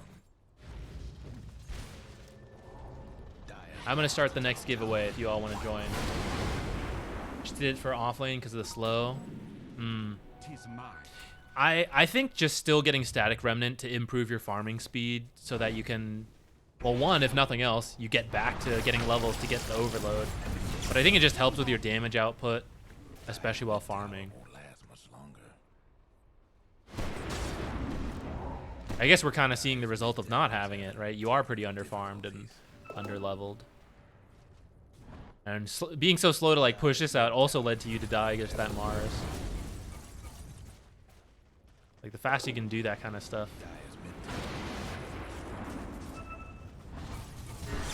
You can skip to the point where she gets rapier. When is that? That's exciting. 40 minutes. All right, let's see what's happening at 40 minutes.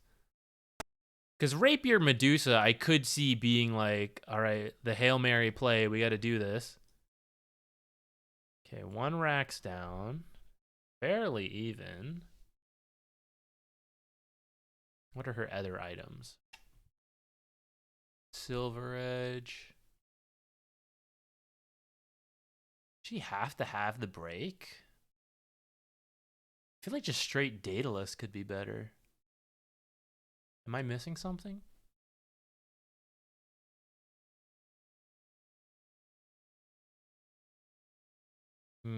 I do think Daedalus Ags sounds like kind of good to me, but I'm not that much of a Medusa player, and she's not like super popular right now, so I don't really know. I personally, I actually think you're missing your window at this point because they do have 2 carries, Anti-Mage and Lifestealer. So I actually think you already want to be like kind of winning at this point with like Medusa being more farmed. And if we think back to where we were before we skipped ahead, when she was like 4 levels over both of them, like to me, that was kind of the timing. That's why I don't love the butterfly right there, but maybe, I don't know, maybe it's okay. I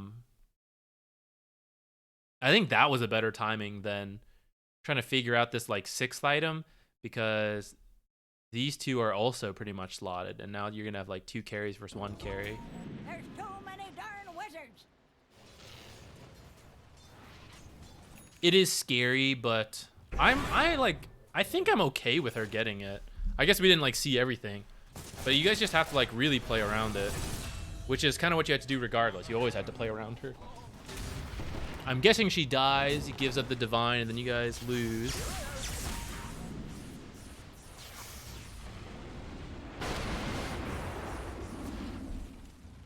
Even if she skips divine though, I think like the longer you go, it's getting dicey.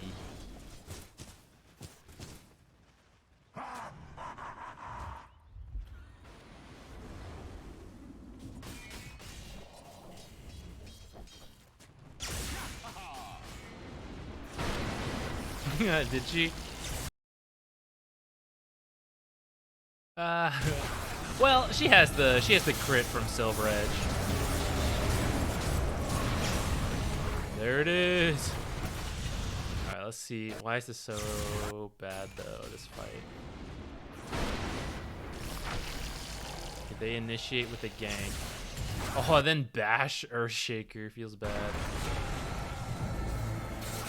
I mean, you guys are moving on the map with the Divine not together. I guess we could say that's a good smoke from the enemy, and it kind of was.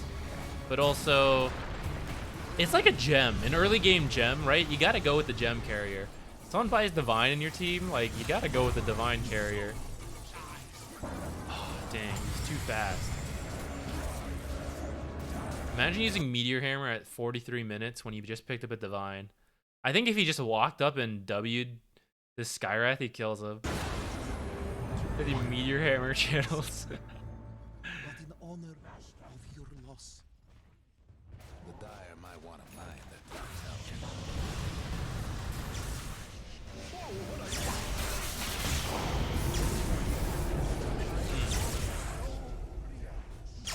What I miss?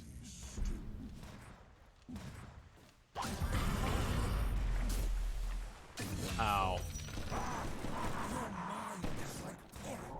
How could you have won? Your mind is like what? Did you see your mind's like porridge? Is that what I heard? If I rewind, will he say the lines again?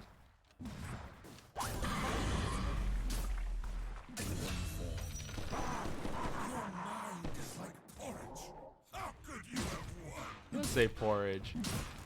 Unless I misheard a second time.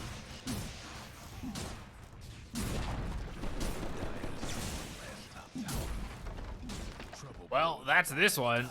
Yeah, I don't know. It's a weird one for sure. I think the timing was earlier. Let's go back and look at this, right? Like, it's somewhere around like well, hopefully she'd be farming, but okay, maybe here's a good example.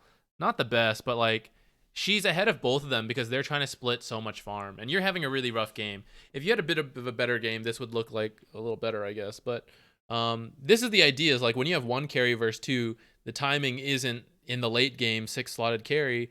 It's that earlier timing when she's finished like 1 or 2 extra items compared to both of them, and which means in any one-on-one heads up, she should win. And you just try to take that fight, right? You initiate in a way that like, okay, we kill one guy and we go, and not like the full 5-on-5 where she has to fight both carries at once.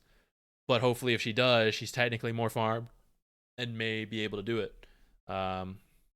I think the longer you wait, like even all the way out here, it's getting harder. Like this is a 6-item Medusa versus 2 5-item carries. Like is not going to be as good compared to like the 3-item Medusa versus 1 or 2-item Lifestealer and Anti-Mage. Because the items all, like for carries, right, you exponentially get stronger for the scaling. So when you get to this point, I think it's hard. Your mind is like porridge. That's wild. What a line. All right. Rom.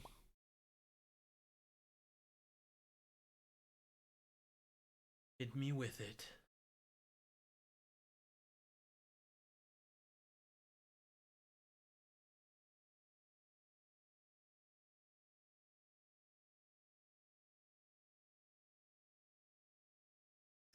It's Scotty at least. I do think Scotty would have been good. I'm conflicted about the butterfly. I think the butterfly was way too early. I don't think she needed it yet, but I could be wrong. I kind of think Manta... Well, here's the logic. I think she's avoiding that stuff because of the anti-mage. So I kind of get that. I kind of think, like... It depends how much she trusts you. Like, some glass cannon build, like Daedalus and Ags, might have given her the damage to kill people. But she could also trust your lockdown, skip the Ags, go BKB or something for a little, like... That might be smarter. Manta, Crystallis, BKB, Daedalus? I don't know.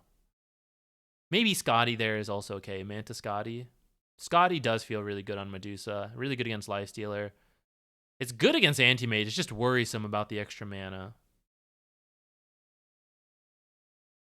But I guess you're screwed by regardless, right? You have to lock down anti-mage and kill him. So maybe it would have been fine to get.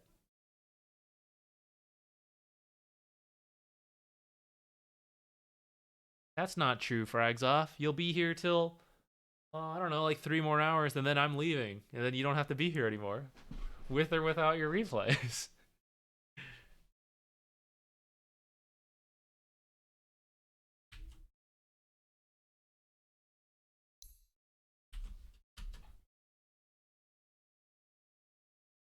Hey, just started to play Nyx.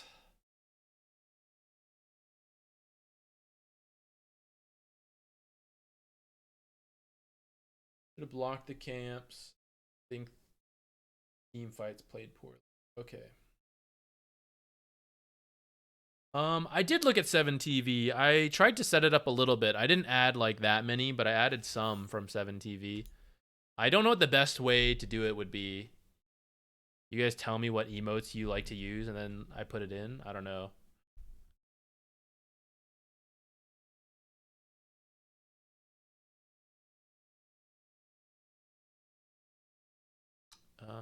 Nyx. Okay, Divine 3.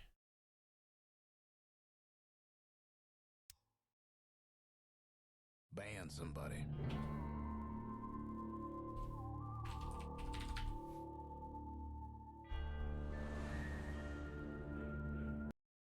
What a surprise.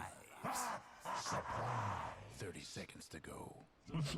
Standards of New Age Twitch. Alright, hang on. Let me write some of these down. You guys gotta show me what these look like or something. Well, I'll just look them up. If they're the standards, I'll just find other people using them. Honestly, I don't keep up that well with like the emotes and like what's hip and hopping with the kids.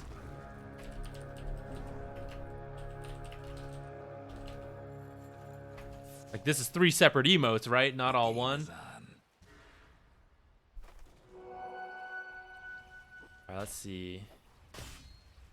DK Nyx versus Lifestealer Bane. Boots and Creep Drag sound good to me this lane. I think it'll be a little hard. Oh, Rubik's here. It doesn't really matter. I think Lifestealer's pretty good against DK. Like, I think he'll be fine. It's maybe playable as well if you also get stats. But since you're both melee and there's like 1 ranged enemy support, and Rubik's like not bad, like with the right click harass. Kind of do think like creep dragging would be cool.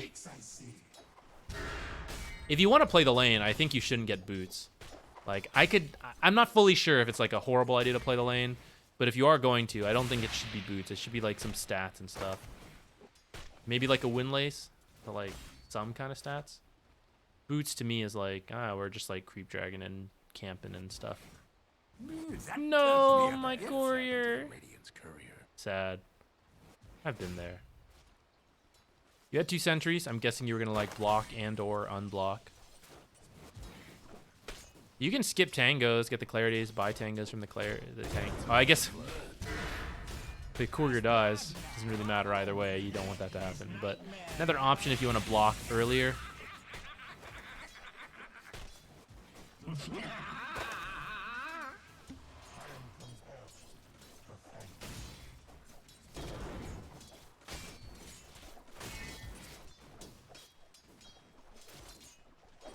Sensor creep. The difficulty is I don't know if like DK would have been on board with it. That's the hard part about pub. Sometimes you want to creep drag and the offlaner doesn't know how to deal with it. So like it would have been better to like play the lane because the enemies don't capitalize on it either. But yeah, I would have tried creep dragging here, I think, for the first couple levels. All right, let's speed up. Or maybe not first couple levels, but just like till you get what you need. And then maybe we can think about like ganking Invoker with I don't know how that feels. This mid Ricky's still pretty new age for me. I'm not used to it. It seems a little hard. We'll pretend we didn't see that. There's less to leap to since he's by himself in the mid lane, but since he can go up and down cliffs, it's a little hard unless you have someone stronger than. You just gotta get the kill real quick.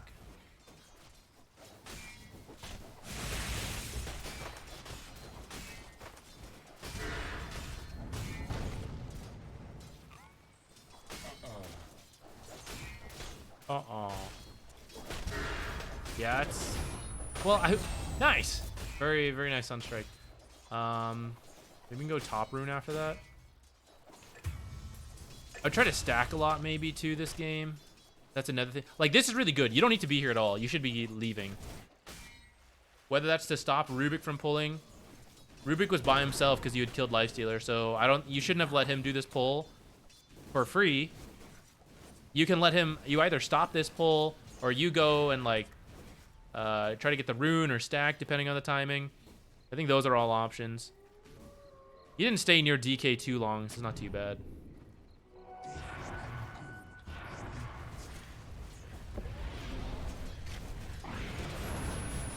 Nice.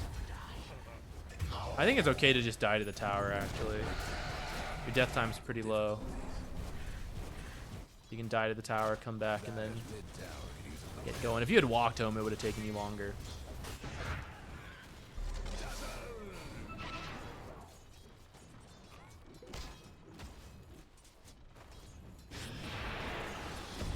I'm gonna see how this plays out, but as you guys know, I don't typically love the rotations bottom.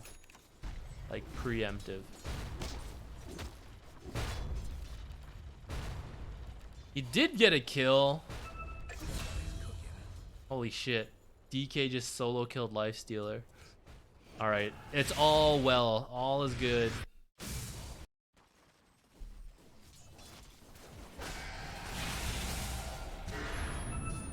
Oh, Invoker did it. Nice.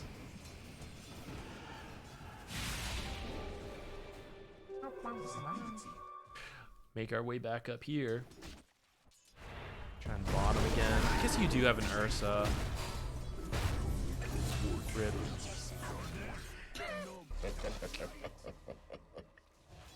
Emotes on the suggestions. Thanks, Fragsoff. I will look into those.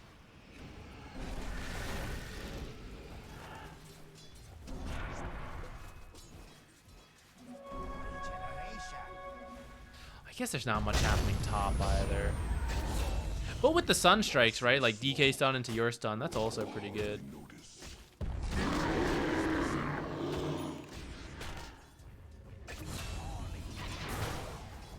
I'm not playing too much Nyx lately either.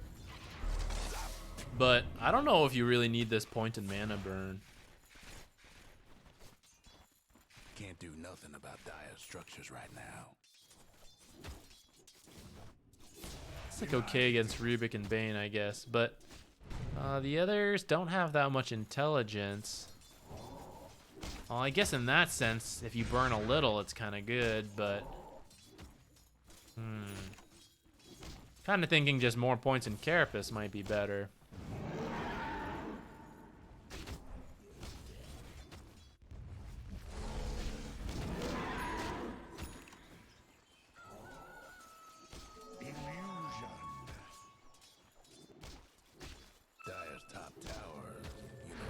I think you're down here too long. I'm like up for that first rotation, but I do think you should come back here and try to like help DK take this tower rather than keep drawing people to Ursa. Very nice stun.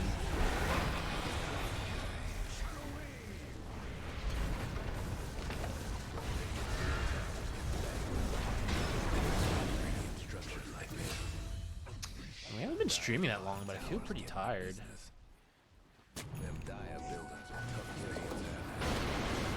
Feels too late to try to like drink coffee or anything though. All right, whoever gets picked next, you gotta have a real hype game. Gotta have something wild.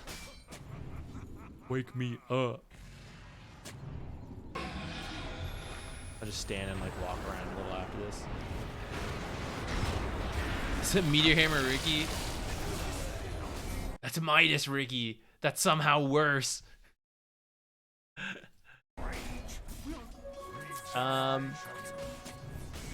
Yeah, you're moving around now, so that's good. I think the earlier, like as soon as DK 6, I think you want to be up there again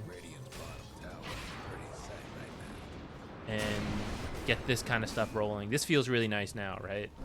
So the sooner we get it going, the better. Wow, That was fortunate. This is a little deep, though. I think we're forcing it a bit much, even though we picked up the Ricky kill.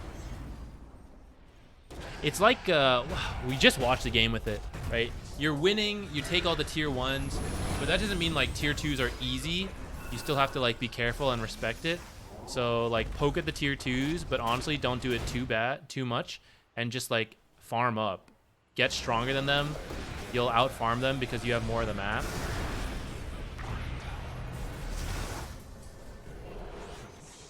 And then you can try like tier 2s, and it's a little easier. Like for how many heroes you had there for how long? We got what? 3/4? I guess it's not too bad, but going into like the mid-late game, right? 30 seconds to kill that tower. Easy. One creep wave and you can like wipe it out with the right heroes.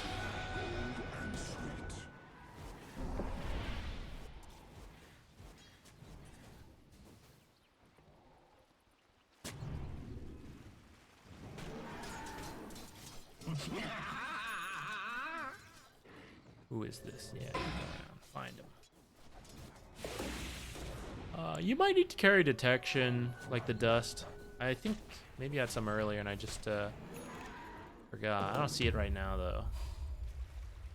Didn't need it for Ricky.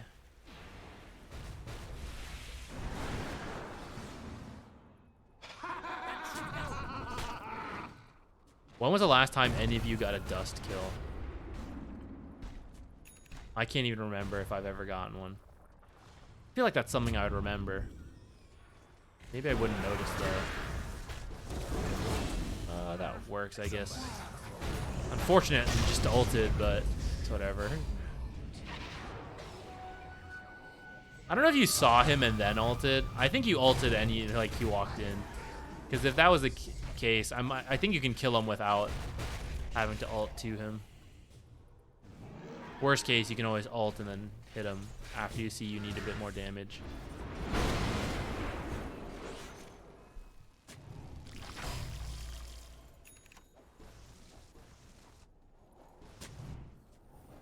Yeah, a bit unfortunate. That meteor was 5 miles to the right of Rubik. Just finished a 70-minute game. How did it go? Was it a good ending or a bad ending? Radiant's bottom tower is in days. We won. Good ending achieved. Nice. Came here to chill after that, though. Dire's top tower's getting beat down. I mean, yeah, I need a 70-minute game to get the adrenaline going. Whoa, nice nightmare. I didn't expect so many heroes to be there. I was gonna say you could probably just stun, but maybe it's good you were saving it for how many people were there. Maybe you were paying more attention to the minimap than I was.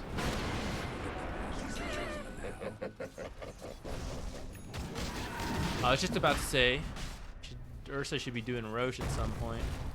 Here it is.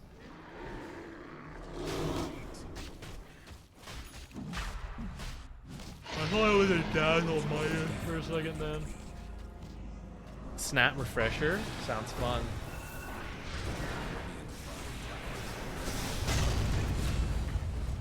Echo Flare. Get him, Ursa.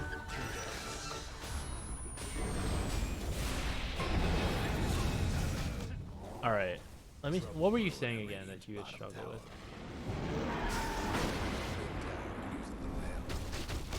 All right. Let's try to the next big team fight. Let's try to break it down a little bit more. See what you're doing.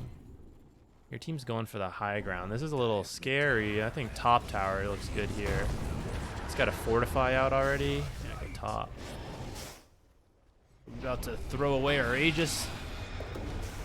Sure seems like it.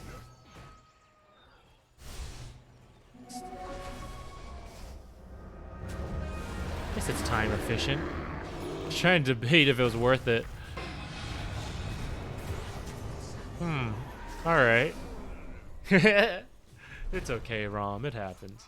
Yeah, I don't think you should be going in there at all. Help him get out, maybe, like stun to disengage. This started off as your team's just staying too long. So I think they were getting out, and then you went in, so then you kind of like reset it. But yeah, just like I was saying earlier about, hey, we're winning. This was like 13 minutes in or something. We're winning, but tier 2s are still hard. Now at 20 minutes, like, hey, we're winning. Tier 2s are kind of easy now, but tier 3s are still hard. So you guys should just collect your tier 2s, continue to farm up, I think, rather than try to force that high ground. Ursa's not good at taking buildings. Dragon Knight is, sure, and Invoker's okay, but when they're all up, like, why take that risk? We'll get some easier ones, get more farm, get Ursa to a point where he can help take towers as well a little better. Radiant's top tower's been disowned. I think they get controlled up by Bane and Rubik. Got it. Okay.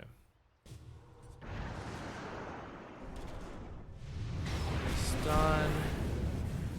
Nice Carapace. Being kind of preemptively ulting. Like, what is this? Chasing under tower. Oh, okay, I guess they got a kill and got out. Maybe that's okay. Yeah, pretty nice, pretty nice.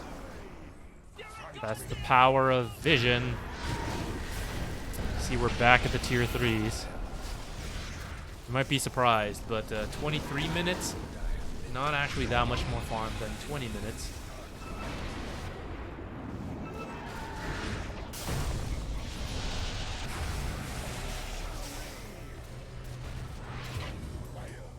I thought he was gonna get out.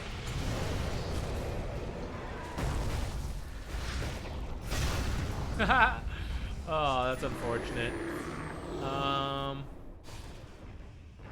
You don't really need to hit people for damage too often. The main thing will be just to stun people for Ursa. Ursa's pretty strong right now. However, the like actually main thing, I think your job as a support here is to tell your team to stop doing this shit. Like, you guys just need to go to the other towers. Let's put up a counter. That's 2. 2 times we have forced mid and now kind of thrown. Trouble brewing at Radiant. He had to echo you though, so it's like, it's fine, you know, like, I used echo on me. It was worth it. I was baiting. Double damage.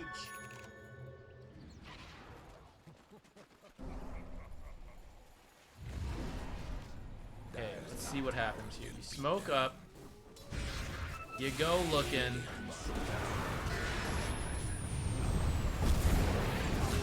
You can get closer before trying to do that stun. You're invis and smoked. However, once again, don't actually think you needed to come here with the smoke.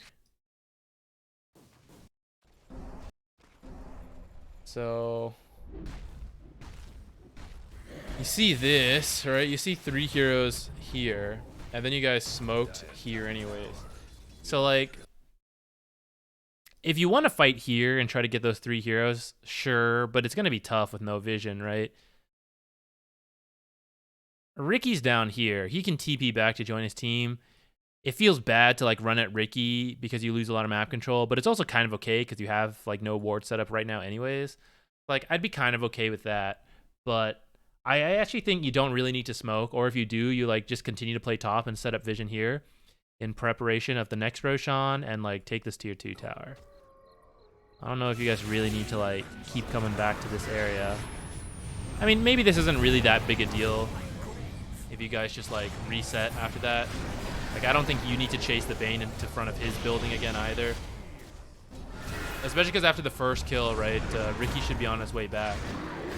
Or not. If he is, he is. If he's not, he's not. But like, I still don't think we want to like fight in their base. If you stun the creep, I actually don't know this. If you stun the creep Lifestealer is in, is he actually stunned? Can he still just pop out and move things? I feel like he should just be able to pop out, right? I can't really remember how this works. Does anyone know? Otherwise, we'll test it in a second here.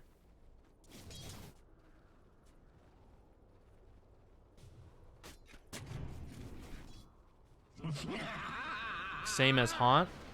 You know what? That's a mechanic I didn't know I needed the answer to, but you're right. That is kind of how that works. I remember that one a bit more because I've been seeing more Spectres. I feel like I have seen when like the illusions get stunned, but she still pops in. Never see this coming. That one makes sense to me. The creep being stunned but lifesteal or not also makes sense to me, but I just wasn't sure if that was like actually how it works. I guess that would be like if he infested a hero and they got stunned and then he was also stunned in them, which is not how that works. That one I can like remember seeing where you stun one guy and then boom, lifesteal pops out and you're like, holy shit. I guess I should have just applied that to my idea of creeps. You guys are top. I guess you're not the 5, so you're not strictly responsible for warding. Or at least de-warding. You can buy the observers. The dire might want I'd love some in the top. And it can be on a cliff, because you're going to all play here and defend it. somebody's gonna roll. Right, Dazzle just not on the same page. You guys kind of leaving. Not fully sure what happened there. He went back in. Okay.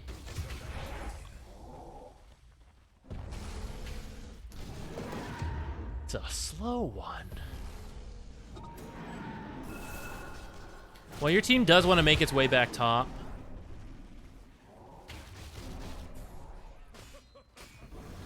I'd be okay if you bought a gem, actually. Because I think you can win. I think you just need to like get the next Roche, win a fight.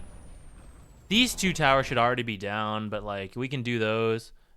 I think you can start closing out the map with the gem.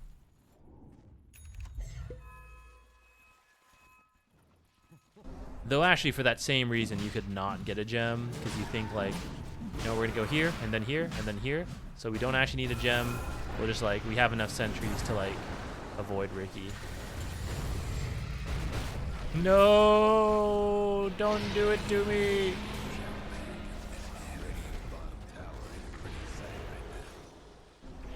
Last game it was Ursa. This game it's, or sorry, last game it was Medusa. This game it's Ursa.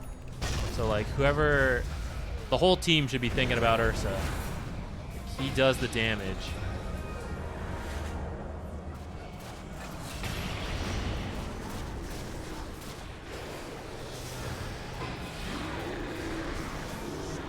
You did get to him eventually.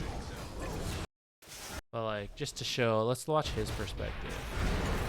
Like, how is his game being made easy by his team? You were kind of scouting ahead, so we'll say that's okay. Did miss this stun.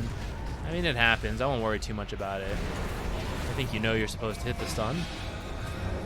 Matter of practice.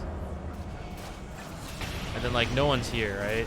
So this is like a team thing. It's like partly on Ursa for getting too far ahead where he can be nightmared like that. But also, like, we got to be thinking about him and everything so that, hey, we set up people earlier. I think your team is just kind of like forcing fights. You don't quite need to. And that started like 20 minutes ago. So I can't say I'm surprised it's continuing now. You're so nice.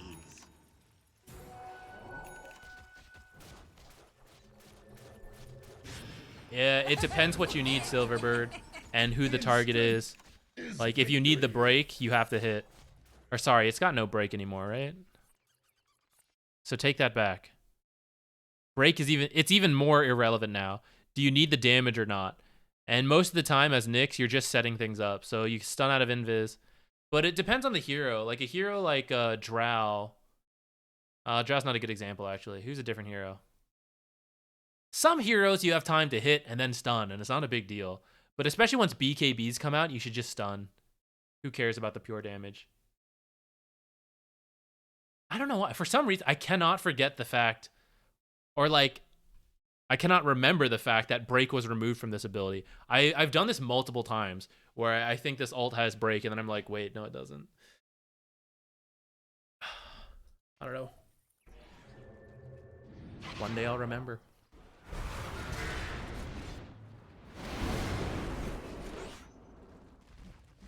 Like here you're ulting out looking for people, but like you and DK aren't really the combo to like kill people. Even with like Invoker Sunstrike, like that's better. It's actually a lot better than without. But like why not just play with the Ursa? Is he like AFK? What's he doing in that fountain? Like, you know, find people for him. I think is a little easier, a little more straightforward. No, that's so sad. So sad. Okay, I'll be right back. I'm gonna go to the bathroom. I'm gonna start the next raffle. You guys can watch this and continue to analyze this game.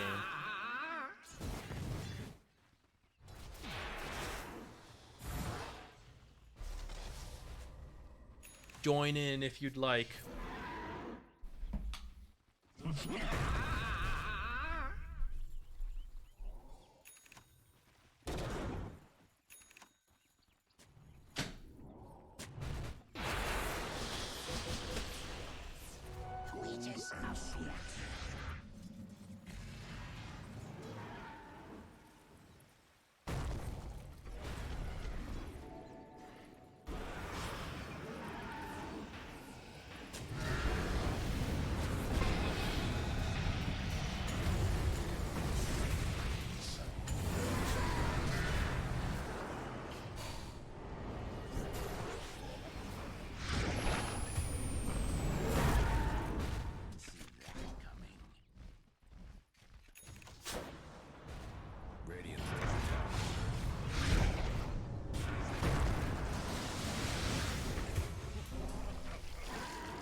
Trying to bust down Radiant structures now.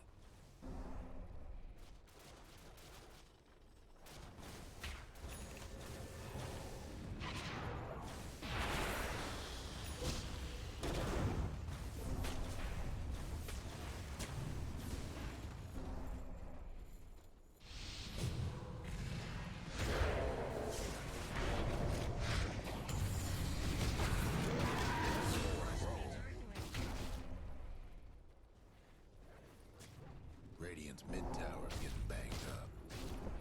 The Dire might want to build a top tower. Radiant's mid tower goes to hand. The Dire structure's looking fortified.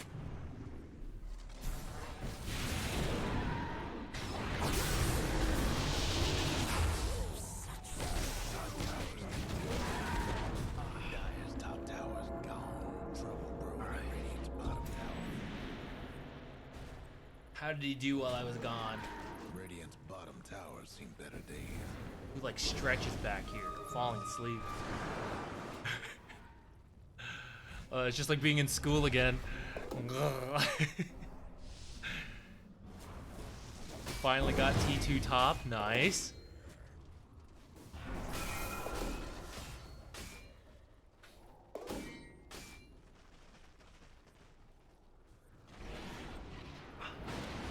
I feel like I slept fine. I don't know why I'm so tired.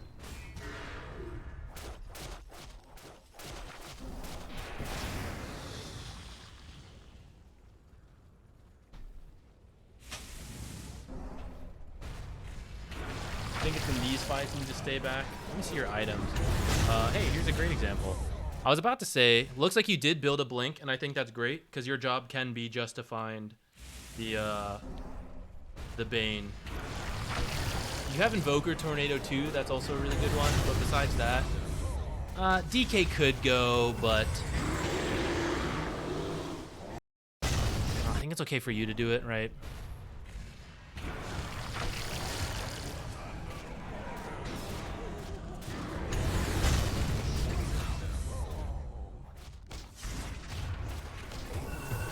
Your team is gonna need like a sentry every fight to deal with this Riki. So I think a gem would help. I think Lotus is also really good. That's another way to protect them from Bane. Like if you just Lotus Ursa, he's pretty safe from a lot of that stuff. Can even remove sleep and stuff too. Does DK have one? Nah, he's going for the Octarine. I think Lotus would have been nice this game on someone. Going for Dags. Yeah, I mean, I would work towards Lotus then, I think. All right, seriously. Someone, let's get a thriller in here. No offense to everyone that's been picked. Radiant's bottom tower. I don't know. I'm pretty tired right now. Belishnickel. Tower's coming apart. Radiant's mid tower's getting 1-4. Let's get some hype in here.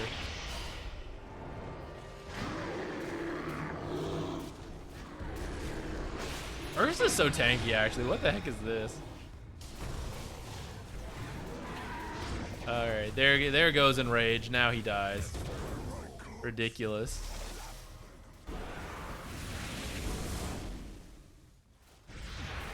Radiant's bottom tower ain't a pretty sight right now. Radiant's bottom tower's seen better days.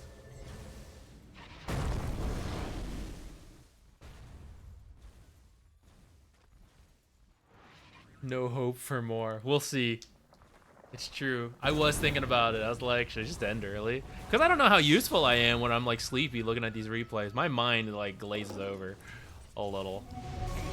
We gotta do something else like fun and like YOLO. Yeah. Oh, like redeem it now and then we do it next time. That should help. I guess that's fine.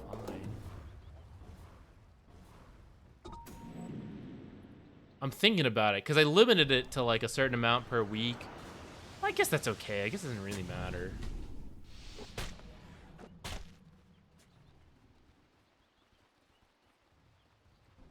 Will Zach remember that? That's a great point. I mean, you can redeem it and I just won't accept it. And then that way I'll see it in the queue for a while. Yeah, why not? We can do that. I think it's fine. It's a loss? I think that's perfectly fine for a replay review. Some would say better. I somewhat think better, but I'm also okay with wins. It's not like a huge deal. Okay. Who are you playing here?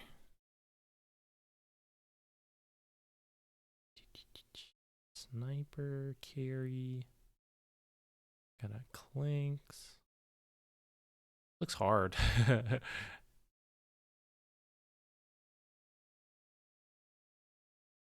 You finish your drawing. Which one is yours, Thamana? Actually, I don't know why I asked. I saved them by name. I think I didn't get to yours yet.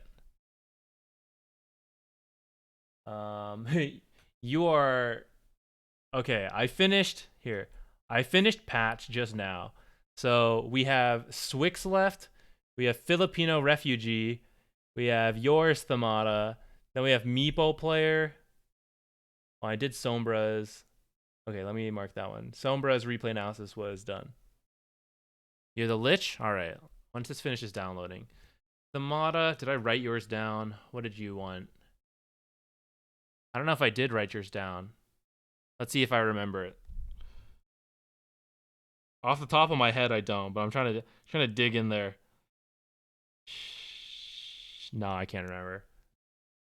Damn, that's what it was. Okay. No, you know what's funny? I did remember that earlier. I was just thinking about that the other day that I was like, oh, I have to draw that picture of me drawing stuff. But I forgot that it was you that requested it.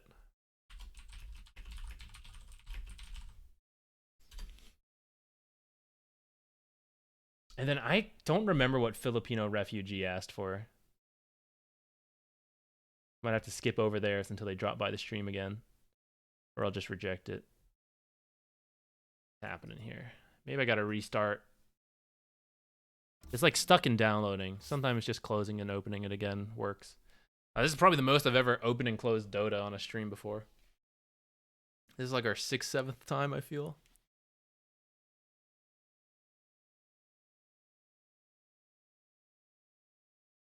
The channel points redemption's erroring on you. I see it. I see it in there, Monch. So, I will. I don't know. I think it's working. No, yeah, I've just been slow. Putting in too much detail into these bad pictures. Oh, actually, I don't remember what Swick requested either. Swick, are you here, Swick? I haven't seen Swick talk in a bit. I think Swick's not here right now. Damn, I gotta remember to write these more often.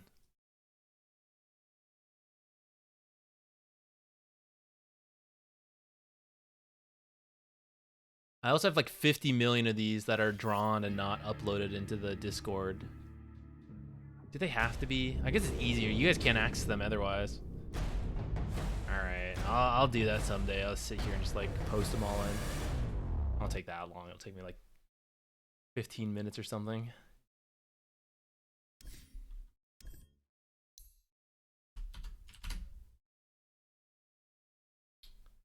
Alright. Round 2, let's try again.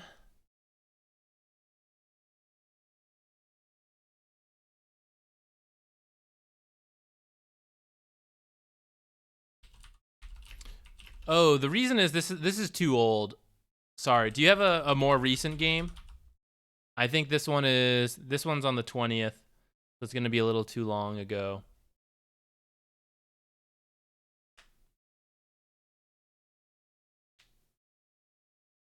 Yeah, I haven't posted. I actually don't think I've posted any since I created this new one to do bad drawings. I don't think I've posted any of them in.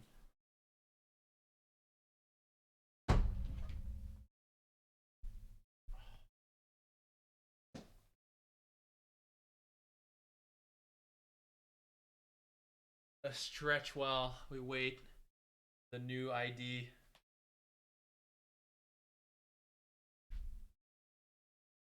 I'll be right back. Let me make a drink.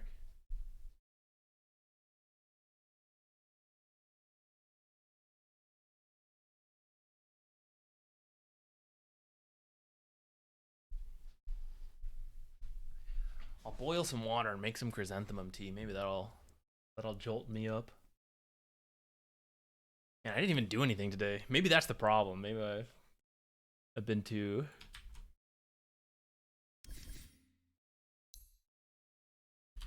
stationary. Not enough movement.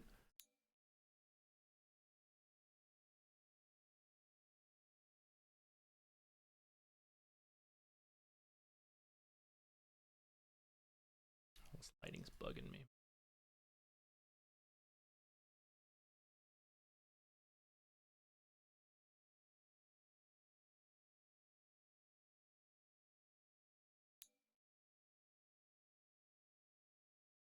Chrysanthemum tea is meant to be calming. Yeah, it's not really like an energizing thing, but I just like it. Maybe a warm drink is what I need. Plus, after we talk a lot, my throat gets tired. So, I do like to drink warm stuff after streams. Especially Wednesday. I tend to talk more on these like replay streams. It's usually like 6 to 8 hours of me talking nonstop. When I play, I like zone out and stop talking to you all. I forgot to check who you were playing. Last game you were Lich. Who are you this game? Sorry. I can't remember what your name was here. I didn't process it. Oh, Warlock Shadow Amulet. Nice, nice, nice. Let's go. Oh, level 1 upheaval too? What a baller. Probably channeled a little too long and got a little close, but I don't think... You might not die here. Alright, alright. Oh, you're going straight Shadow Amulet. In a non-griefing way, right? Or not. I don't recommend this. Non-griefing or otherwise. This is always invis. I don't think it's gonna be worth it. You're not gonna be able to like contribute much to this lane. This lane, I think like a stick like just the regular like tangos, stick, all of that. Some mangoes and or a clarity sounds good. Invis is cool, but it's not really like you don't have to be invis at this stage, you know. Like I don't think it's gonna be a big deal if you are or are not visible because you're just gonna heal her. And then the invis, like the problem with Shadow Amulet is it actually grants no stats whatsoever. It used to, but nowadays it doesn't. So if you rush this, you're just not gonna be able to like do very much. Isn't Fatal Bonds good to counter push axe? You can. To be honest, I don't play enough Warlock to know when you should Fatal Bonds versus heal, but I think it's not a huge deal if axe pushes into your lane, right? The bigger issue at the early levels is if you take too much damage. So that's kind of why I think heal is fine. Just throw it on your carry, you know? Especially because Silencer is going to be harassing a lot. So the heal will heal it up. You got what you asked. You're right. This is wild. This is out there. Yeah, I mean you can kind of see you just like cannot do much. Can't even like feeder tangos. So I don't think you really need the amulet until like arcane boots, and then you can get the amulet. Then I think that's totally fine. I think as a first item, it's kind of like borderline grief, you know. I think that's like how bad it is, just to put that into perspective. Like I just think the smaller items are so much better. Close. Yeah, very weak early on. Yeah. that's what it's gonna feel like. It is. All right, let's see it. You're getting it now. I'm ready for this. Let's see what it really does for you. Like so far it's going okay, but you're getting close to the end of your mana. Oh, there it is. So from here on out, like you won't be able to do much. Guys, has it screwed you over yet? You know Shadow Amulet used to be permanently invis, but now it has like 15 seconds. I keep forgetting that because I don't Shadow Amulet AFK, but a couple legitimate times out of Shadow Amulet, it was probably on stream, but I was trying to like Shadow Amulet hide and like do stuff and like, oh, I'll sneak on this guy, and then Shadow Amulet fades and I forget I have 15 seconds.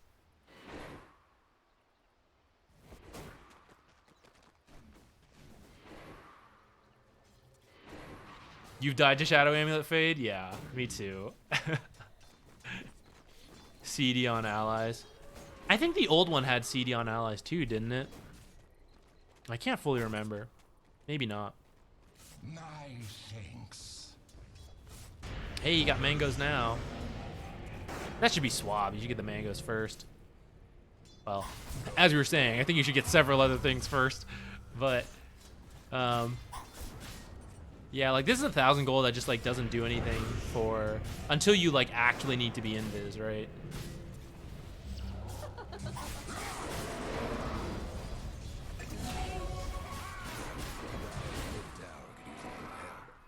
This'll come in handy.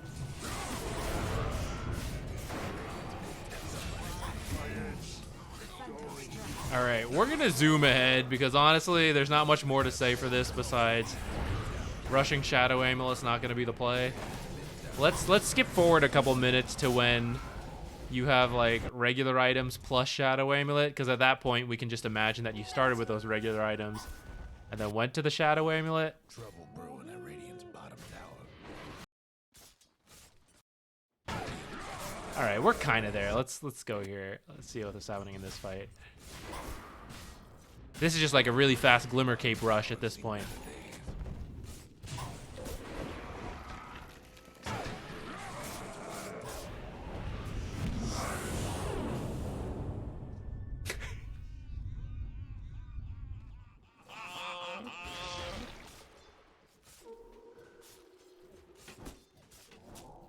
All right, Belschnickel, I gotta know what was the thought process here besides like the permanent invis? Do you usually do this? Do you not get like other stuff instead? Is this a one-off? Is this what you've been doing with Warlock? Do you do it with anyone else? I gotta know more about this. First time Warlock saw it on Reddit.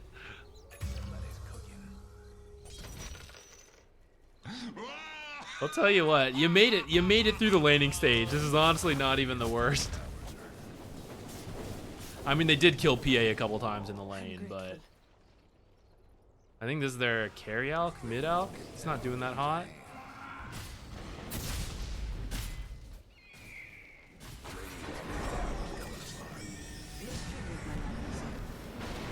Here we go, hell yeah. Invis Warlock channel.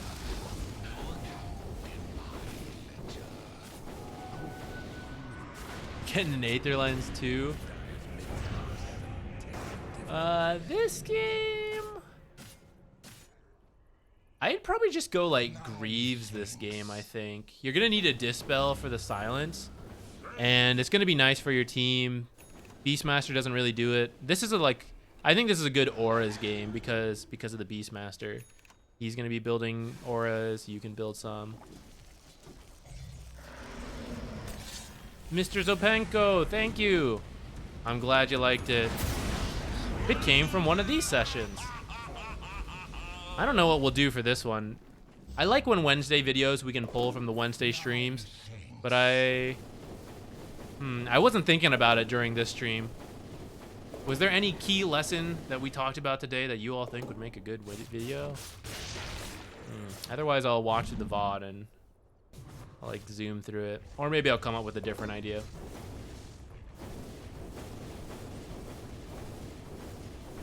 Yeah, I mean, I think this is conceptually it's a fine build as long as you need Glimmer, and I don't even hate the Shadow Amulet. I think it's kind of funny, and I think we did it once, but definitely not first item. That's unnecessary. You can go in Aether. I'd disassemble your boots. Yeah, there you go. Nice, using them first. Shadow Amulet, the OD while he's channeling Meteor. Oh god, it's too funny. Oh, you're just going for it. Damn. You don't really need to ult there. Like, you'll get it. You'll get that tower. Even if they deny it, like, your team's gonna get it. I would save the ult. It's a really long cooldown. You know what? You're not wrong. This game it's waking me up. It is using my brain. Ah, shoot, my water's boiled. I forgot. Oh, hell yeah. Here we go. Who can even get me here?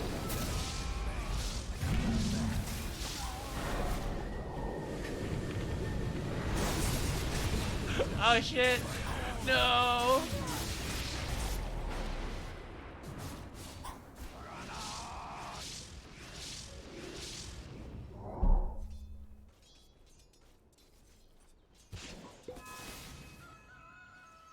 Are you going back for Arcane Boots again? Maybe. I think the Shard's not too bad either. If you get it on your team, it's kind of like counteracting the Alk Radiance a bit.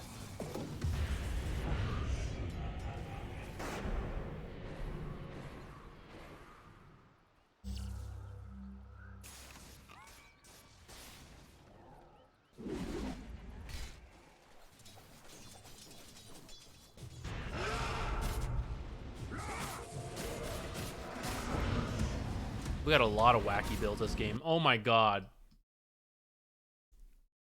This is literally the first time I've ever seen Drums of Slom in a game. It was incredibly underwhelming. Are you guys partied or something? Did everyone just decide to do wacky shit? Alright, Drums of Slom was pretty disappointing, I gotta say. Oops. Lotus Orb's also okay this game. Got another one. If this is gonna go for Lotus Orb, then that's fine with me.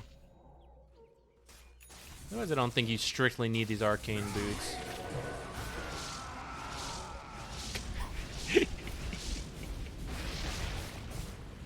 This is kind of a long cooldown. I think you need to be a little careful of when you decide to use it so that it's not on cooldown when you actually need it.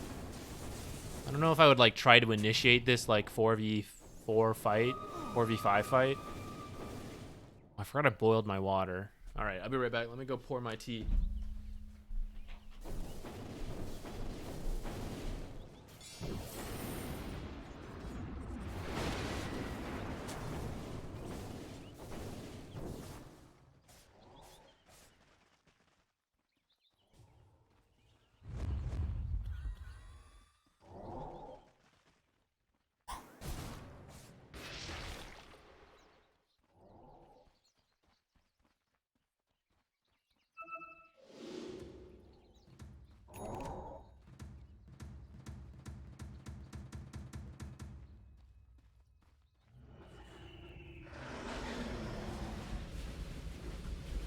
Radiant's mid tower's coming apart.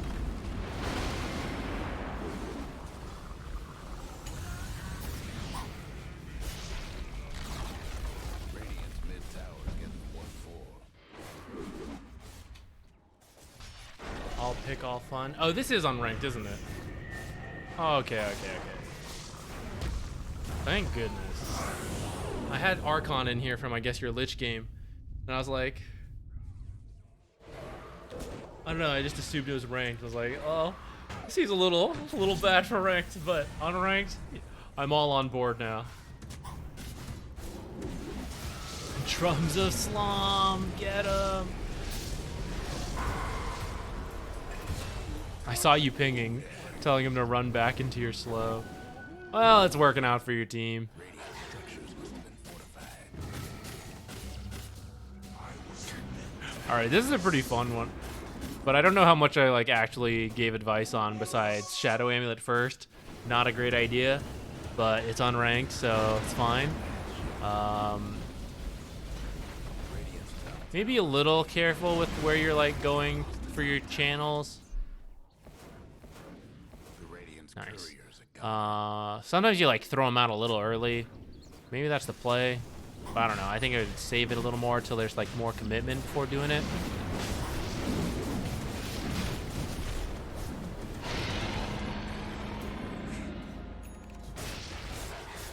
Bane position 5.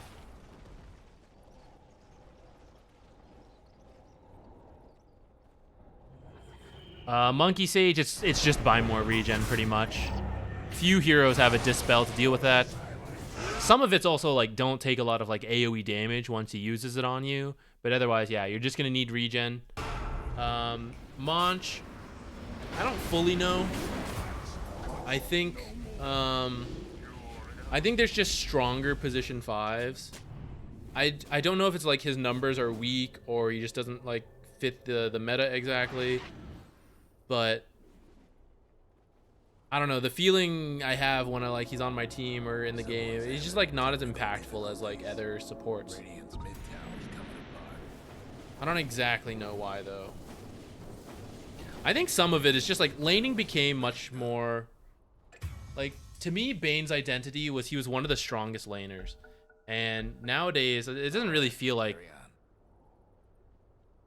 he's like fine, you know? Radiant's mid tower could use a hand. But there's better, stronger laners. Okay, you guys are winning, so you can do this. Otherwise, I wouldn't usually do that either. Radiant's mid tower. I think with the amount of like regen that people are ferrying in, it's become harder for Bane. Like he used to be able to like really win the lane by trading and then stealing your life while doing damage. But now you just like buy 50 million tangos. It's harder for him, I think. Radiant's mid rags ain't looking so hot. Ah, this water was still really hot. Radiant's mid rags. Get low to Radiant. I thought it would cool down more. Wasn't hot enough to burn. But it was still much hotter than expected.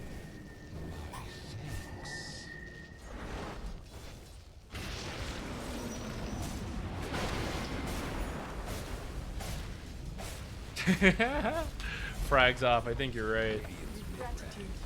I don't know, this seems like a fun, chill, unranked game. I think some wacky stuff's going on. So I don't know how much to like read into or tell you not to do some of this stuff, because I don't think you would have done it in like usual games. Maybe we could go back to before you had it, but like, well, I don't know. Not getting Shadow Amulet first is probably a very important lesson. But I guess that's the lesson. Radiant's mid tower. But after that, I don't know. After that, it's fine.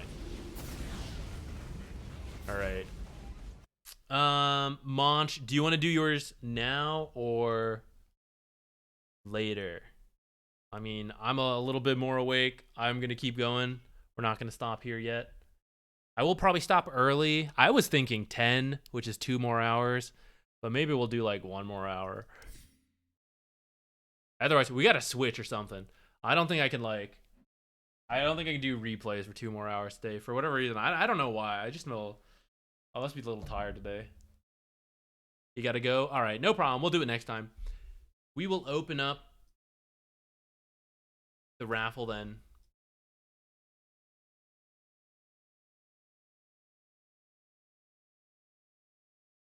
All right, get in here. Brain sapped by Bane. I think so. Alternate replay in a game. In the future, maybe. But I don't know. I kind of like it being a day dedicated to replays. Usually I don't feel this tired.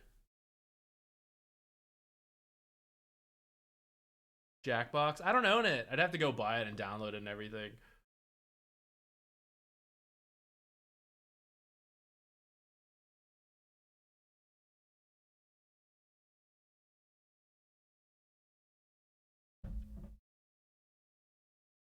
It might be fun. That is a good idea.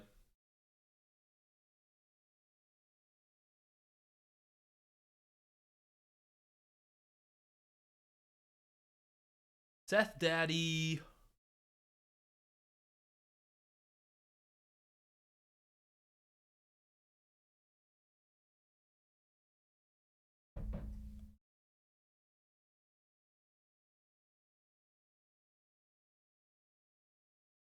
I feel like I have to take the enemy main jungle or lose the game. What's the best way to do without feeding the two of you? So essentially the question is how to get into the enemy safe lane jungle, right? It's your 70-minute game? Okay. We probably won't watch all of it. Is there a part you want to see in particular? Like the early lane, or was it later on in the game? Flying Zambi. Hold on. Let's actually load into this game. It'll be easier to talk about once we see the map. Step 1 is try to take the safe lane tower. That's going to make it easier to go into the enemy jungle. And then from there... Ban somebody. So from there, let's use Dire for an example, right? Skip to the refresher. Sounds good. Okay, here's our hype game. Let's go. So step 1, try to take this tower. That might start by like having vision in this area, or over here to make it a little easier on you. But it's also doable without vision. Just depends how the game goes. Without taking this tower, it's pretty hard to occupy this. I'd say it's like you kind of have to do this. So take this tower, and then rather than try to like come in through here, this is really tough. This is very tough. The reason you take this tower is now you can come in from this way, and it's much easier. So you can put, again, that observer here, though at this point, if you've already got one, that's fine. But if you take this tower and you're looking to place an observer, it probably shouldn't go here. It should probably go like further in here or like back here. I wouldn't put it here because this is too easy to check for the enemy. Even having lost control of this area, they can kind of come through here, and it's like not too bad. So you can have one here as part of like pushing mid, that's fine. But in terms of like taking the enemy jungle, I would put it somewhere back here. And for like actual examples, like right here, here, here, here, here, here. All the way back here is a little too deep in my opinion, but maybe if they have a Spirit Breaker, or like if you really think they're checking heavily, you could. All of these spots will help you like keep vision here. And then anytime you need to like reclaim this area, you gotta like ideally come through here, like one of these two angles. They're safer than trying to come through this way. Unless you've already taken this tower, then you kind of can come through this way.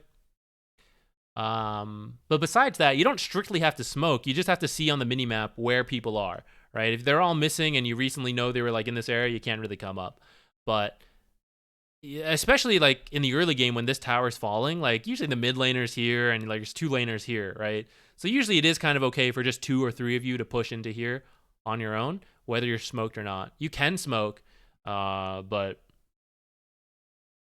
well, I won't say you like shouldn't need to, but it's doable without a smoke.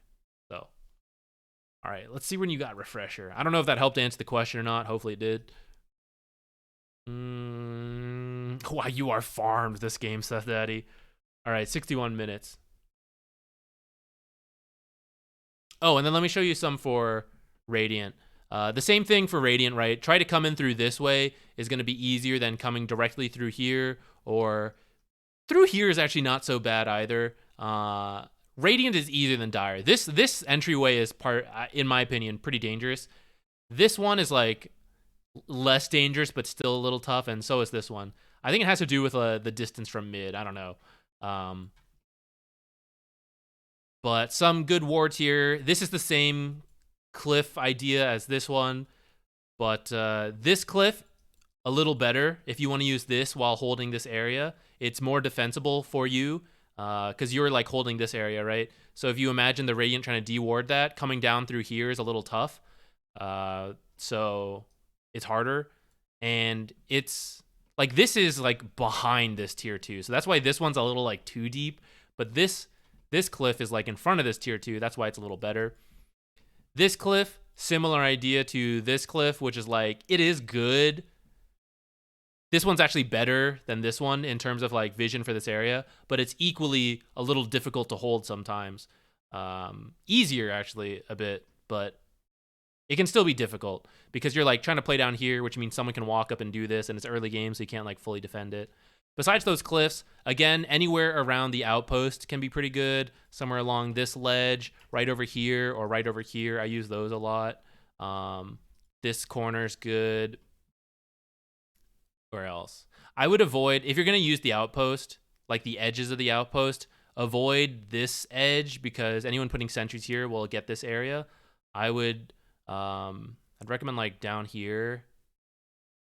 It kind of depends if you think they're going to use this cliff or not, but like there's a sweet spot in this like area right here, which isn't this cliff or that cliff, and then like somewhere on this like left side it can be okay as well, top as well.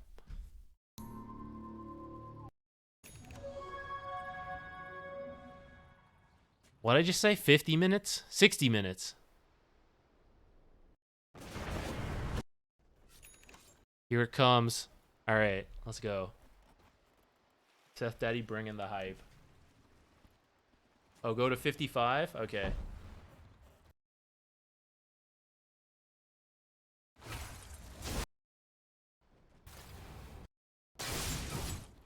All right, let's do this.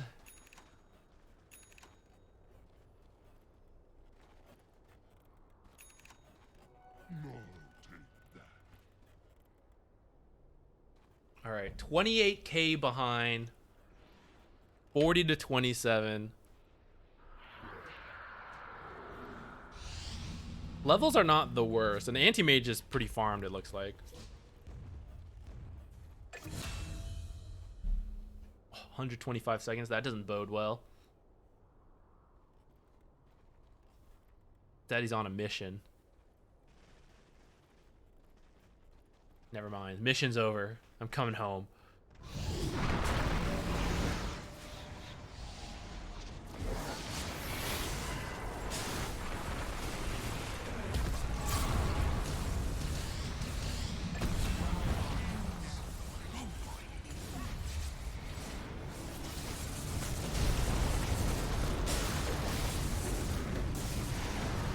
Very patient on the ult. Now we're ready to do some damage. Gonna have level 25 soon too. Wow, you got that Silver Edge just in time for this fight. Courier literally delivered that in the middle.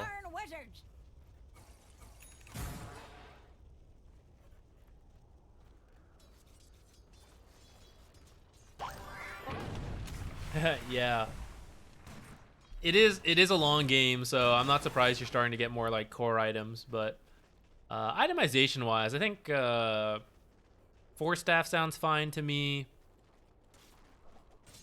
Glimmer is maybe skippable. Did someone buy?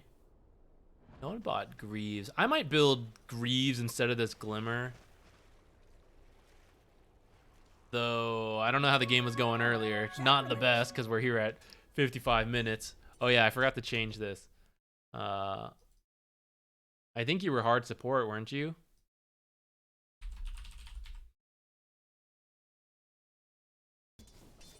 Oops.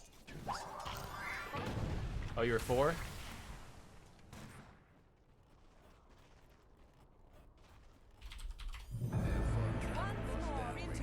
Buyback, it's pretty good. Might want to mine their top tower. Oh, it's a Sand King? Oh yeah, you're right, you're right.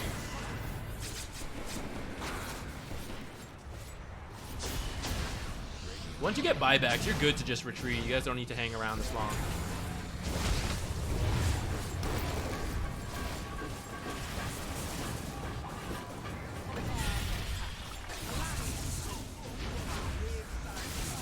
Yeah, once I start buying back, just all try to get out. All right, you still have your buyback. Oh, you disconnected. You were like, oh, we're done. GG, I'm out. Carry on. Rage quit. I don't want to play anymore.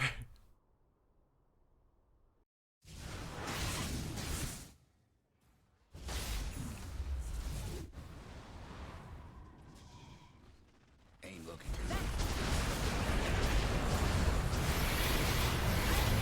Spectre just like flying around with her ult, not actually killing anyone. Oh yeah, level 25 ult. Let's go. You didn't see the Witch Doctor still here, I feel like. You were like firing at the Spectre, then you're like, oh, Witch Doctor. You might be surprised how far a little kindness. Nice. I'll take your tribute. The channel from the Warlock's pretty nice setup. Silence for the You can barely get out of your ult.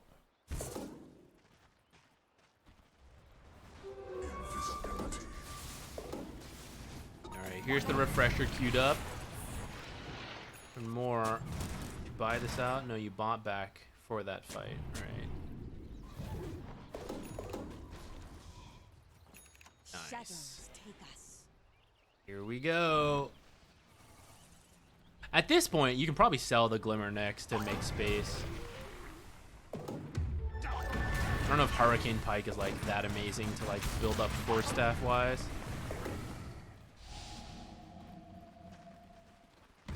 At this stage, the enemy really should just like smoke around, find pickoffs with Haunt to win the game.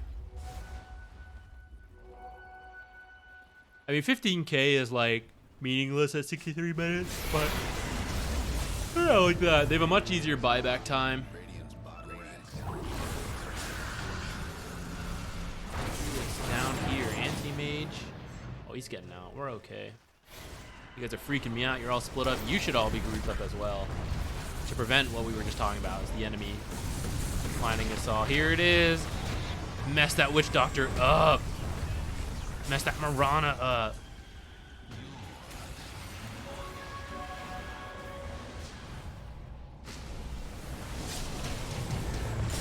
Here we go. Round 2. Nice, nice. No more darn wizards after this. This Crusader, we don't use smokes. We don't wait for our team either. We just go in. Yo, you just saved that guy's life so hard. Where's my tip? Pugna's dead without you.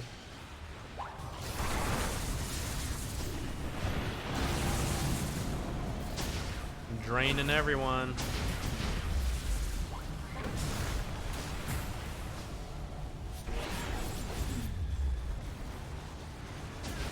Alright, they're still dead. You guys... Oh, okay, he went down and got it. I was gonna say, like, you guys could probably just go get that bottom one real quick.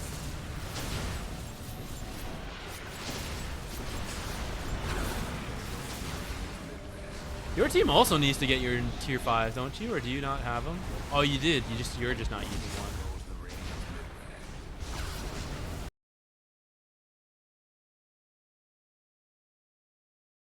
I guess that's okay. 70 strength though. Damn. Is this worth it? 70 damage on Snapfire too. There's a lot of health. We could probably live without the extra cast range. But then again, this cast range is pretty nice. And the attack range for your team. Ooh. Yo, Pugna. Pugna does not need a pirate hat. Make Pugna carry the... Have Pugna carry the telescope, I feel.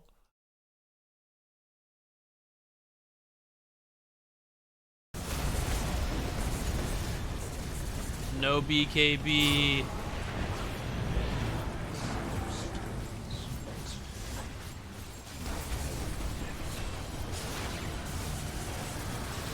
Cookie. I guess you don't really need to.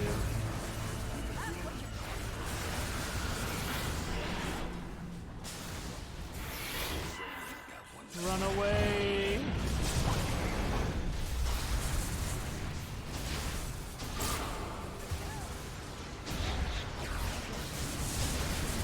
The Warlock channel. Oh no, he ulted. Oh, you guys have Arc Warden's number. He does not get to do anything this game. He needs a BKB.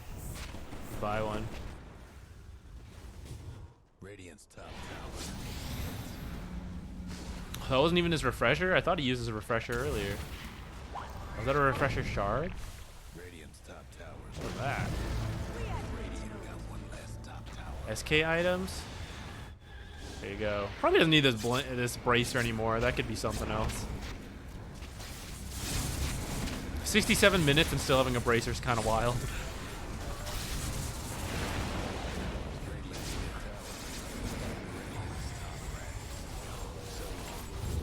I'm ready for it. Where is it? I saw you. You used it. Pew, pew, pew, pew, pew, pew. Okay, we baited her in. Now we're going to get her.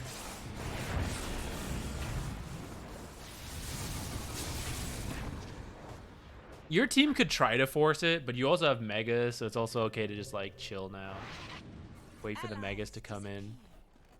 Then go in with all the like refreshers and double ults your team has.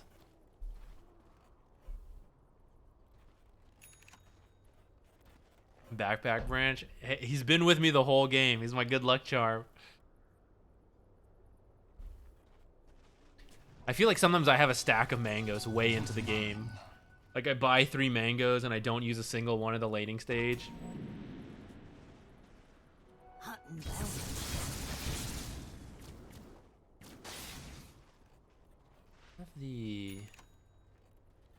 Oh, you guys do have the Ex Machina. That's what that was. Yeah, Ex Machina is really good with Aeon Disc.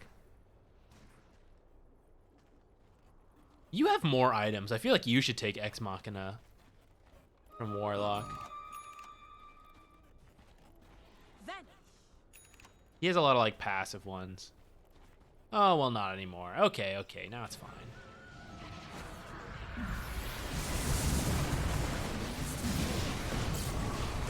Pew, pew, pew, pew, pew, pew.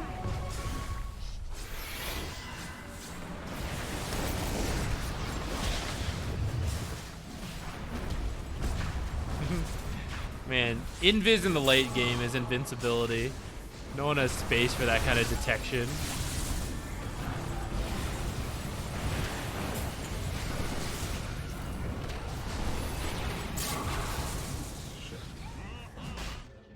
Oh, you're going for it. No fear.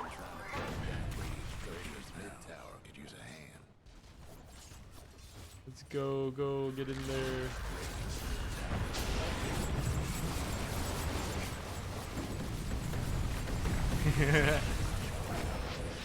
A wild one.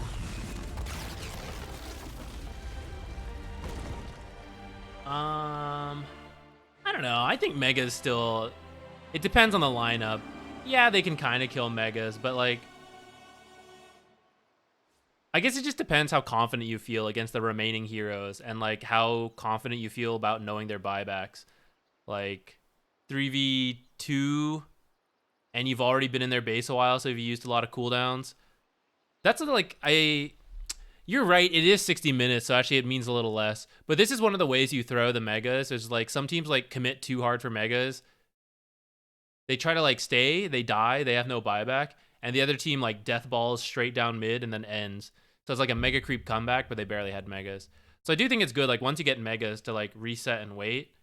If you could have ended the game, then you can just end the game. You're right on that. But if you chose megas, it probably means you don't feel confident in being able to end the game with like what you have. So that's why I think it's a little better to like wait and reset.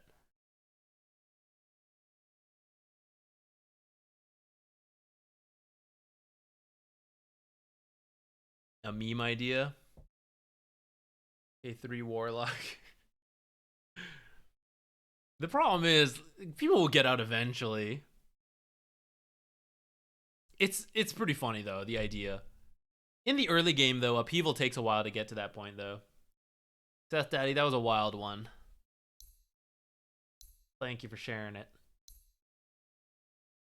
I don't know if I had that much advice though. I don't know if it was really like a replay review. Those late games are pretty wild.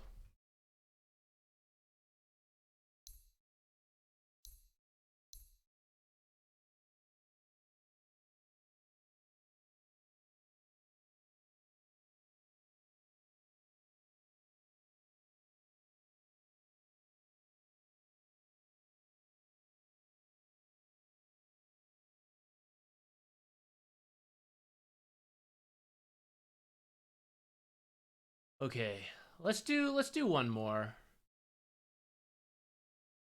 Let's do one more, then I might stop for the day.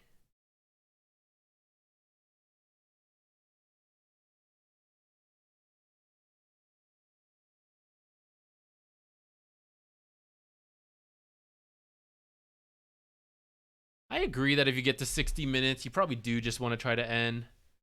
But I feel like, I don't know, like, if you're not confident to like go straight for the end and you'd rather take megas, I feel like you're probably also, that means you're like scared. And if you're going to be scared, you might as well wait for every advantage. And even if they're not as strong as earlier, like megas are still something. They add up, I think. So could be wrong though. You can play too passively and then lose your chance to win.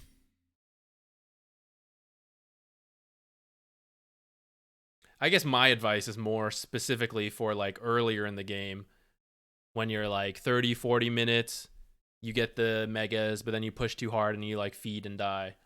Maybe 60 minutes is a wild.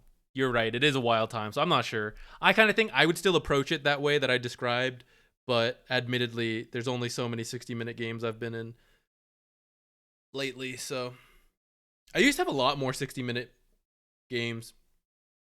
And in fact, when we do these replays, I get a lot of long ones, and especially when you guys send in stuff on YouTube too. And it's true. The lower, like, the further down you go, the longer the games go. And I feel like when I was climbing up to Divine, I went through a lot of really long games. And part of that was playing Treant Protector. I just would not let the game end. But nowadays, like, my teammates give up before the game can go that long, or like the enemy gives up, or people just like close out the advantage, I feel. I don't get to see it as much. Anyone else want to join in? Feel free. I'll wait another like little bit. Meteor Hammers made the game a little shorter. That's probably true. That would be interesting. I'd be curious about that stat. I should take a look at that. We can find like this patch versus last patch. Because, yeah, in theory, Meteor Hammer is pretty good at pushing. Makes sense to me that it would be. But I'd be curious if that's what the actual data shows as well.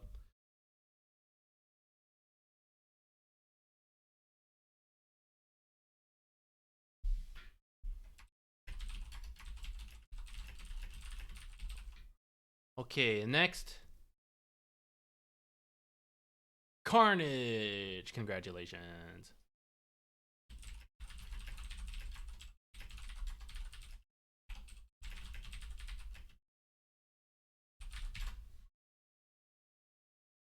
Okay, we'll do one more. I will stop for the day after that. Tomorrow, gonna stream Dredge. Variety channel now. Just kidding. I don't know how often we'll actually stream variety games, but I want to play Dredge. I'm gonna do it tomorrow. I don't know how far we'll get into it, but you can drop by if you'd like. It won't be Dota, so if you're only interested in Dota, you don't have to. Unless you want to help my viewership numbers and put it up and leave, that's also great. If you can't make it, that's also fine. I have a new YouTube channel for that stuff. I will link it here. You can find it there. I will upload it after a day or so, probably. I gotta process it and everything. But then we'll get it in. Okay, Wraith King, Guardian, Carry. Let's fix this.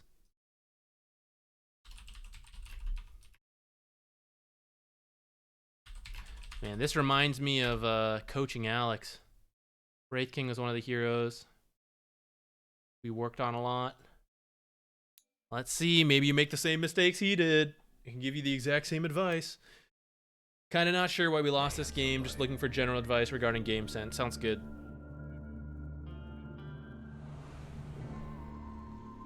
Let's see, how'd you do in the lane? Let's see if we need to start there. What kind of bag? Better get ready. My friends, this one is indubitably in the Better. It's not the worst. The farm between 10 and 20 looks like it didn't go up that much. And Wraith King's a fast farmer. So maybe that's where we'll focus. The laning stage through 20 minutes to see if we can help you speed up your farm. Where are you? Wraith King. Here we go. Can your video be applied to hard supports as well? Which one? Sorry. Probably. I don't even know which one you're talking. A lot of advice goes between the Snapfire. Yes and no. So like the part that would apply is like for the hard support, like you see 3 creeps pushing in and it doesn't even include like the next wave meeting this wave. Then yes, you shouldn't pull here because you'll get like 7 creeps under your tower and you'll end up shoving really hard. That part's the same. However, the hard support's unlikely to leave as much as the 4 support is. Like, even if the lane is balancing here, the hard support's probably not going to roam and look for other things. It's just kind of the nature of the map and the different roles. But it could be, because the 5 can sometimes roam. So, if you were going to, the same idea would apply, but it's just less likely to apply, I think, compared to the 4 support. 30 seconds to go. Let's see. Let's jump in a minute. I will forgive some missed last hits because I know it's Guardian and I know you'll be working on it. You're against Natures and Undying. So a bit of an annoying lane for you. Very annoying, actually, but the main thing here is you want to get skeletons. You want as many levels as you can get. I wouldn't even chase this guy. So this is like similar to earlier where we were talking with the Slark gameplay from Silverbird, and it was like, I just need some XP. This is the tough lane again. You got an Undying against a Strength carry, and you have a Nature's, also very annoying versus melee carries. He has a Blightstone. You're a low armor hero. So you need to avoid excessive harass and damage. So even though this guy just got stunned up, I kind of don't think it's worth your time to run up and fight him. I think this is just like, let's just like last hit. In this case, I don't know if you need to defensive aggro. You still have enough regen that maybe you also have lifesteal. You can maybe like just play it normally, but just not like walk up and risk this kind of damage.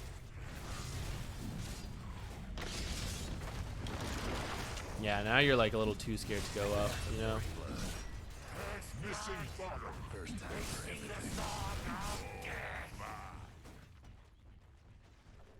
This one, I think you should just stay under tower. You just missed a couple creeps worth of experience there. And it's going to happen to you again in a second here. Or like, you're going to shove out because you pulled him back here. If you just left the creeps down here, I think you would just be playing right out here. Well, this is going to shove the lane. You can now come farm this, so maybe it's not too bad. You can just farm this. don't care if it's like, if you need to farm as the carry, don't even give a shit about the support. Like, oh, he pulled, he should get the farm. Don't care about it. Doesn't matter. As long as it makes sense for you to do it, don't go missing last hits to come steal the camp. Then I'll be like, what the hell are you doing? But if there's nothing for you to do, you're free to come over and get the last hits.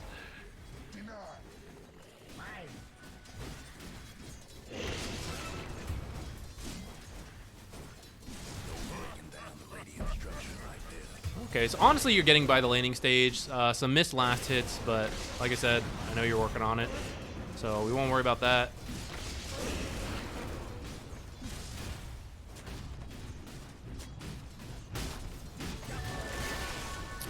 I don't know if you really need the stun.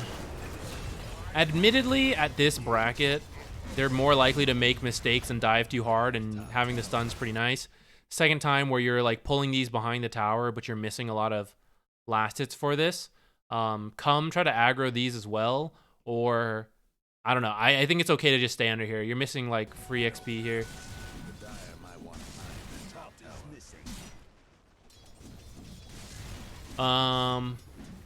You do have at least the 3 in Vampiric Spirit though, so I think that's the important part. Let's see how you use the skeletons, because maybe that explains why you aren't farming as fast. The skeletons in the early game should mainly be used as like a farming accelerator. You can use them aggressively if it's like a really good opportunity, but typically Wraith King's like not that interested in fighting early. Like you just farm really fast with the skeletons. So you're just like, well, I'm just gonna do that. Just gonna get to like a really fast, whatever the item build is, right? This case, it looks like you're going the Radiance. So like, okay, I want the Radiance. There was an opportunity to stack there. You just AFK last hitting, you know? You can just stay there. Or sorry, you're good to just like look at the time, you know? I know you got the space. Okay, skeletons. Alright, that was not a bad skeleton. They're just gonna help you farm.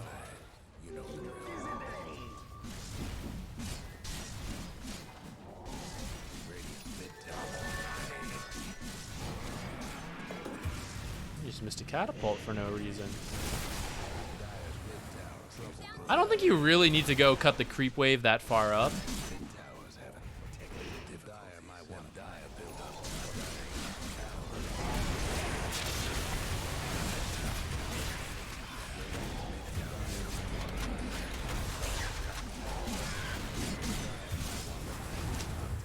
I think joining this fight's not necessary, but it's not the worst, so I'm gonna let it go. I thought you were using the skeletons for just like push this in and get the tower, and that's okay, and then just like go back to farming. I don't think you actually need to participate. This one kind of worked out, but like it could easily not work out as well. And when you're going for a Radiance, like I just don't want to see you. If you're my carry working on a Radiance and I see you join a fight, I'm like, get the hell away from me. Go farm that Radiance. Don't even look at me until you have this.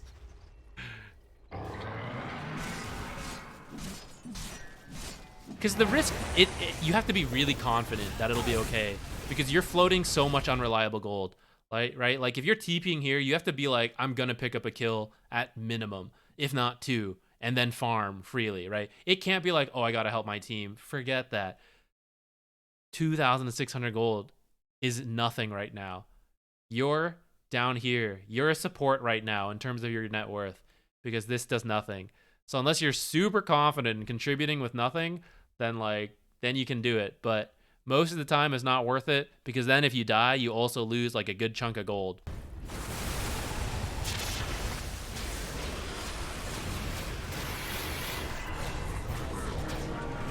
There it is. All right, maybe you get out alive. Nah, I didn't look like it. Okay, even if you get out alive, that was like, you know, a TP in 30 seconds, whereas like you could farm this whole jungle in that time. Like that's how fast you are. So don't even join this shit.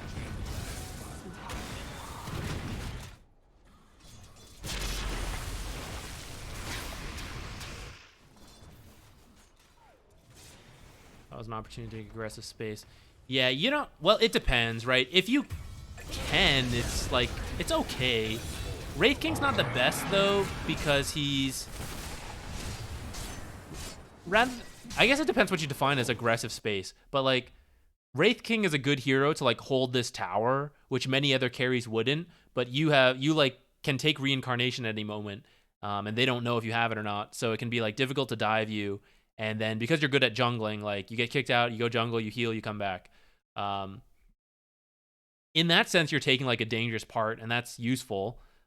Compared to heroes like Anti-Mage and Juggernaut, who might like, you know, farm really aggressively because they can get out for free, you don't have that because you're a slow hero and your ult respawns you in the exact same spot. So if they kill you once, they'll just kill you a second time. But that's why like defensively you're really good at that stuff, because your team rotates in if they really need to, and you have so much time between dying and respawning that they'll save you, and the tower. Pushing the tier 1s like mid can be okay, especially if yours are up. You don't strictly have to though. Like it really depends what's happening in the game. If you can get it for free, sure. But like if you push in the lane and then leave, that's totally fine. With the skeletons, Wraith King's like a better candidate to actually take a tower than most other carries. So like that's why I'm kind of like, well, if they're like literally all in another part of the map, then yeah, taking the tower is pretty good. It's a slightly reduced farming time in that moment, but opening up the map could help you in the next couple of minutes. Oh, this isn't worth it. Don't buy the talisman. Maybe you bought it because you were dying and you didn't want to lose gold, but like, I would just lose a little bit of gold. I know I was saying, oh, we'll lose gold, but like, you'll only lose like some. It's not like that big a deal. This just doesn't help you farm at all. And you don't have like tanking issues versus creeps, right? You've got the phase boots now, and you've got the vampiric spirit and the skelly boys to tank for you. So yeah, just save up for this. This will give you more damage, and that'll speed up your farm to then finish the rest. I can't really think of a situation where I would get the talisman first. I mean, I'm not a carry, so maybe there is, but like I really can't. Like I don't know why. Like, what situation would be like, God, I need 15% more evasion? I think you would just hold it for this. Okay, so yeah. So, you just joined a couple things you shouldn't have, and that did slow down your farm. You could have the Radiance by now. And we won't worry too much about, like, missing last hits, which is happening to you, because I know you'll work on it. But that would also help speed up the time as you like practice and improve that. I probably wouldn't use skeletons here, right? The skeletons are gonna die to these heroes here. The skeletons, the best use for early game skeletons, kills if you can get them, but like I said, it doesn't usually come up that often. But sometimes in the lane you can, right? You pop like four or six skeletons on a hero you just stunned, and you got like a follow-up. That can be pretty good. That's fine then. But other than that, like, you want the skeletons to farm for you. So either like here in the lane, pop the skeletons and let them shove it all the way out for you, or like you're in the jungle, you skeletons, and then you go to the lane, right? Like you want to be in two places at once with the skeletons. You want to think of them as like a second control group that you just can't really control that much. So you just got to use them in good places. If you use them here, they're just going to die. They might pick up a couple last hits, but it won't be a lot. They'll die, and then it's like, you know? So I would save them for like enter the jungle, like come to this camp, pop them, and then like you keep going, and they'll follow you to help farm, or like they'll move to the lane and like stuff, depending what like visions in the map. But you want to use them as like a second farming tool to speed up your way to Radiance or whatever you're building, Armlet, Blink, Deso, whatever the current OP build is for Wraith King. Yeah, now you have the Radiance. Now I'm willing to see you in fights. You may join us here at the adult table now.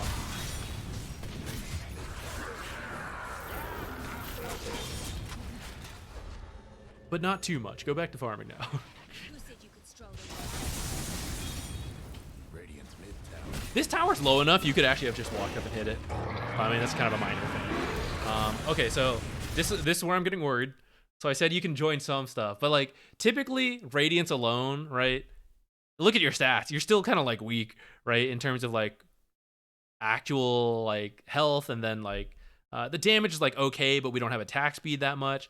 So like the Radiance helps to farm faster, and it does a lot of damage in fights, so you can start to join stuff, but you still want to use the farming speed to pick up the next item and then like really join more. So let's see what happens here. I kind of think you're gonna die twice though. Oh, he got real fast there. Nah, you're gonna die. Yeah, so this is just a little bit too much. The first fight to take the tier 1 I think was good. Pushing up to the tier 2. Literally pushing up to the tier 2 is okay. Hitting the tier 2 is too much. Go back to farming. You don't feel like you know how to use skellies properly. Hey, Moon Jellying. Daki Dodo, I'm glad. Glad you like it. Every Wednesday, feel free to drop by. Today might end a little early. I'm feeling tired. I think this is actually going to be the last one. Usually we go longer, but I don't know. I think I provide less useful information the more tired I am. But anyways, to finish my thoughts. The skeletons just like go vision to vision. So like, let's say one good way to use them, pop them here. You're farming this camp. Don't wait for the last creep to die and then start walking. Get down to like 1 creep or something, right? A better way to put it, actually, that you can feel out with time, you need about 5 seconds because you need to walk from this camp to this camp because the skeletons just follow vision. They'll attack whatever's like near and in vision. So you pop them here and then you start walking to this camp. And then like as you get to this camp and provide vision of this camp, the skeletons finish killing this for you, and then they're like, yeah, mess this camp up. And they come over, and honestly, by the time they get here, you might have already done enough damage where you just start walking to the next camp. And in that way, like, you're cutting down your own time, and the skeletons are finishing things up for you. Or that's why using them in lane also tends to work, because they like kill the creeps, they maybe go to the jungle, or they start looking for their next creep, which is like they'll just follow down the lane a little bit to find more. If you have wards in your jungle, like say you have a ward that spots these 2 camps, you can kind of like use them here, go farm in the lane, and then the skeletons will sometimes like come to the lane, but other times they'll come to this. Like, I don't know exactly the skeleton control because I don't really play Wraith King, but it's like that. You know, you just want to provide vision. If you want to be really pro level, get a courier and have the courier move around and provide vision. But that's like not easy, I understand. But your courier's also not doing anything while waiting for 3,400 gold on Radiance. So if you want to look really sick, you could do that. And you just have the courier go here, they kill it, you like send the courier over, they finish this one, they walk to this one, you send the courier to the next one.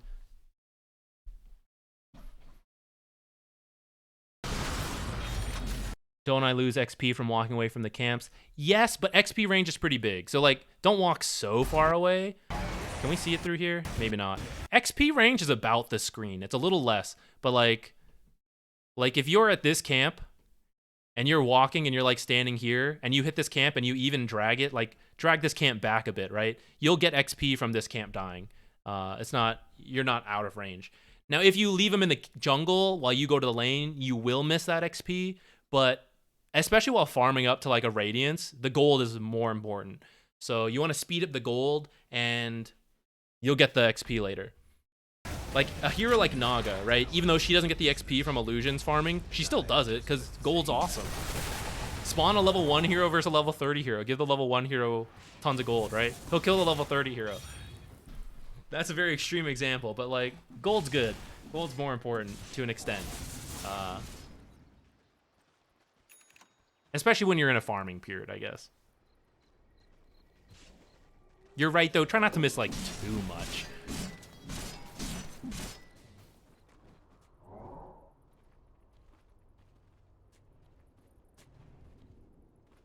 Can you review your game? If you're being griefed, I don't know how much there is to review. It's a raffle system, though.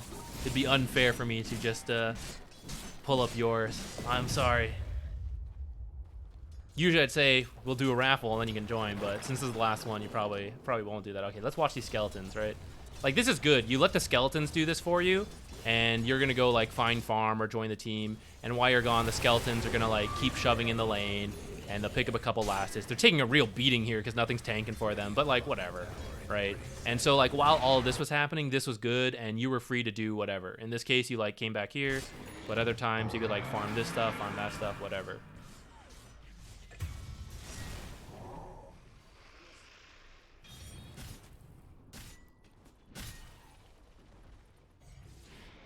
You want to know if you're being griefed or you're the griefer? Oh, that's a classic. Radiant's mid tower could use a hand.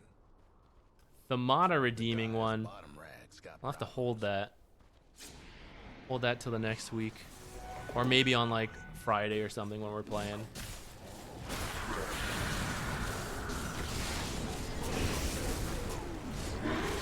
Two Carnages. What's going on here? I don't think I've ever met another Quixotics. Maybe once.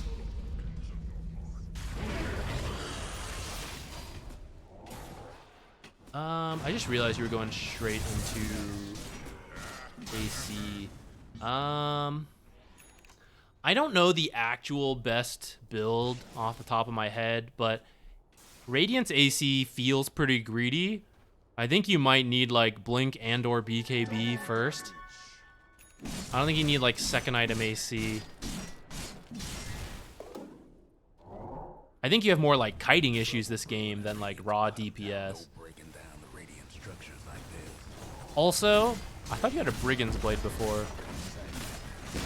I'm pretty sure Brigand's Blade is considered better than Dagger for Stool. Ain't in a happy place. How about that? Yeah, I know which Zac you are. I only know one other Zac, so. Unless you're some other Zac. Tamada. You want your points back? I can reject them so you keep your points. You can spend them on some other useless stuff instead.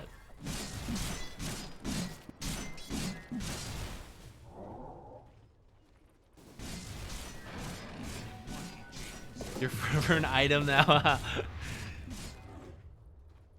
You should channel that. You should try to build AC as much as you can.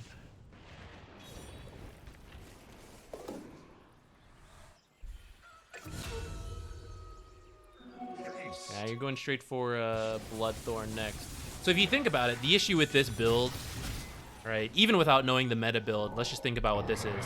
This is damage, evasion, and then like the magical burn.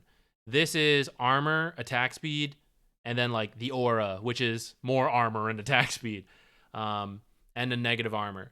But like stat wise, all right, look how you're low. You know, that's kind of why you need like the same issue will be like if you buy Bloodthorn. Bloodthorn is going to give you, what the hell builds into Bloodthorn? Any of these components? I never build Bloodthorn. What the heck do I know? Like if you build the Orchid first, you're gonna have attack speed, damage, mana regen, the active, and like still like no strength, no like, okay, you will have attack speed, but like the strength, you know, these are all like statless items, and you kind of want to survive a bit more. I feel like that's why the Radiance is so good, because it burns so long on Wraith King, and you do have the extra life, but like if they can just kill you super easily and you respawn and then just kill super easily again, it's like no good. So like getting some kind of survivability, like BKB, that's a good one.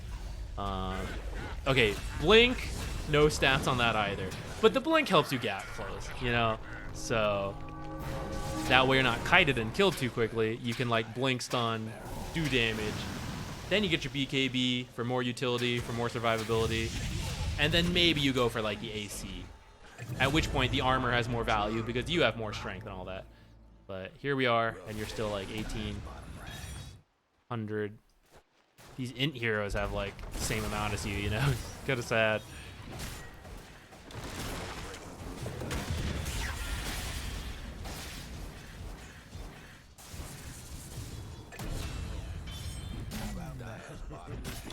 When not to build heart. Only a couple heroes build heart pretty quickly. And it's usually like Naga, PL, like third item heart or something. For most people, heart's a pretty late game item if they choose to get it. But I think you should have like a decent amount. See, I need to redo that effective health video. I kind of like looked into it more. I think I understand it better. But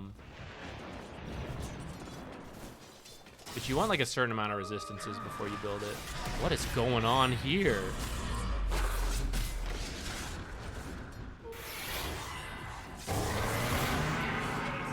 What a play. Here you come in. Can't blink stun though.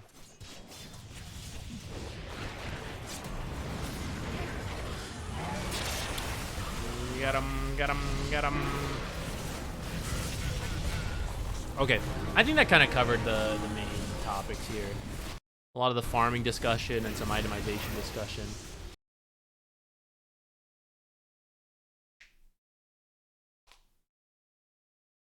Alright, build for strength. BKB, armlet if it's an armlet meta. I don't think armlet's super popular right now, but I've seen some people still do it, like armlet into Deso, into Blink is very scary.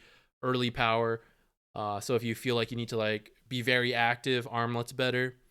Most people I see are building Radiance now instead, just because it's very good right now.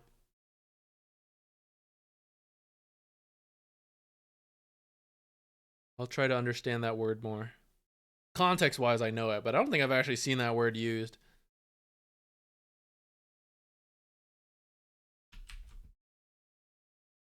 I will add this to my vocabulary. Teaching me a little bit as well.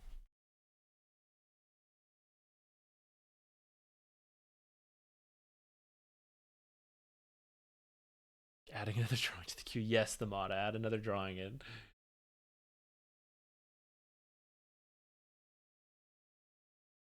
Centaur also rushes heart. Some Centaurs. I don't know. I actually don't love it on Centaur. I kind of like when he builds other stuff. I think Centaur is already so tanky. He needs like some resistances for the game before like getting his heart. But like some of his stuff does scale off heart, so like I get it. But I don't know. I don't love it when there's like... When it's too early, I don't like it on Centaur.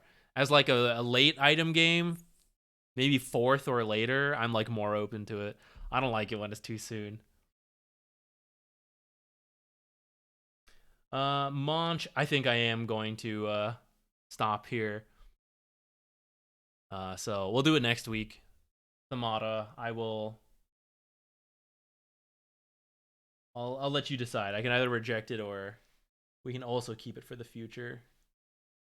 Okay, everyone else, thank you for dropping by today.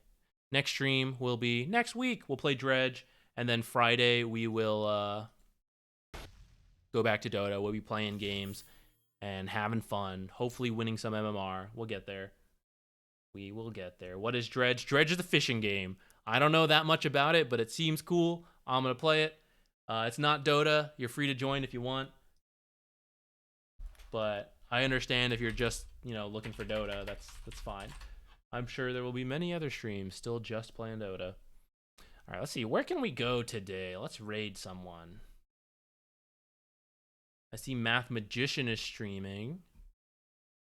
What are you guys in the mood for?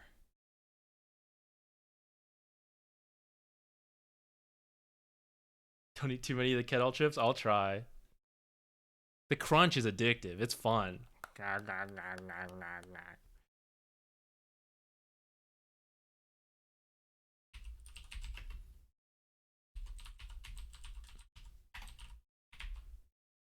All right, we'll go over to Math Magician. Oh, Carnage, thank you. I'm in a friends game. as long as they're up for it, they're down to be, roasted a little. We don't roast too hard on this. That's for the Friday videos, which you all should make sure you watch. It's pretty funny, I think. I got a good joke in there. All right, I will see you all later. Go say hi to Math Magician. See you tomorrow or Friday. Bye.